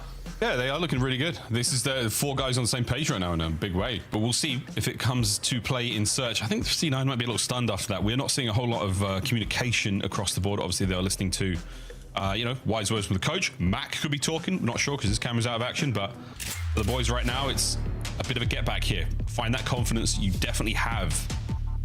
And, yeah, he's got 1.5. Yeah, it's looking good so far for Sim. It's not bad at all, Chances, isn't it? He's baiting. Good end. He's in the good end of his opening duel wins as well. No. He's baiting. 0.88 kills per round. That's only like top 10 in the league right now. Like that's. He's not that good. Come on. He's not that good. He's not always. He's not all he's quacked up to be. Oh! No good for a boozer on the first. You've shown your hand now, mate. You see what I did there because of the duck? You see what? Yeah, thank you. A little bit of a shuffle there through mid-map. That electric pink recon does not find its mark. No movement from C9. Well, you know the call from FaZe is going to be go towards A, right? 04 has got the cutoff. He can pinch if he wants to, but the slow approach over towards the site. I've heard a few stuns ring out, but I think C9 might still have some nades, and Vivid there is going to have the spot check him and Mac. Maybe going to come team shoot this as this bomb goes down. Wait, I love that. I don't think they saw him leave the bomb site. The hot check's not going to find anything. Sim could cut underneath, but this is a risky game to play. He's not going to go up it the second time. Surely not. Surely not. 04 saves the day, and it's a 4v1 now. Beans, like, where did the boys go? Good recovery on the Simp there for the kill, but FaZe. Great work on the first. Yeah, truly a balancing act, and you can see the communication rolling through in between rounds, but during the rounds, it was even better. Again, a few stuns, were rolling through, but without the nades, Simp, you see, very cautious about planting the bomb. The second he gets spotted, he backs away, and obviously his teammates in the meantime getting to work. 0-4 gives you 3 in that round, continues to have the hot hand, but sort of a very delicate opening round, and they handle that pressure to a T. I talk about a map like Colossus where, yeah, it can get out of hand pretty quickly. I think of a Rorschach test. I think of the middle of that map, the way it looks. What do you see, Chance? My parents. Fighting. I got nothing. You got me good. Beans is trying to get somebody good here, but no, he's going to stun check over, not finding to be home just yet. Again, for FaZe, they've taken a sort of stoic position here, and they're not letting anything shake this setup just yet. Here we go. Yeah, more than enough smoke and nade action thrown. The bomb should get planted successfully. An aggressive attempt on the retake. They're going to line up for Mac and Vivid find their respective kills. But Draza finds 2. He can't get the last. But thank goodness C9 win the trade battle on the bomb site. The smokes had barely dissipated and the round was over. I mean, I see my parents fighting in the middle of the map. These guys see trench warfare. That is just insanity. That is a 4-man square up, and maybe FaZe, their biggest issue on this map is just dealing with the smoke blooms, because just right on the edge of it, they roll out into a blender, and Draza nearly bails you out. Draza actually did pick up 3 kills. If that 4th guy was not there for C9, maybe a moment where if like Beans has a sniper playing back towards P4, it could have gotten out of control. But if smokes are the only issue for FaZe, well, you cancel it out, stay cancer-free, and get ready to go back in the attack. There's a lot to unpack in that sentence. Good stuff, brother. Sim, one of the more prolific bomb carriers in the league. He always has been. Objective stats through the roof, typically. I would expect them to be no different at the end of this Black Ops 7 season. A bomb site looks to be where we are teetering on the attack. And a booze. You've been spotted, and I highly doubt that player will re-challenge Beans. Oh, you're feeling it here. Mac on the other side does get traded out. A bomb site now. The party's certainly starting here. There might be the opportunity for a pinch, but it's an aggressive turn. And you know what, boys? Call the ambulance, but not for A. It's for the B bomb site. Well, Afro's going to be working a pinch. Timing goes his way, finds the catch, and the trade, though, doesn't come through. Afro, give them all 3. Knock them down like dominoes. He tilted, and C9 had the edge. That's the West Midlands finest. Cutting down 3 on the round. Strong irons to hold for the last man. And that is an impressive finish and an impressive kill cam as well. Yeah, poor Draza. I mean, he guaranteed to get a 3rd one after he picked up the first 2. So really, it's the kill on Simp that seals the deal. Lovely reaction time as well. Like, I feel like we just watched his brain sort of process that in real time. Just that split-second reaction. They're going to be here. The second guy will be in line. But Afro, no stranger to a highlight reel play. C9 with the 2-1 lead. 2-2 off the rip. Might be slowing things down a bit. They've shown a lot of force here for FaZe Vegas. And Mac, you want this. And that is perfect stun connection. Here comes the attack from FaZe. And then a successful one at that. 0-4 and Sim, the twin pimp combo, find their pair. Yes, bombed out as well. And that is an important sort of defensive round that's going to set the tone, because a bit of a rare strat to see a punch work that effectively, but that'll be later on that C9 have to figure that one out. Right now, they just got to go and figure out how to collect that bomb. 0-4, endless shoulders being thrown. He gets all the intel, and now it's 3 players looking over sight. And if you want to take this route, well, Draza's here to catch you.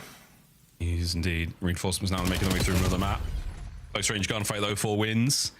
And Vivid now making a case for it, but this is a 1v4. And the 1v3 he finds himself in now very, very difficult. Vivid, not a lot of space to work with. More shoulders have been thrown. Draza, the trap is now set. And that is that. Great stuff out of FaZe.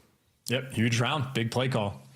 Nice little B lane punch. Send everybody there. Abuza looking over. Let the Tear Twins, or a nickname that I'm not going to repeat, but nonetheless, those SMG duos getting very aggressive for FaZe. They were lights out on map number 1 and continuing their path to destruction in map number 2. We've got a lot to work on before Major 1, folks. Dot the I's, cross the T's. Oh, yeah. of discourse now back and forth here from the FaZe boys. No strangers to a nice comeback in a search and destroy, but going into 2-2, we've seen success at both bomb sites. A mid-map control, and just once you commit to either side, again, waiting for a little bit of intel from a pick or two, but not going to happen just yet. So with that, back to square one, waiting for an opportunity, waiting for a golden nade to roll by possibly, or somebody to make a mistake. Or let 04 make the play on the pinch. He's getting squirrely. Yeah, FaZe are squaring up. They're making moves, and that is an open lane for 04. He's got to go. He's got to go faster than this. Draz to weak hand and kills. Oh, and he's crossed. Wow. What a play, and the late flank pays off in the end. Draza getting very tricky with it in mid-map. That's beautiful work. Nice little juke on that end. 04 is there for the final kill in the round as well. That is a ton of trust you are putting on your team when 04 goes on this wide pinch, but when things got active, Draza, obviously the highlight reel moment in this round. Yeah. I mean, gets the first blood there for the help and kill on the second for the trades, and oh, poor Beans, looking the wrong direction. Great play. Bought tons of time there in a situation that was getting dicey. Last thing you want is a straight up 1v1 to finish the round. 04 on the big wrap, keeps his spree going as well. So 3 in a row now, and nobody home by the B-bomb site at all. FaZe, quick check towards A, and they might be making a play towards mid, and it is going down to the tunnel. Here we go. Max shoulders dislocated, absolutely gone with the first blood. I can't, that's insanity from 04. I'm assuming he had help, but I mean, poor Mac just felt like he got deleted. And now you've no map control. I mean, the one advantage you sort of have on offense is you can clear out space over towards A, get statue control. But if you have that, or if you don't have that, you have nothing. And yeah, you're just forced to back away. C9 have to reposition again. We go Beans. Can you get good timing? Can you get great timing? Sim's not going to give anything, and Draz is going to take even more than that. Huge. Good. Beans does catch Simp out. Up close and personal. The snap got it not good enough as FaZe find a small window to work with. Cut C9 down again. And it's like part 2 on these plays as well, right? Like C9 is there for part 1. Even the previous round, the flood through mid is the right call. They're there to get all the trades towards the middle of the map. It's just that secondary play of 04 on the pinch. I mean, this time it's a 3v4. You have good execution on the play. You make you move up the statue. You have Beans to look over with the snipe. So when Sim's flying out for the trades, he gets traded into a clean 2v2. So part 1 of the play, fantastic for C9. FaZe just very well prepared. Again, grinding in S&D. Draza always is. I mean, him and 04 were playing 2v2s on this map just yesterday, and obviously that chemistry looking fantastic for him. 16 and 6 combined. It's a wicked thing to watch. Good players with strong confidence and trust in one another. And that is what we are getting right now in spades by FaZe. Not the smokes, though. Stay away from the smokes, 04. It's so dangerous. No smoking. No smoking, please. Not out by the B-bomb. And it's given plenty of time now to get a man in position for C9 to attack. And it's going to be it. Vivid showing a bit of face here towards the back line. Oh, and Scott Vivid dead to rights. That's that. The other side of the map covered as well. Boozer with a big boom stick. Oh, and he went for it. Afro now. It is an ace. If he can make this happen. Bomb partner A. An immediate transition here from Afro. He might be able to catch the player on as he leaves sight, but spotted. Oh, and tagged up. We're going to have to see some special stuff here, boys and girls. Nothing special about it. The cold, harsh reality of a FaZe 3v1. Yeah, and FaZe is doing a wonderful job of just like forcing pressure on the map, not overcommitting to anything, and letting somebody go and make the play. This time it was Draza. In previous rounds, it was 04, but find the open lane and hit it. Draza with the timing, and obviously you're only allowed to get that pressure when you get a first blood like that. Beans, his hair is much shorter going into the next round. Bye, Beans. Making quite a whistle, that hole in his head, I would imagine. On the windy side of Colossus, map point for FaZe to take a dominant 2-0 lead in the series so far, but can they close it out here? Beans looking to make something happen, but nobody home out of the outside of Colossus. Now to Afro with the nades upstairs, and it's not a great start. It's Abuza and 04 with their respectives. Afro and Beans desperately trying to apply the tourniquet, and it is not going to happen. Beans now, can you do it again? The answer is no. FaZe with the immediate shutdown. And another dominant display for them in this series, 2-0. Blink in, you miss it. And multiple rounds for C9. We're on the attack, just losing statue control. FaZe instantly capitalizing on all of the pressure that they had. Afro had a beautiful moment in round number 3, able to pick up 3 kills for a nice kill cam rolling through, but outside of that highlight, it was nothing but pink. And that ball going through the net, 0-4, stringing together a wonderful series. And obviously, Draza had an elite S&D game there for map number 2. Of course, 3 first bloods for 0-4, 2 first bloods for Abuza, and they reposition when they need to. That is FaZe at their very best. Honestly, those assists are kind of crazy. Maybe that's what we should be talking about, just the teamwork. 6-4, that's impressive enough in a what? Not a long game of S&D. Great work there. Colossus maybe lends itself a little bit more to that. Lots of great trades, especially over by the B-bomb site. Exposure coming up in a second, though, ladies and gentlemen. Overload will be the 3rd map we play here in the CDL for the 2026 season. Excited to see how this one goes down on Exposure. FaZe have been part of one of the more exciting highlight moments here on the mode, but I'm not sure we're going to be getting too many more overtime shenanigans. Maybe not in a series like this. They're looking strong, looking confident. And after the break, we'll see if C9 can find a big way to bounce back. Don't go too far.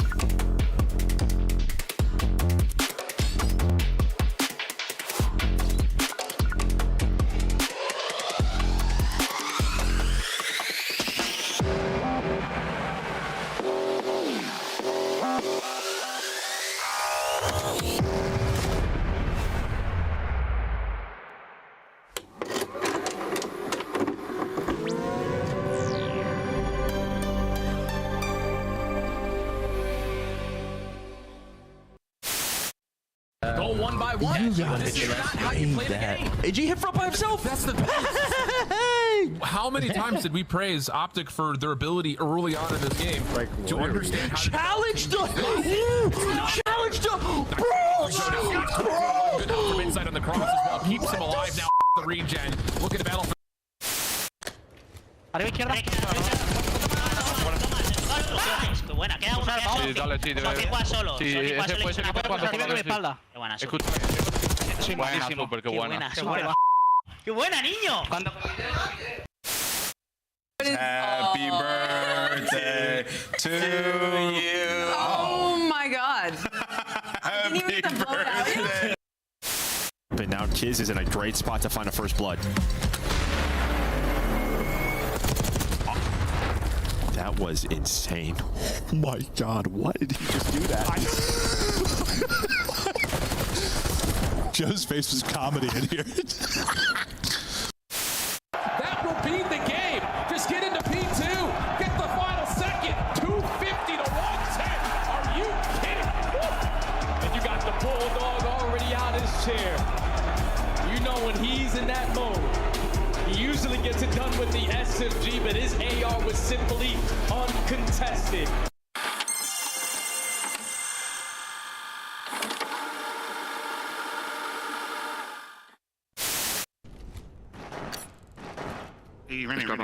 Just grab bomb.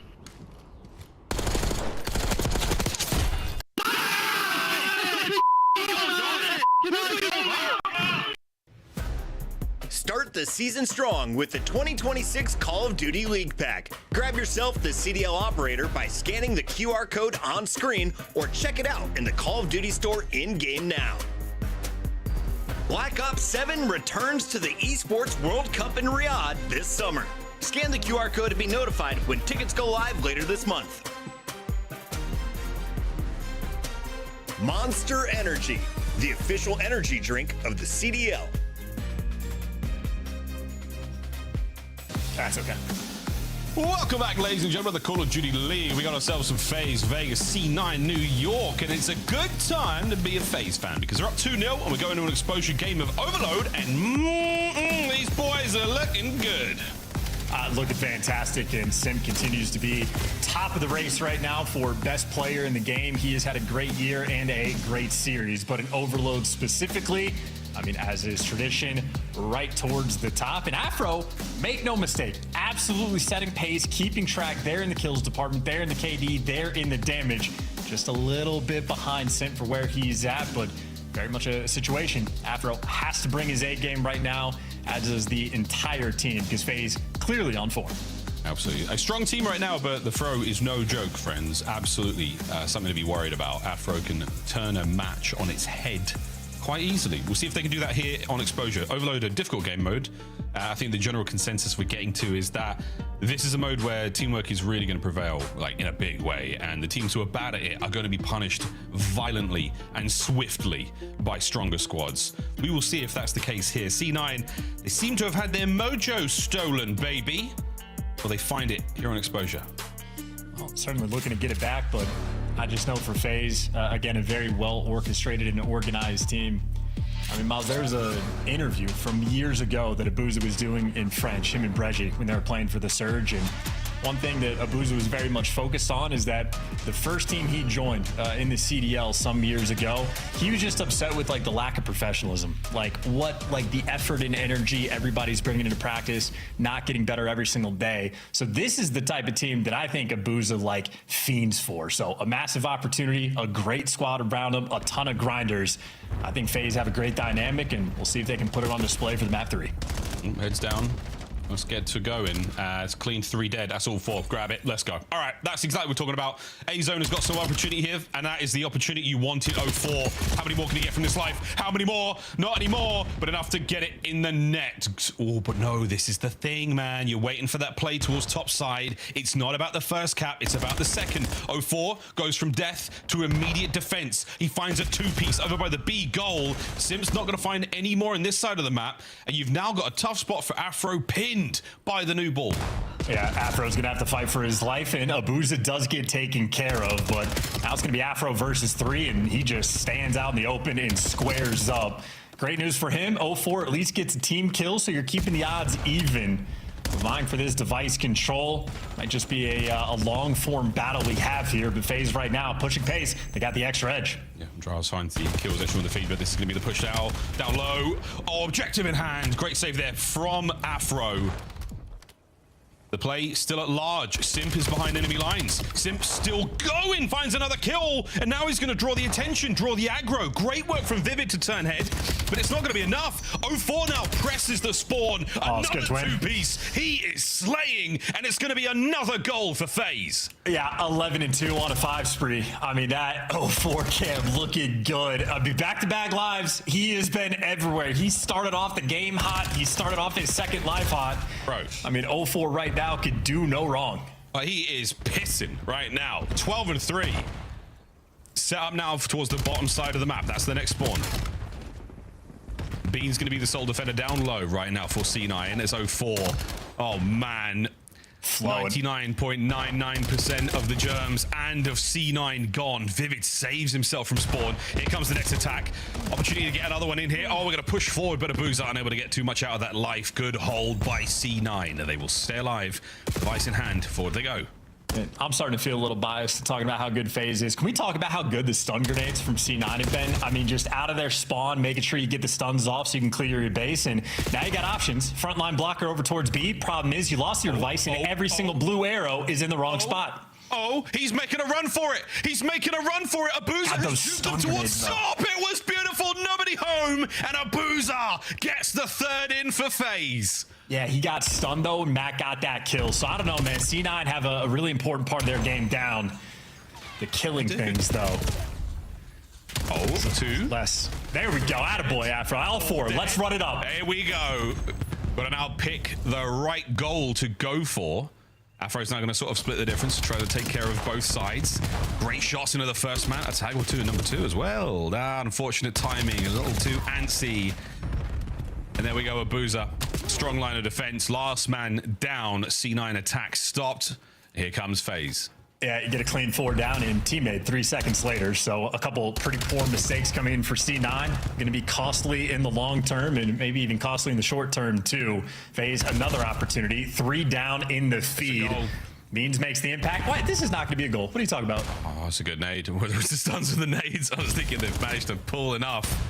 They've managed to pull enough of that attention from C9. A little bit of back and forth. It's just enough to make it happen. And Sim, wicked damage, nearly gets the second kill. But you've got one man in the middle of the map, Abuza. Can he get the cut-off kills? He can do it indeed. Wow, unreal stuff. And now Mac alone, flanked and dealt with. An opportunity once again for FaZe to drive forward. I mean, this is... Are we going to see a fourth go in before the halftime whistle blows? Afro down. Trade. Oh, complete. Enough for the capture? Sure is. Draza gets 3 in the feed and sends us to halftime. Yeah, that is a quick half as well. I think they were able to get that final score with like a minute and 20 left on the game clock there. And obviously doesn't make a single bit of difference going into round 2. C9 will have full time to try to make up for that score difference, but they're going to need all the time in the world to slow down 0-4. I mean, starts off 4-0, fantastic opening break for FaZe. Him and Sim absolutely just running the show, but even that second or maybe third life, 0-4, back in action, just living inside of their spawn. Yeah, this is really clean work from Spawn. Again, Draz puts that one home. It was the third capture, the most impressive for me. Abuza managing to find just a perfect window of opportunity to work with there. Fourth capture, dominant. That forces us to halftime. The game will end at 8. Whatever happens. 5 minutes now for C9 to really turn this ship around in the series. Yeah, I'm with you on that. That's probably the most like unique capture we've seen an overload. Abuza's there. Almost like a fumble on the 50-yard line and just you turn tail and everybody's out of the picture. Now 0-4 though. He's back to his home. The other team spawn. Hey 0-4, we swapped sides, remember? JK, slaying. Oh, he nearly had it. Wow, good shots, Vivid. Nearly had it. Mid-map now, we've got to go what we can for C9. Get moving, lads. Beans finds one with the ball. Now he's charging forward. Safe play there from Simp, sitting on the goal line. 0-4 oscillating between the back door and the window. All brought down again. Top balcony, cleaned house. 2 members left to FaZe on the defense. Abuza and Draza playing it close. It's the Zaza twins, and they've been brought down. C9 are on the board. Huge. And again, honestly, now we do actually have to pay a little bit of attention. Just the fact that FaZe, I mean, they got the 4 captures so quick, it just does not matter. C9 do get full time to work with, and they're in fantastic position. The device is reset towards the top. A trophy's there to help with a little bit, but at least Beans is going to fall. Oh, they so nearly defeated the Hellstorm. You've still got a man in position. Vivid still being a nuisance, enough to cause a little bit of damage. Are they going to wait the play out? Beans, coverage from above. This might help out. Again, tons of intel. Is it enough to get the kills? No, it's a team kill. Abuza, he does get brought down. A quick run, an opportunity to maybe make it happen, but it's a desperation play. And outside of a magical bit of hipfire there from Afro, this is not a great look on the attack. Wrap the device out. Your teammates are working through mid, working through like the top side. Yeah, there you go. Afro starting to make some moves. Beans is able to get a kill on one end, but that's a lot of FaZe players that could have been out of position, but they just win every single gunfight, and Afro just gets abandoned. Yeah, great work on the first man, but yeah, that's going to be that. No questions asked. The ball, if it does reset, it will be back towards the top side, so bear that in mind for our players' positioning. And for now, I think we are going to be playing for the reset. FaZe on the runabout here, trying to make sure the top mid is clear. And they are transitioning now. Here come the reinforcements over towards the reset ball. B goal will be the target for now. Can they dominate the middle of the map? Continued, yes. I mean, they're running worlds. 0-4 and Abuza just had some filthy teamwork, and that is so many kills in a row by FaZe. They just got 7 or 8. Make it nearly 9. Afro at least is able to pick up 1, but I mean, this is an open bottom side lane. Abuza is there for the front blocker. Simp across and Simp for the goal. Teamwork extraordinaires. I mean, you were correct, Miles. I mean, right in the middle of the map, everything flowing well, and you got Abuza on a 6 spree. Yeah, it's the perfect hold for them. They really want to have the middle of the map set, controlled, give themselves all the options they want, and then whether it's cross it from one side to the other, it is immaculate work, and it is Abuza, the Belgian master, holding the line once again. A 10 spree. He has decimated C9. He's got a DAWG in the back pocket, but he's got that dog in him. Come on, man. You set it up. I was going to knock it down, I swear. All right, mate. Slamming it. He's still cooking. Abuza, his 12th kill now. The goals are flowing. 7-1. A single goal is all that is needed to end this match prematurely. C9 have been picked clean. The bones remain, and Abuza now laughing as he launches a Hellstorm over towards the goal. Can he save it? No need. His teammates are there. He can divert course and find a kill in mid-map. Draza now trying to stop this. He stops it indeed. A minute 10. The game is as good as over. Yeah, guaranteed mathematically over. 10 seconds for that old device reset, and it is a 6-score lead, and we are now under a minute of game time. Plus, you actually have to run the thing. So we're officially playing for stats. We'll see how they do. No, this is it. They're going to potentially get the last one in. This is it. 50 seconds. 8-1 will be the final score if we can get this one through. Last-ditch attempt here from C9 on the defense, and it's Sim off the wall and into the goal. That is game. 8-1, the final score. 3-0 as FaZe have decimated Cloud9 New York. What a demoralizing, destructive victory. And FaZe with unmatched confidence right now.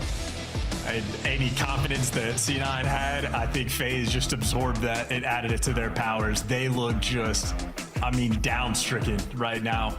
A clean series from FaZe, efficient from start to finish, every single map. I'm not even sure if I can think of a single mistake, even on a small level, that FaZe made. It's Call of Duty, so mistakes get made all the time, but that's as clean as you could possibly ask for. Really, really outstanding work. 30-14 Abuza. Really outstanding work. Not a tremendous amount of damage, but assists across the board. FaZe Vegas, whatever the mode is, they have got it dialed down right now. C9 New York are not an easy team, but that was a dominant display. 8-1, the final score in Overload. The game ends no matter what. That's how it goes. And 0-4, really, from start to finish, that series, FaZe Vegas ran it up. Yeah, probably your series MVP, but they honestly took turns. It was him and Simp on the map number 1 that took over. 0-4 and Draza had a fantastic map number 2 where Draza gets the double digits and some clutches in the back pocket. And obviously Abuza got the 10 spree plus, dominant there towards the end, but that is a well-oiled machine. Everybody doing their job. And again, I know from Abuza's perspective and that of the guys like Simp and Draza, they love the grinders. They love a good practice room. FaZe have it. It was, Brazil, Germany, baby. It was a flashback, one for the football fans, and now for the desk. Damn, belt to ass. Song for FaZe back in Cold War. Yes, that's what that was. This was vintage FaZe with new jerseys. Yikes. Well done there by the casters. Congratulations to FaZe on another big dub. This puts them back on top of the leaderboard, and a 3-0 map count is going to help any tiebreakers down the line. On the other side, you look at what happened to the losing side. Abuza dropped a Vivid on you. 12 in a row. Vivid finished with 14 kills on this map. Now, we got to say something, though. 500 damage was the difference between those two players. 16 kills on the scoreboard. Is this just a sign that everyone on FaZe is shooting together? What is it a testament of? Yeah, I think it is. I think you hit the nail on the head, Chris. It's just the teamwork is there better. They're playing for each other. They're playing for their trades, and that's why that damage difference is so large. We're on side of Cloud9 New York. You're getting a lot of solo channeling. You're getting a lot of split up. When you're looking at a series like this, they kind of got ran through. It's one of those things where you kind of just got to be like, dang, that's a team diff. Yeah, FaZe, they've been on the ascension, and this is just what FaZe looks like against a non-top 4 team, right? They've only played top 4 teams coming out with a 3-1 record, and we're talking about their hard point, how it needs a little bit of work. Well, this is what it looks like versus one of the bottom teams in the league. So FaZe, unbelievable. That was the most dominant series so far in Black Ops 7. Is that the first Overload that's finished with a minute or more on the clock? It might, actually, yeah, probably. Well done, FaZe. You also earned your scuffed play of the game. Let's see who earns our honors tonight. Rosalie, Was it 4? It's the squad performance on exposure, right? I mean, yeah, this was just unbelievable. And I think my favorite thing as well with it being 04 is like we know the numbers he's capable of putting up, and this is a great sign if you're a Vegas fan, because we didn't see this right away. And it was a little bit worrisome back in December, but now in January, it looks like he's found his place in this team. Yeah, the sub duo, I mean, they looked unbelievable on that map number 1. Both of them going off, dropping 4,000 damage. We get to the search and destroy. Some beautiful snipes. The retakes were there. I mean, you're catching pixels. We got so used to Beans finding the snipes. Well, he got shut down. Then we get to this map, and it was the 04 show. Off the rip of the game, he started 11-2. Yeah, 11-2, and he had them in a spawn blender immediately. There was not a single moment on this overload where you thought Cloud9 had a chance. This was one of the nastier plays as well. Abuza rips off the triple. Simp behind him is going to finish in the final scores as they grab the EMP, and they put up 8 on the board against Cloud9. The squad that's looked good in respawns tonight.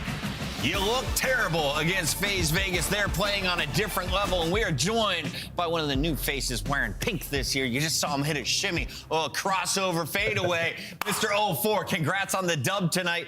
Can you show us that celebration one more time? We caught a glimpse of it, but it was a tiny camera. No problem. We got 8. We got 8. This first 8 probably. Yeah. I'm hooping. I'm like this. We hooping like this. Oh my God. Joe, the knees are I'm telling you. Nothing but net. We out there hooping. Out there hooping, and you know you're hooping with. The whole team is playing well, but you and Simp, your guys' dynamic looks awesome. What have you guys been working on to get to this level? Because both you guys in the hard point took over. Yeah, plus 27 game 1 or something stupid. I mean, honestly, we just been putting a lot of effort in scrims and honestly, individually or together, a lot of like dual vibes and stuff. Like, you know, we want to be on the same page, and obviously with his skill, I want to be on that same level as one of the greats. Yeah. So, you know, anything I could do to make him better, hey, bro. That's kind of what I was going to ask you is like going to team with Simp, obviously one of the greatest ever, as you just mentioned.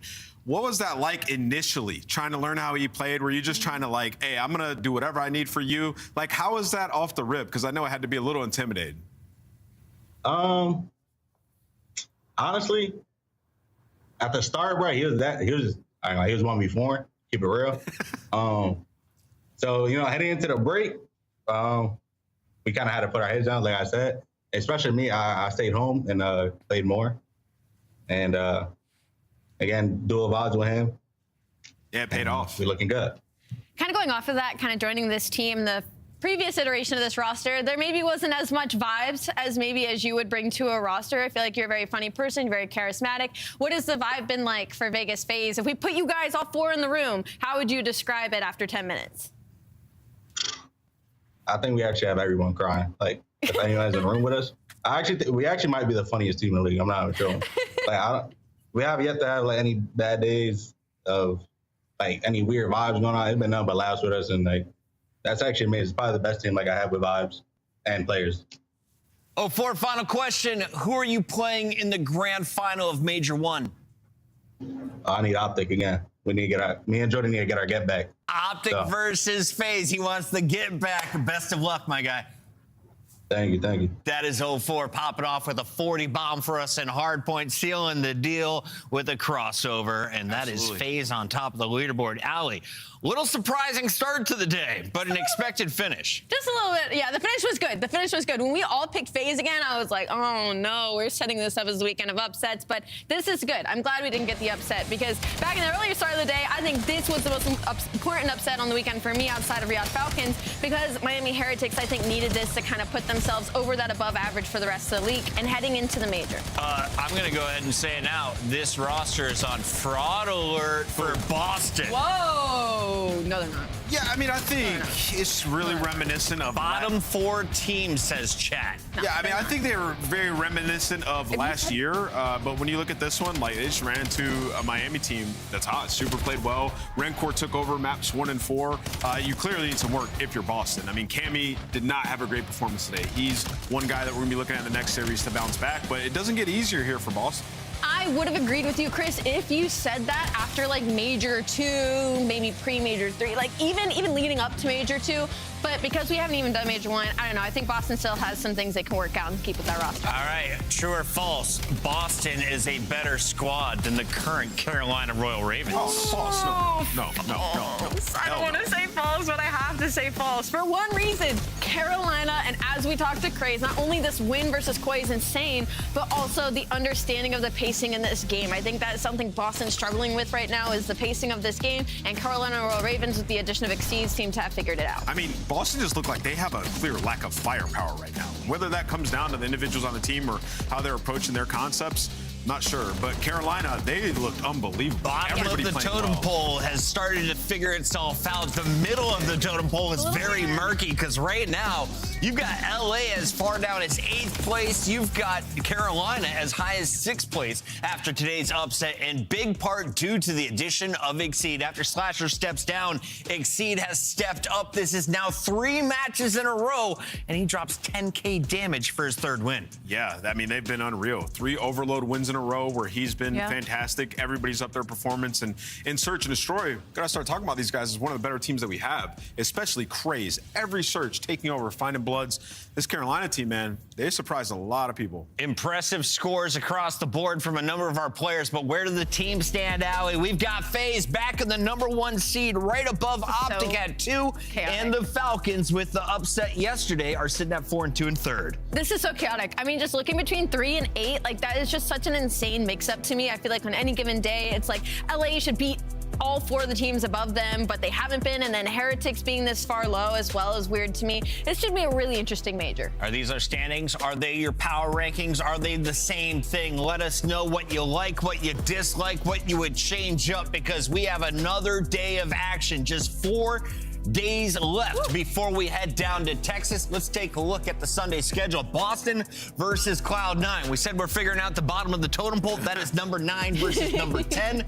FaZe will be facing off against G2. And then the big match. Are the Thieves the real deal? Can they solve their problems? They had some glaring issues. Meanwhile, Optic looks super strong, bouncing back after the FaZe loss. Yeah, it could be the most lopsided match that we have on the docket for the day, honestly. Thieves have not looked great. 0-6 map count. They could right all the wrongs. FaZe in G2, and you said the Optic LA one. I was taking a slight shot at LA. Hey, everybody. Thank you all for tuning in. FaZe is getting us out early while the sun is still up. We'll see you bright and early, 2:45 Eastern for Championship Sunday. 2 weeks early before the real major.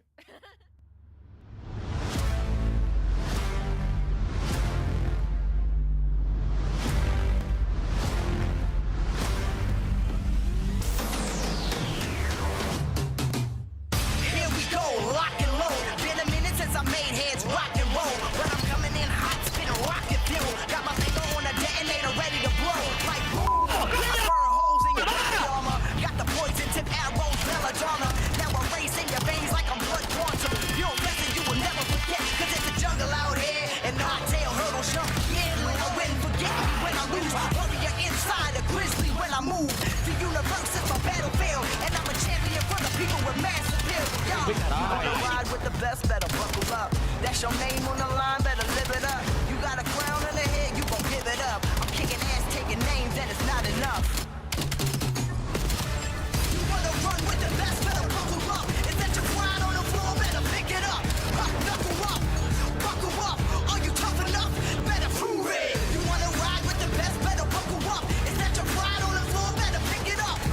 Buckle up, knuckle up, are you tough enough? Prove it.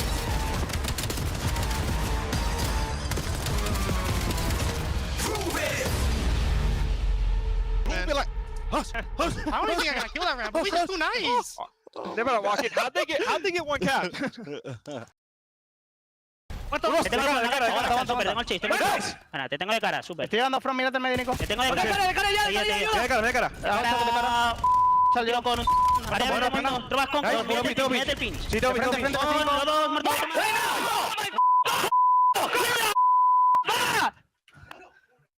Vaya, Ice.